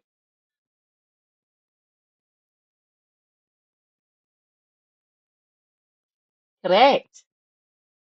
Which is a good thing, not having like that albatross around your neck. Self-inflicted on the three major parties. Self-inflicted. Fuck them. They chose to do this to us for either ideological reasons, the Tories, or not wanting to piss off their donors and not scaring capital too much with Labour. And the Lib Dems just the clues in their name. About the many and not the few, frankly, as Corbyn used to say. It's fundamentally making sure that society is run in the interest of society as a whole, not as a vehicle for enriching certain individuals. And I think there is still far too, although I take the point perfectly well that they are taxed a bit, they're not taxed proportionally. The work is taxed far greater than wealth is, and the issue that Polanski regularly talks about is about taxing wealth, not earnings and earned wages. And when he talks about eco-populism, it's you're talking about the climate crisis. You asked me about the climate crisis a minute ago. I didn't really answer it today, but the climate crisis goes hand in hand with the issues of society, because if you get people that cannot afford to pay their rent, are not getting paid enough, they cannot afford to pay their bills, cannot heat their homes, they cannot afford to embrace green change and green policies, they don't want to hear about that. So the trick is to demonstrate and show to us not a trick. A trick is a horrible word to actually use, actually. Shame on you, Damo. But it's telling proposing a narrative whereby we can get to the climate justice bit if we sort out the social justice side of it first. The two need to come hand in hand. It shouldn't be one or the other. And there's no way realistically you can deal with the climate. I'm assuming that's Curtis. Or if it's obviously if it's Ben or Political or anyone else. Fuck it, even say it. I'd love if that's you, Sarah, but I'm assuming it's Curtis. And you might be Adam.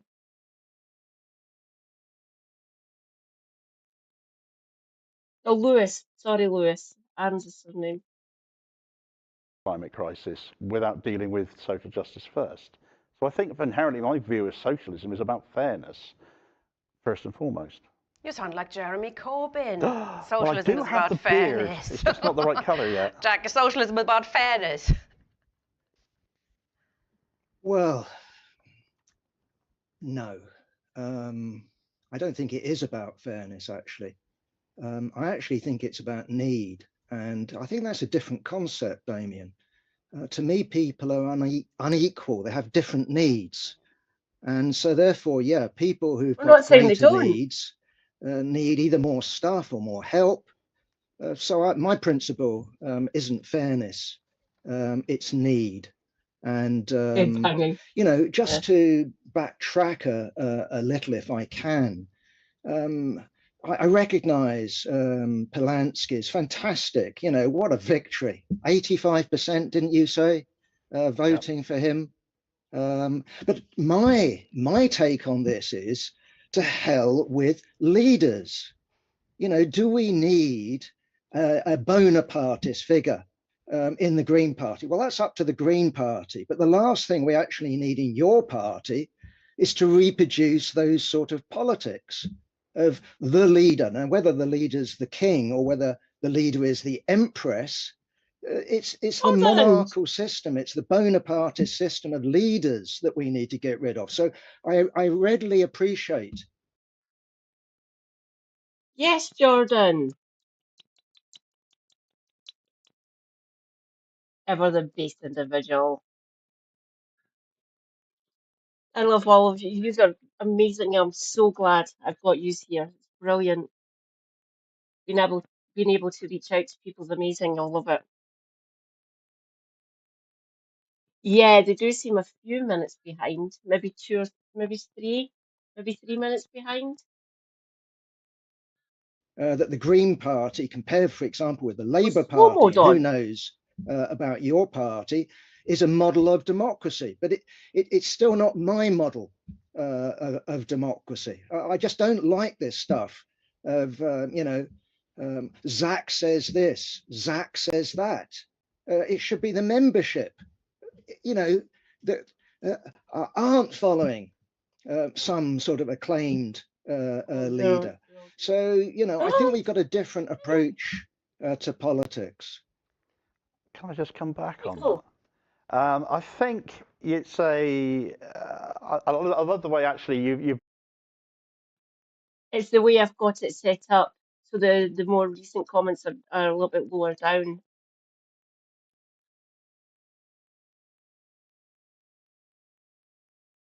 Maybe something can be a socialist policy without being 100% socialism forever, comrades. Fight with me. We don't want to fight with you, Jim.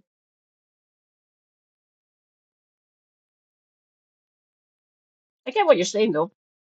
Brought up the word need, actually, necessity. I think it's a perfect way of replacing that word radical in the title is need. And I come from a background where I'm an unpaid carer. I've got, my wife is disabled, my daughter is disabled. I like that. You open the door before you try climbing the stairs.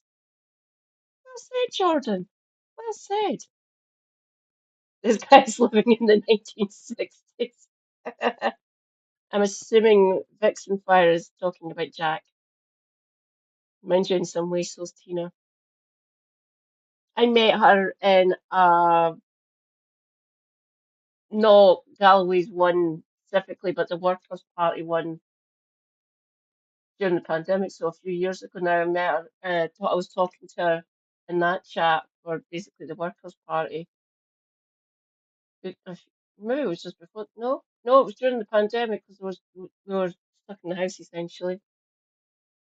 And that's when I was talking to Tina when she was in chat. So about 4 or 5 years ago now. Cost of living is higher, need is greater. So that should be recognised. That shouldn't be a question. Instead, what we get in society currently is these people get demonised as scroungers or shirkers or getting something for nothing. And they get demonised like that because it's divide and rule.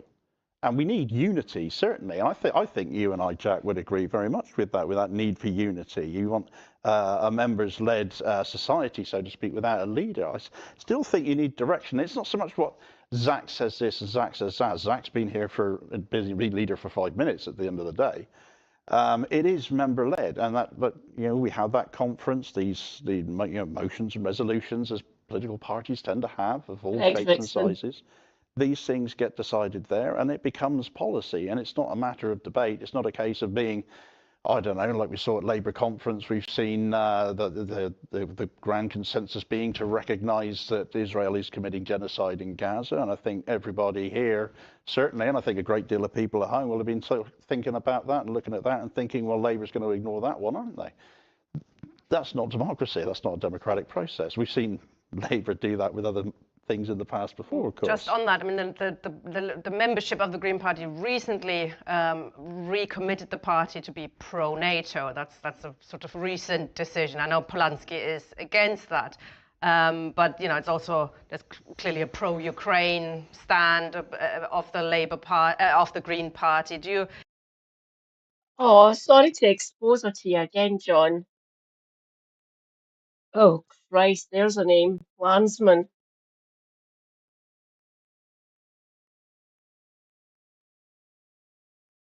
You're meant to have you're meant to pick people from different socioeconomic backgrounds. Like, not that I'd be uppity or anything or forcing, trying to imply myself onto everyone here. I'm not like that.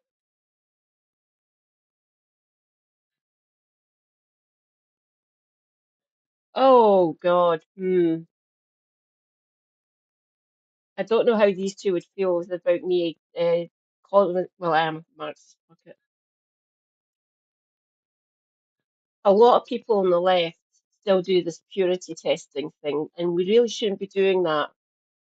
We're beyond purity testing at this point, please.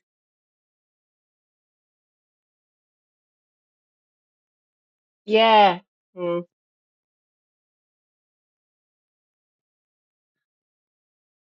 Can you see why some people, like for example, from the Green, I'm German, and the Green Party in Germany is fully pro-imperialist. It's fully pro-war. That's fucking real. King of Silver River. Hello, AO chat.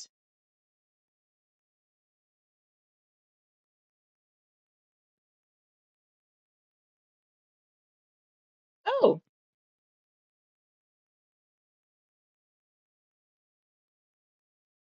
I understood it in the correct way, but you used the other one. I knew what Damo was trying to say. The people's interlocutors, they be weird. Obviously, we've all got different ways of thinking and speaking.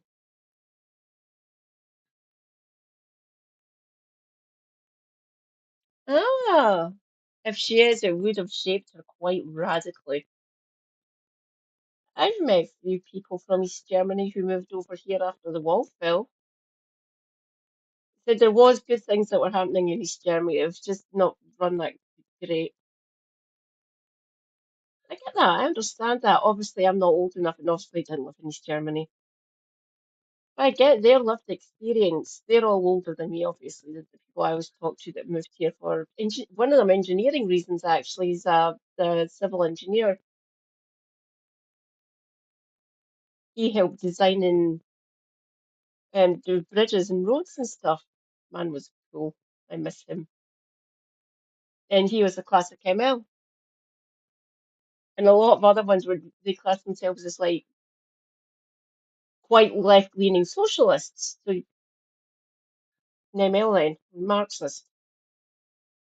Said, oh, I'm more than a socialist. Fair enough. Pigeonholing yourself is never a good thing, at least to me. I try not to do that. That's why I say I'm a Marxist and an eco-socialist. And that's in the name of the ecology. We have to basically fight against Russia, etc. So they're fully on board of imperialism. That's the kind of logic of the Green Party program, becoming a militaristic force when you start trying to. That same engineer that I was just talking about,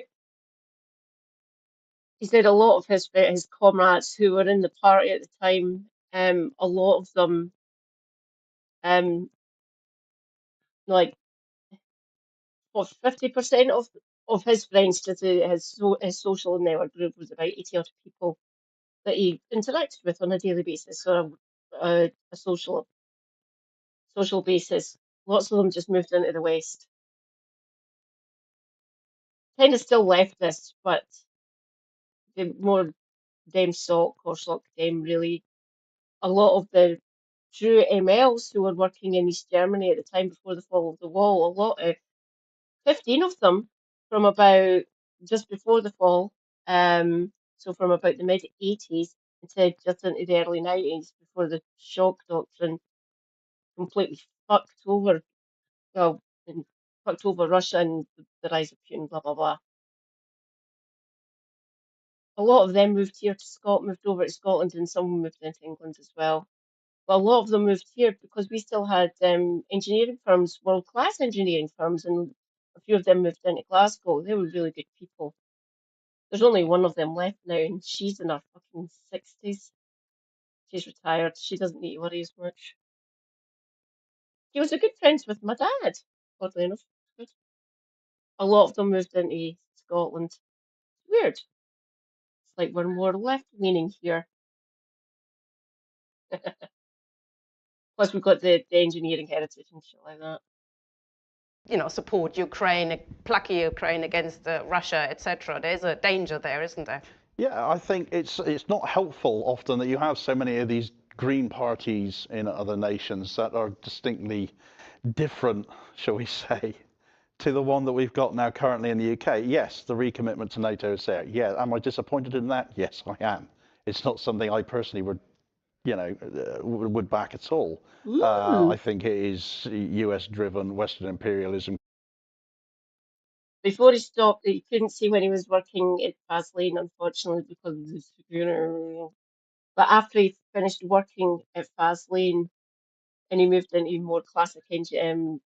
He was a lecturer for the Naval College here in Glasgow after he left Vaseline, my dad. He could actually come out and say, yes, I'm a Marxist. He couldn't do that while he was working for the British government, essentially. Funny that, them purging Marxists and communists from the British government. But when he left, which would have been mid-90s, really.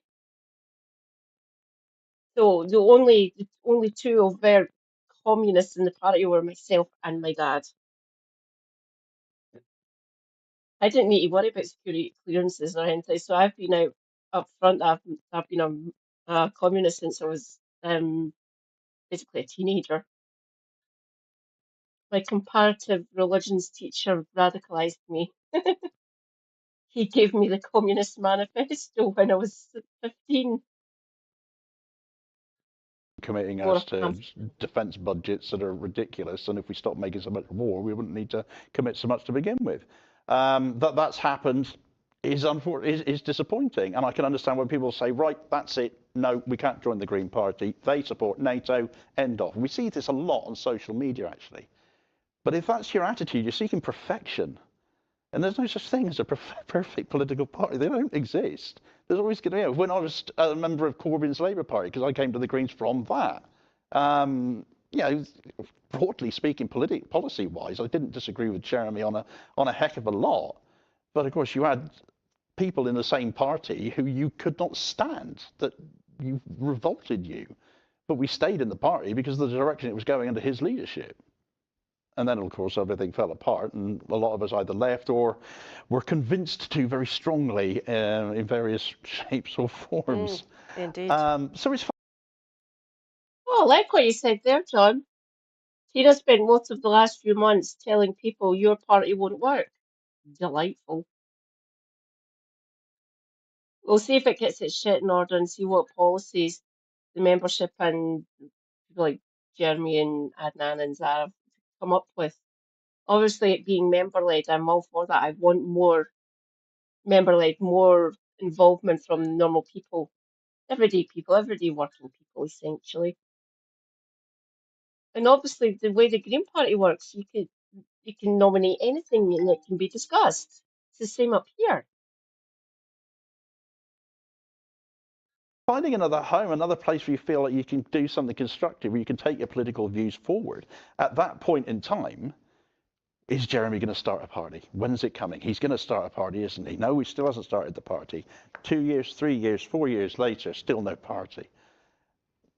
Well, yeah, people don't want to wait forever. But talking about the anti-Semitism smear campaign, I mean, your Zach, our Zach, he was in on that as well, wasn't he? He has apologized for it, which is fair enough. But the Green Party still, like the Labour Party did, in fact, is committed to the International Holocaust Remembrance Alliance's definition of anti-Semitism, which is not a definition of anti-Semitism, it's a misdefinition, you know. Is there a campaign to get rid of that? Because that is clearly being used to redefine what anti-Semitism is. I've certainly seen conversations in that respect. I don't know about any full-on campaign necessarily. Why don't you launch one? I would, well, maybe I should. No, Yes, what am I doing here? I've got to go. But, you know, it's, yeah, you're right. And that is deeply concerning that is still on the table and that needs to be shifted. And yes, Zach did apologise for that. Zach is, of course, Jewish himself, though. He is anti-Zionist, despite having been raised in a Zionist household. He really knows his stuff on this sort of thing. I think he's in a perfect position to refute an awful lot of the accusations that could be aimed at him for perhaps promoting a lot of policies that might be broadly in line with the sort of thing that Jeremy used to promote. It's almost like they're making Damo apologise for not fitting into their rhetorical nonsense. Round of applause for John the Brazen. Well said, John.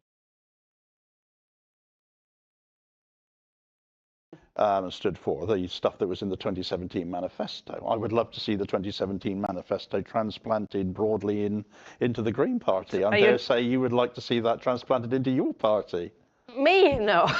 I think it's a rubbish programme, personally. It's a social democratic programme. But I mean, talking about that, I mean, are you in favour, for example, and Polanski has sort of pushed that away, of an alliance, electoral alliance, or, you know, do you know what? This your split in the Your Party, I spoke about this on one of my videos on my YouTube channel, and it has actually made me really angry. Because you've got places in society where Jeremy will reach out. It's only 800,000 people. He can reach out a lot. He's got a long reach. And the Greens don't have that. What the Greens do have is have a long reach. party machinery, national. The reason he has that long reach is because of the length of time he's been in politics and the length of time he's been in Westminster. He knows how to reach out to the voter. It'll be good learning from Jeremy, obviously, for your party or whatever they end up calling it. But he has that long reach. And wide, quite a broad reach that he's got over different communities across the land. That'll be beneficial. That is beneficial if they get the ship in order. Good policies. And with Jeremy's reach and Zara's fire, that's what I was looking for. Obviously, I've got it with my Scottish Greens. We've got my wee twink, my lovely wee twink. I can't wait to meet Ross. I really can. It's going to be brilliant. And the way it works up here, we can suggest anything. Brilliant being able to reach out to the upper echelons of the party and just say, how about this for a policy proposal? And that's because people across Glasgow, the chapter that I'm part of, we live in many different types of socioeconomic conditions. Obviously, me, disabled, working class. I can reach out to that. I can give policies that might help people like me. And obviously, the doing more renewables. Quite a lot of Scotland want more renewables. Just leave Campbell and Rosebank alone. Just leave them. Just don't fucking touch them. Do more renewables. Basically, keep on screaming that until I'm blue in the face. Infrastructure. So there's ample reason to overlap and form alliances in certain areas. For example, I don't know, West Streeting, for example, Ilford North. He nearly lost his seat to Leanne Mohammed. If Leanne was best placed to 512 votes. Just slightly over 500 votes. Dear fucking. And we also could have had Pfizer, but fucking Starmer. Where's Pfizer? I'd love for her to join the Green Party. I think she'd be absolutely brilliant in it. Just saying. Love Pfizer. And whenever she comes on, like, Politics Live or News or whatever, she's quite good. She knows exactly what to say. She's quite good. Having Pfizer in the Green Party would be amazing. win that seat, as I believe she still is. She was your party, which I think she was, if I'm right in saying she's leaning towards, or maybe already there. Why would the Greens stand against her? It would be stupid.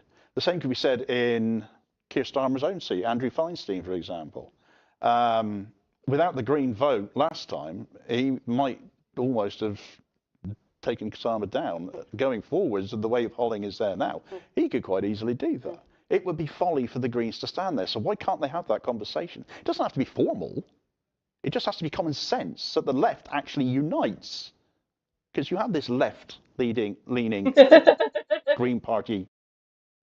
I tend to agree with you there, John. Don't get me wrong, it was a good ground campaign. She was so close.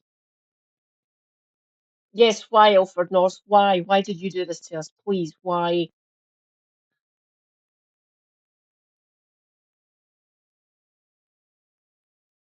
A horrible little weasel of a human being.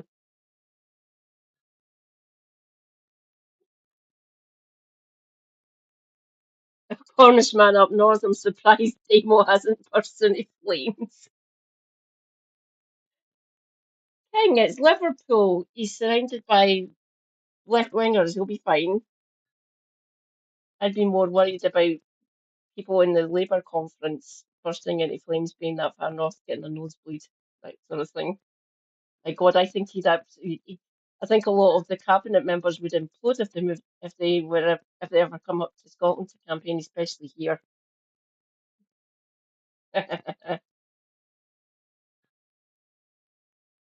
Please, Douglas Alexander, come up to Glasgow. We'd love to talk to you.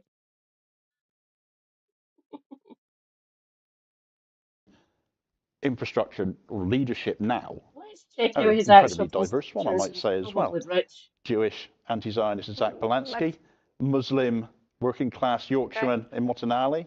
Jack, what do you think? I mean, Trotsky said you can have alliances with the devil as long as you don't call him an angel. Greens and your party, should they get it together? Well, I think it would be perfectly sensible, perfectly principled. I mean, we obviously don't know what your party is yet, whether it will happen, what its program is, but yeah, in principle, we shouldn't rule out alliances, either of a formal sort, i.e., this constituency, you stand, that constituency, someone else stands. But also, I would say that in all of this talk, we shouldn't forget the Labour left. I have no illusions in the parliamentary Labour left, but Dunbar has the major places that the Douglas Alexander covers. Dunbar, Longniddry, North Berwick, Prestonpans, Tranent and Harrington. So Harrington's kind of posh, it's middle class and upper middle class essentially. Prestonpans and Tranent, maybe slightly working class.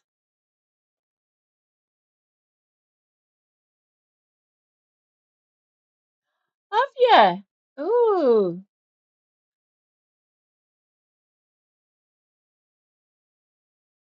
So his seat is about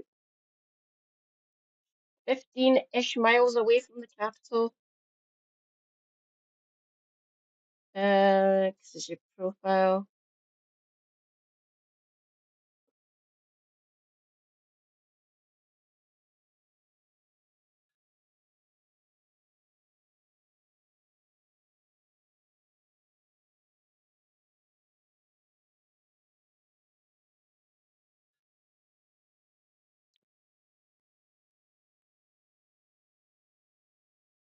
Higher than the median wage. Parts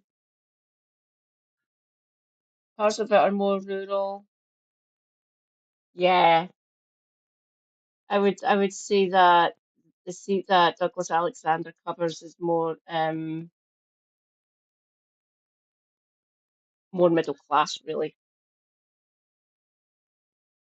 Let's see, back to my chat. Super Hubby is up.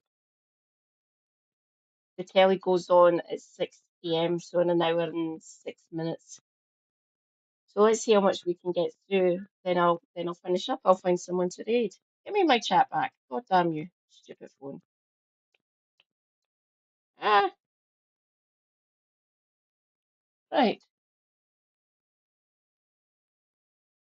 As things stand, for example, at the moment, I think it would be perfectly reasonable, for example, for your party, I'm sure they would agree, not to stand against John McDonnell or Diane Abbott, for example. So yes, of course, you can have alliances, you can have arrangements with all manner of different parties. All I would say from my angle is I won't prettify such an arrangement. I won't prettify the Green Party, but nor would I prettify your party.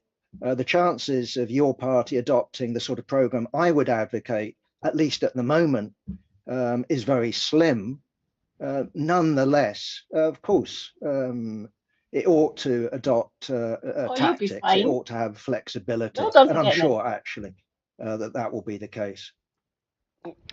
Jack, can we talk now a bit wider and also then with Damon and sort of our vision of the future and, you know, how can we actually, as communists, as socialists, avoid the climate catastrophe making the planet uninhabitable? Can we avoid? Oh, Jim, ever the Joker. That's quite funny. I like that.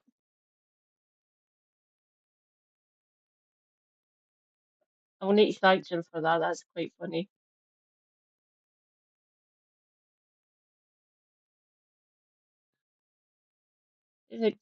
Technically, the Green Party hasn't formally changed the position to leave Nell. They just had one motion that supported their involvement in Ukraine.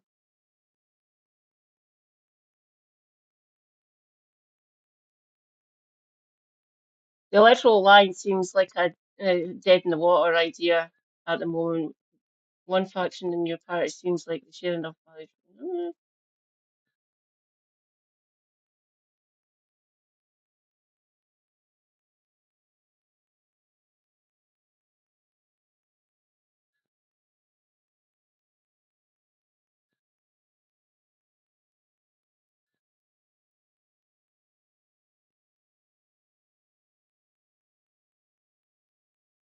Thing is, green voters come in all different colours.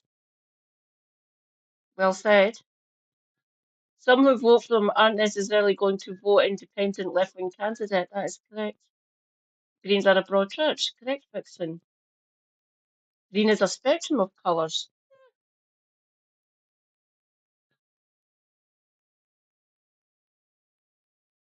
Oh, that's good to hear, Jordan. I've seen ex-Tories switch directly to Greens because poverty is that bad for people around them. Some do, some have a soul. Some of them do have a soul. They can win shires and working class areas. Correct, Vixen. We can. We can. We did. And, you know, what have we learned from the example of real existing socialism? What went wrong there? You know, produced the shit out of everything, no matter what the planet, what's happening to the planet. What's your view on that? Well, I think that the experience of the Soviet Union, certainly with the first 5-year plan we could talk about before that, wasn't socialism. I mean, for want of a better word, I call it bureaucratic socialism, but it was an anti-socialism. It wasn't the rule of the working class. The working class was exploited, and so is nature exploited. You know, that if we look at the ecological record of the Soviet 5-year plans, they were disastrous. I mean, polluted lakes, you know, belching smoke, diseases, all manner of different horrors.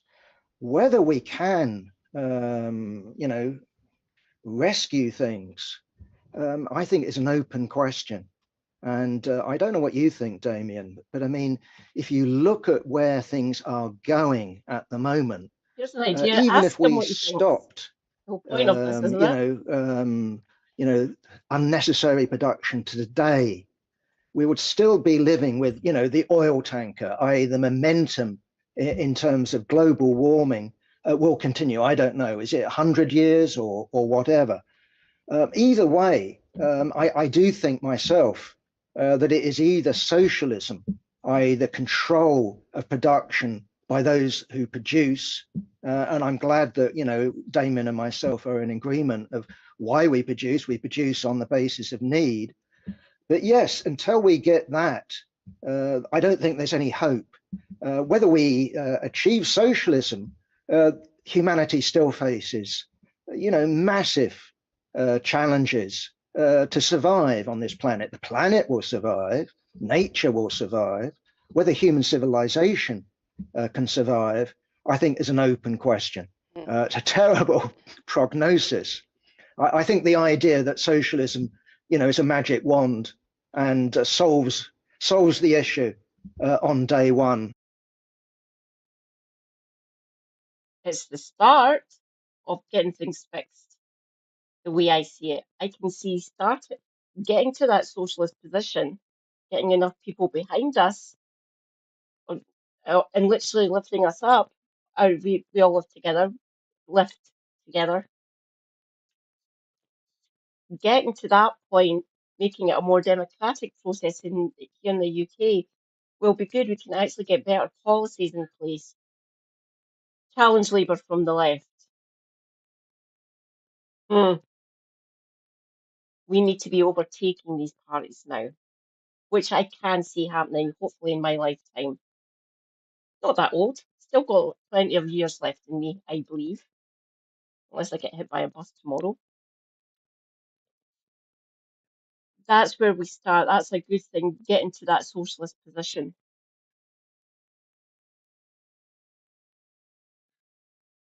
Oh, autocorrect keeps on doing that to me, especially in Helena's chat. It's rather annoying, really. Oi, autocorrect, you don't know what I'm going to type. Fuck.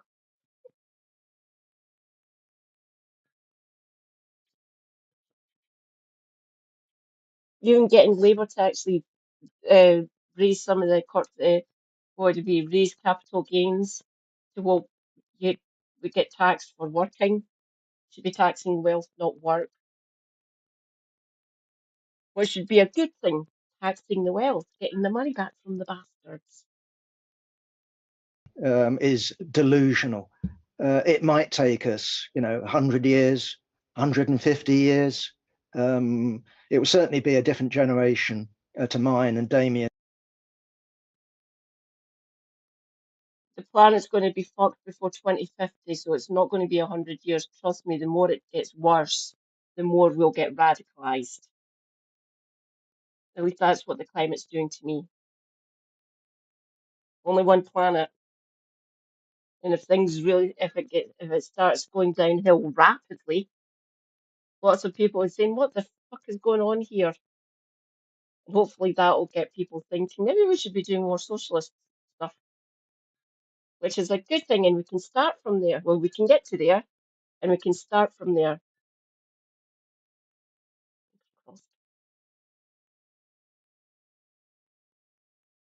And even you, Tina. Well, even me. Oh, no way. Jack, what do you think about those on the green? Probably not Damien, but there are on the greens. It's been a huge trend to say that it's people, population. There's too many people on the planet. That is the problem with the planet going down, and we need depopulizing. And another. That's an eco-fascism talking point, Tina. We do not go for that one. There's better evidence for degrowth than depopulation. I have discussions with Super Hubby about this. Capitalism is a major part of this. Don't go down the eco-fascism route, which advocates for depopulation, not of us good whites, but for everyone else. So please don't parrot that. Don't say that, because that leads down to eco-fascism, which is really quite fucking bad. Green Party had it in its program until a few years ago that there's too many people in Britain, basically, and you need to depopulate. But where do you see that issue? No, we don't. Well, it's a funny one nowadays, isn't it? Because in my little book, my little red climate book, yes, I dealt with neo-Malthusianism and population matters. And yeah, the Green Party, which was proposing, I think, Damien, to reduce Britain's population to 30 million. All of these concerns, well, they're sort of still there. But what's amazing over the last few years is that has been replaced with some sort of natalism, i.e. Elon Musk and the right wing of the Tory party. But of course, what they're talking about is there's not enough of the right sort of people, which means white. Yeah,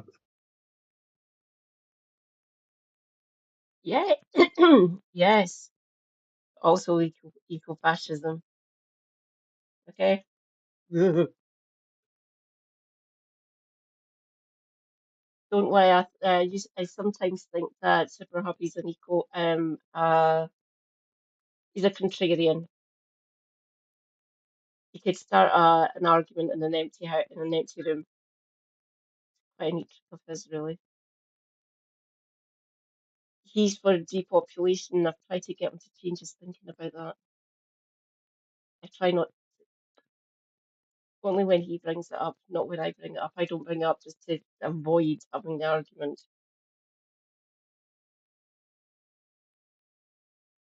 Yeah,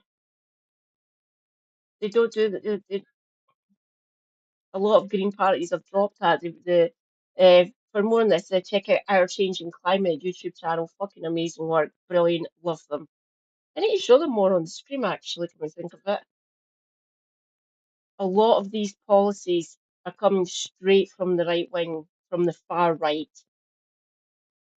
That's why I have to keep checking every so often with outreach and stuff like that to make sure there's no one thinking going down that sort of route, because that leads down into eco-fascism, which is British or American people. So yeah, the Green Party does have a strand of Malthusianism going right back in terms of its prehistory to the Ecology Party, and before that the People Party. Yeah. So I don't know what their position is at the moment. Yeah, Last time I read, yeah, the one-child policy. Their demographics got fucked by that. More men than women. The program, Damien, I think was 2, 3, 4 years ago, and I think that was there, but it's been toned down.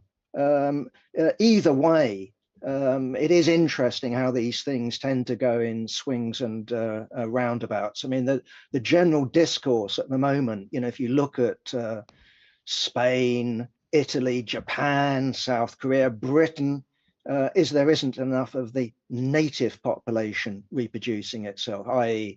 The average woman in Britain now, I think, has something like, if you can have 1.5 children, but you know what I mean. But it's below the replacement level. In terms of replacing labour, it comes from outside, from migration.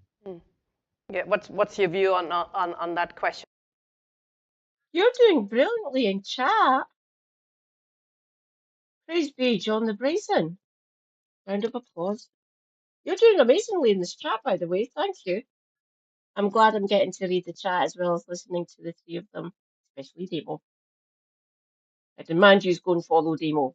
Demo good people. And his videos are really well done. Mine's obviously, my live streams aren't as polished as his, obviously. On the population. I do try my best. Time bomb.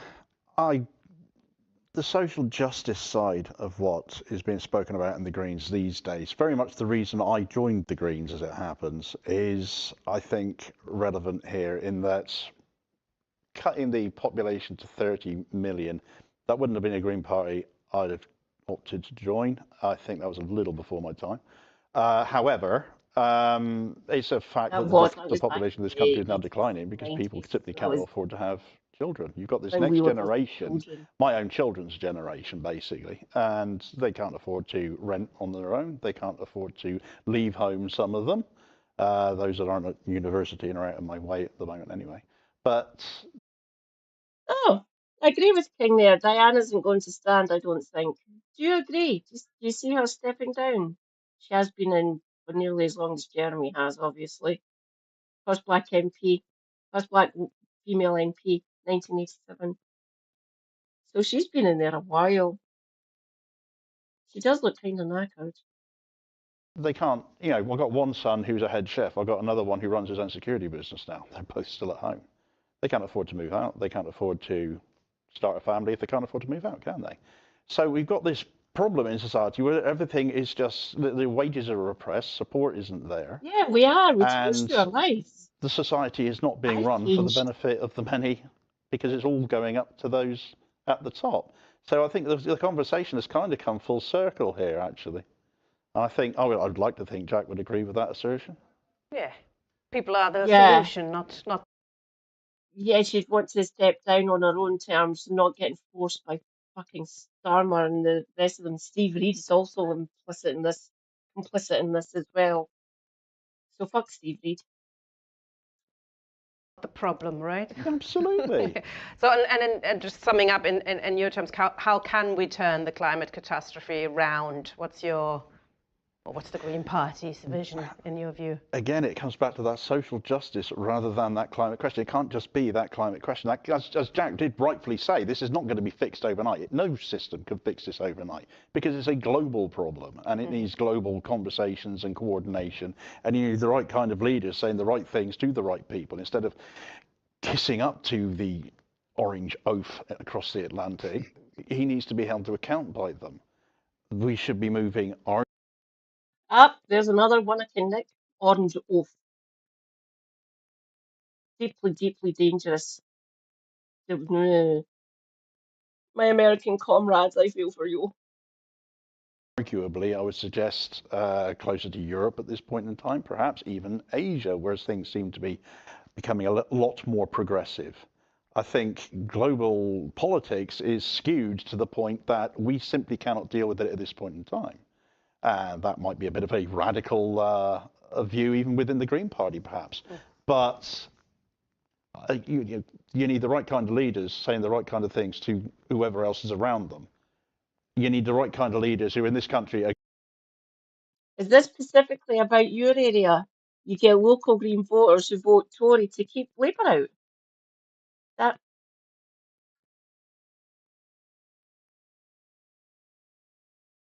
they do know they can vote for the Greens. Obviously, the party members.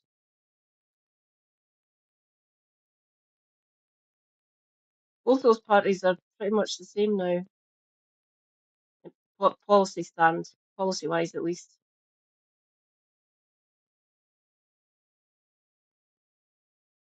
Green voters in John's area, please don't vote for either of those two bastard parties. They're the reason this country's fucked.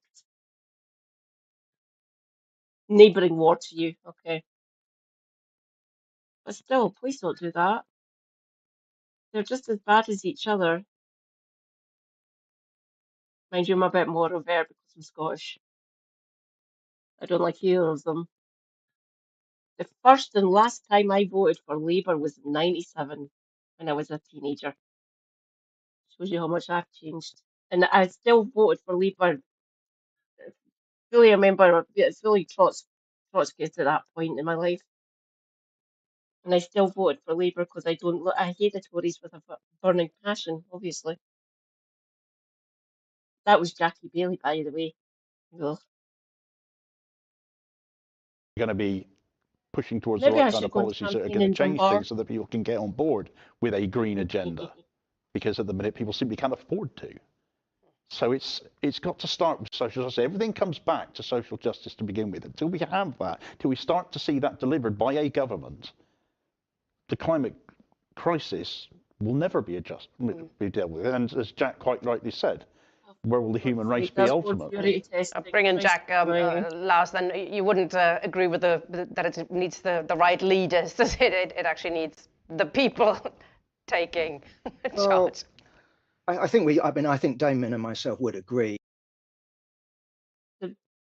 We have a say. We can talk. Can't do that in the Labour Party. You can maybe do it in the Tories, but Tories. You can't do that in the Labour Party now. That's that vote that happened. Well done. The members recognising it as a genocide. Round of applause for those members in the Labour Party. Well done. Your government's not going to fucking act on it.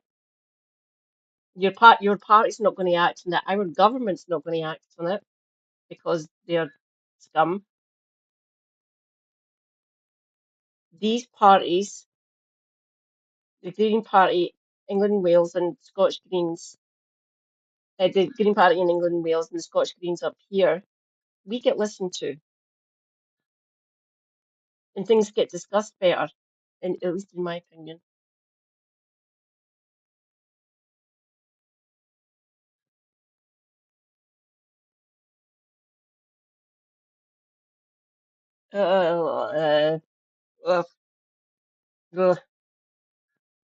That in human society we do need leaders. You need a leader of an orchestra and Top Chef and all the rest of it. The real question, I would just disagree with you, Damien, in terms of first we must have social justice and then we can tackle the climate crisis. To me, if the population, if the working class all we can figure out ways together to make for policies that combine both of those two issues.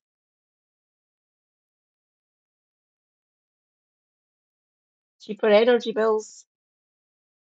You can get that from doing more renewable, not stop using fossil fuels, green investment, building up the communities to be more greener. You can do both of those, like get the social justice and change the way the country is basically fueled. They can be combined, and we can discuss about ways that we can combine them and put that on as part of our policy platform.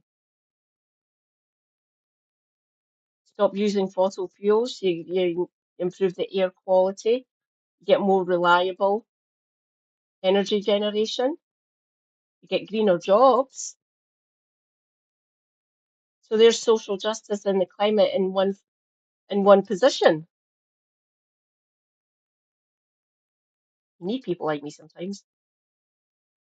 Funny that if you're down to needing a disabled Scottish Marxist, the country really is screwed. organizes into a strong party, if it can come to power, not just in little place called Great Britain, but across Europe, for example, then I think that we're talking about something. You still have a voice in the because international you've got stage. power. With power comes confidence.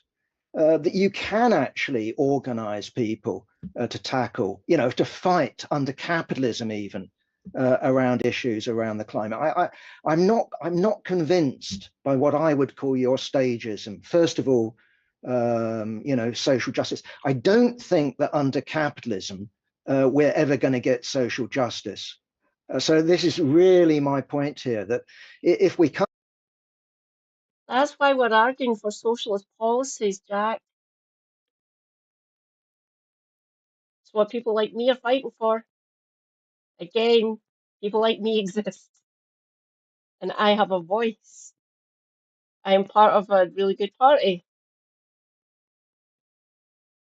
Obviously, moving the party members in this local chapter more left, mission of mine's, not necessarily doable by one person. But there are other socialists in the Glasgow Green chapter. Can't get social justice under capitalism, and I don't think we can. What we then do about the climate question? Organise under say it. Wait.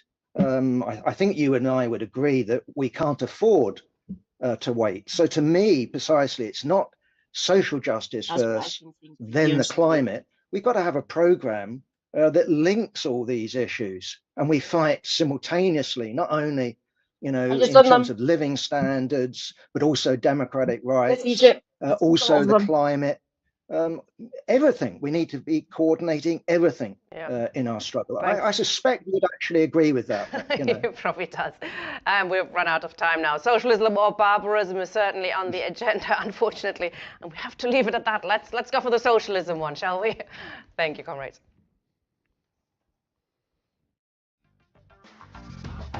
Thank you, Tina and Jack, and Damo. I think you've done it quite well. Thank you.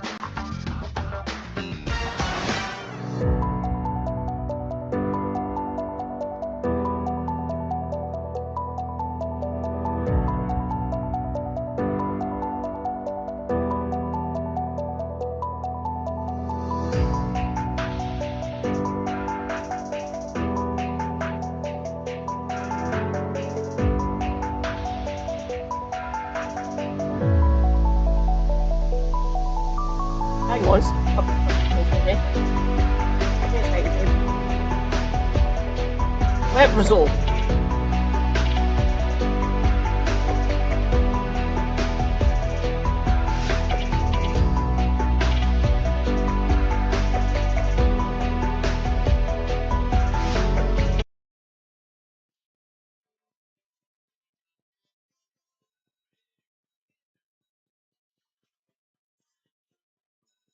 One.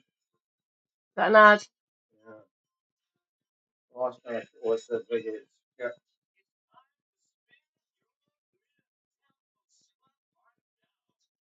Was it Slot Park? Christ. Just watch the video. If you recognize it.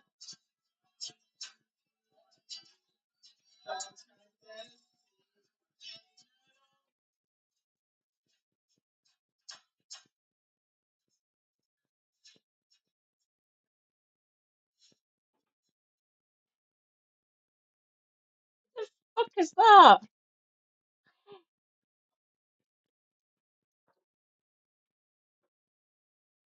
A machete thug attacked a man in a Springburn pub while shocked punters looked on. The brutal attack took place in Bell's Bar. That's walking distance from this very seat. On Friday, so back a few days ago, a 39-year-old man was rushed from the scene to hospital where his injuries were described as serious. What the Springburn? What the fuck are you playing at? Detectives are treating the attack as targeted. You walk in, smack somebody with a machete 3 times, walk out. That's targeted. The attacker, who was wearing a hat and a grey hoodie, was captured on CCTV entering the boozer and pushing through pub goers. Oh, the karaoke was on at the time. In the footage, he is seen making his way over to a table before pulling a foot-long blade from behind his back, so he probably had it strapped inside his jacket. He lands a violent strike on a man seated at a table. The attacker then rains four further blows down on his victim in a frenzied attack.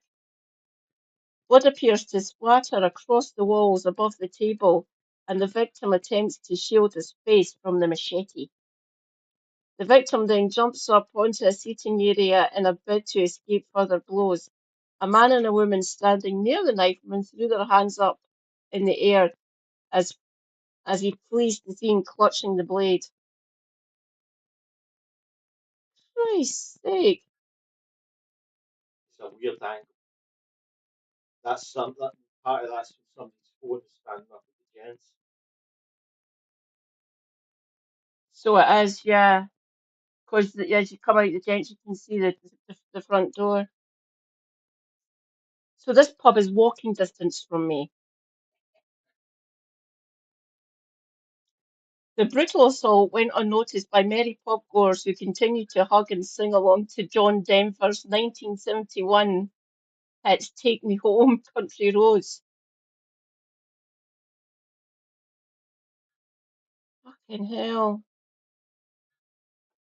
One punter who was filming the sing-along captured the moment people noticed the bleeding victim slumped at the table. Police were called down to the boozer and a 39-year-old man was rushed to Glasgow Royal Infirmary Royal Hospital. Point down that way from me, in there. Well,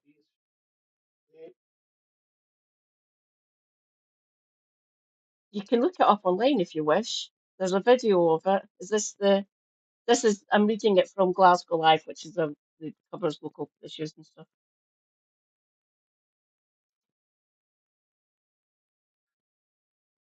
The fucking hell, man.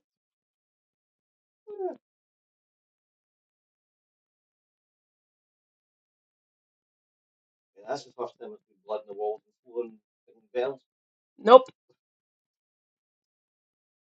He remains in hospital after suffering serious injuries because he was attacked with a fucking machete. A witness told so this is the Daily Record. It's absolutely horrific and shocking. Everyone seemed to be enjoying themselves and having a nice wee night out with some karaoke in a quiet local pub. And the next thing, a machete maniac is storming in and hacking at a guy having a pint. Christ almighty. The sound the machete making contact is horrific. Yeah. I couldn't believe my ears. It just shows the force of the blows he was raining down. It's worrying that he's not been caught yet, and hopefully the police will get to him soon.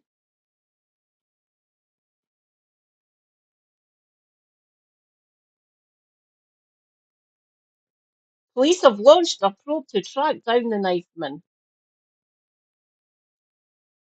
The Celtic memorabilia decorated pub is a popular watering hole for Hoop supporters on match days. Yeah, the Bells is a Celtic pub. The majority of the punters, the people who drink in it regularly, all of us are Celtic fans. Mostly, don't get me wrong. There's the odd few Rangers fans and some Partick Thistle fans that drink in it as well. It is a local, but it's a majority Celtic pub. Got lots of Celtic memorabilia across the walls. A Police Scotland spokesperson said around 11 p.m. on around 11 p.m. So it was just before blast orders. Most pubs close midnight. Some close at 11. It just depends on Friday night, so close at midnight.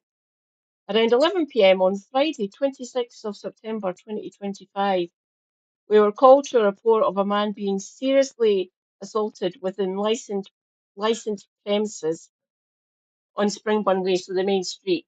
It's called Springburn Way. It goes up there's Bells is on the corner, and you've got what's classed as a corner shop. Then there's another pub called Shevlin's, then a few takeaways and stuff, and other shops going up towards the shopping centre.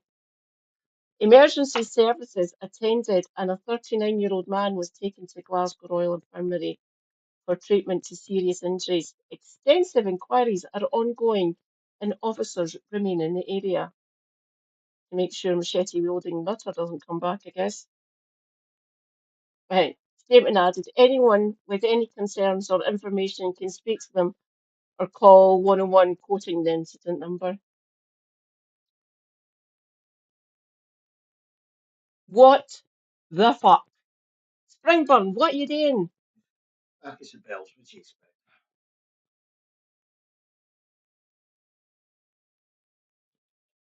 Just a little slice of Springburn life there. Sorry, I had to make that joke. I had to get it out of my system. Okay. Right, other than those two, Tina and Jack, I thought Damo done quite well there. Are you okay with me going a little bit longer? Brilliant. Machete-wielding maniacs are roaming the streets of Springburn. I'm staying inside. Oh, you knew that. Thought I was married to one. I shouldn't share you. Stop. Full disclosure, Super Hubby has a machete. I have an emergency survival bag. We have a zombie apocalypse bag. The government told Don't make me show it on stream. Or, Yeah. Go back. That's your justification. I know what's in it. If anyone would like to see what is in our government sanctioned go bag, it's not. It's for the zombie apocalypse. Trust me, I know what's in it. I'm married to a fucking lunatic. Use the bag. Oh, I'll fucking use it if I need it.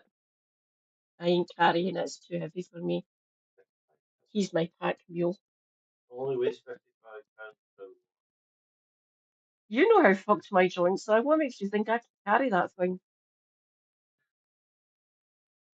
Fuck it, I'm playing that again. That was brilliant.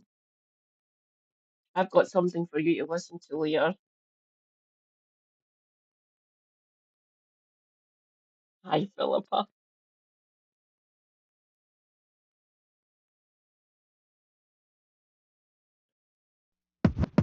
Hi, my name is Keir Starmer. Hi, my name is Keir Starmer. Hi, kids. Do you like protests? Hold a Palestine sign and prisons where you'll go next. While I strive to make Britain more oppressed, I turn a blind eye to genocide. It's grotesque. Compassion can wait. I'll give in to hate. I'm trying to beat Nigel by acting like his best mate. And Farage says, thanks for the free press, but if you don't want me next, perhaps we should agree less. Mistakes always trending from deputy's job, ending to spending time defending a friend of Jeffrey Epstein. I'm less keen on helping you than trying to get mean. I'm more underwhelming than an impotent sex scene. Thames Water, not nationalised. Northern Powerhouse Rail, not realised. Child benefit cap, not lifted. Pensioners' winter fuel cut, inflicted. I took cash from the old. I must have been crazy, just like I stole this track from Slim Shady. That kind of own gold, there's just no saving. That's why I leave you cold like old ladies. Taxing the rich might be your wish, but making life fairer ain't on my list. I turn the tables, attack the disabled. Is that what Labour voters wanted to enable? They didn't vote for me. They voted not Conservative. My huge majority could deliver an alternative. Instead, what an uninspiring mess this is. My most famous message is the return of the sausages. And I confess what impresses even less. I'm relying on AI to fix the NHS. The fact I love AI shouldn't be a shock to you. It's just like me, inauthentic and unpopular. Back once again, I'm the chat GPM, talking like a robot, not having any friends. If I can't amend our country's current trend, Farage in charge is the way the story ends. Nothing changes, just more pain. It's clear that to blame is Keir Starmer. Nothing changes, just more pain. It's clear that to blame is Keir Starmer.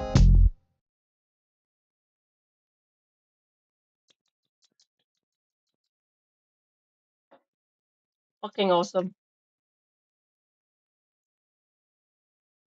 Let's go into Twitch proper to see what I can find. There's a few on my raid list I can go to, but let's see if I can find anyone else. Let's see. Jake.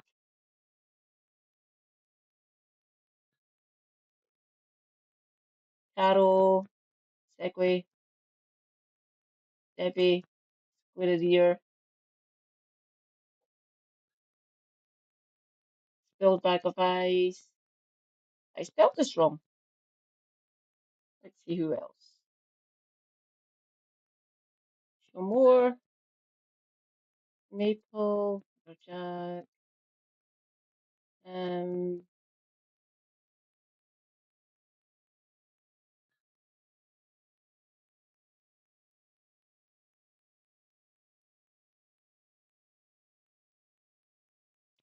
Yeah.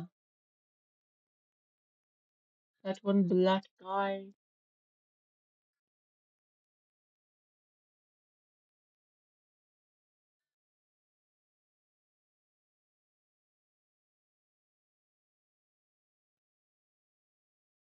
Ooh.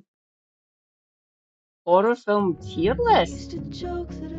Of course, all the Event Horizon defenders come out of lurk, apparently. Let's go and say to that one black You all guy. have until I figure out where I'm sending this thing so I can get the thing from the person, okay? You have until then. Kind of sworn we were in some of the same discords, which is why I'm like struggling. Stay hydrated. Self-care is good there. Take your meds. Okay, there we go. There we go. Stay based. Found one. Don't vote for the scum. Okay. You're not wrong, but you don't have to like ruin other people's experience of like being disappointed.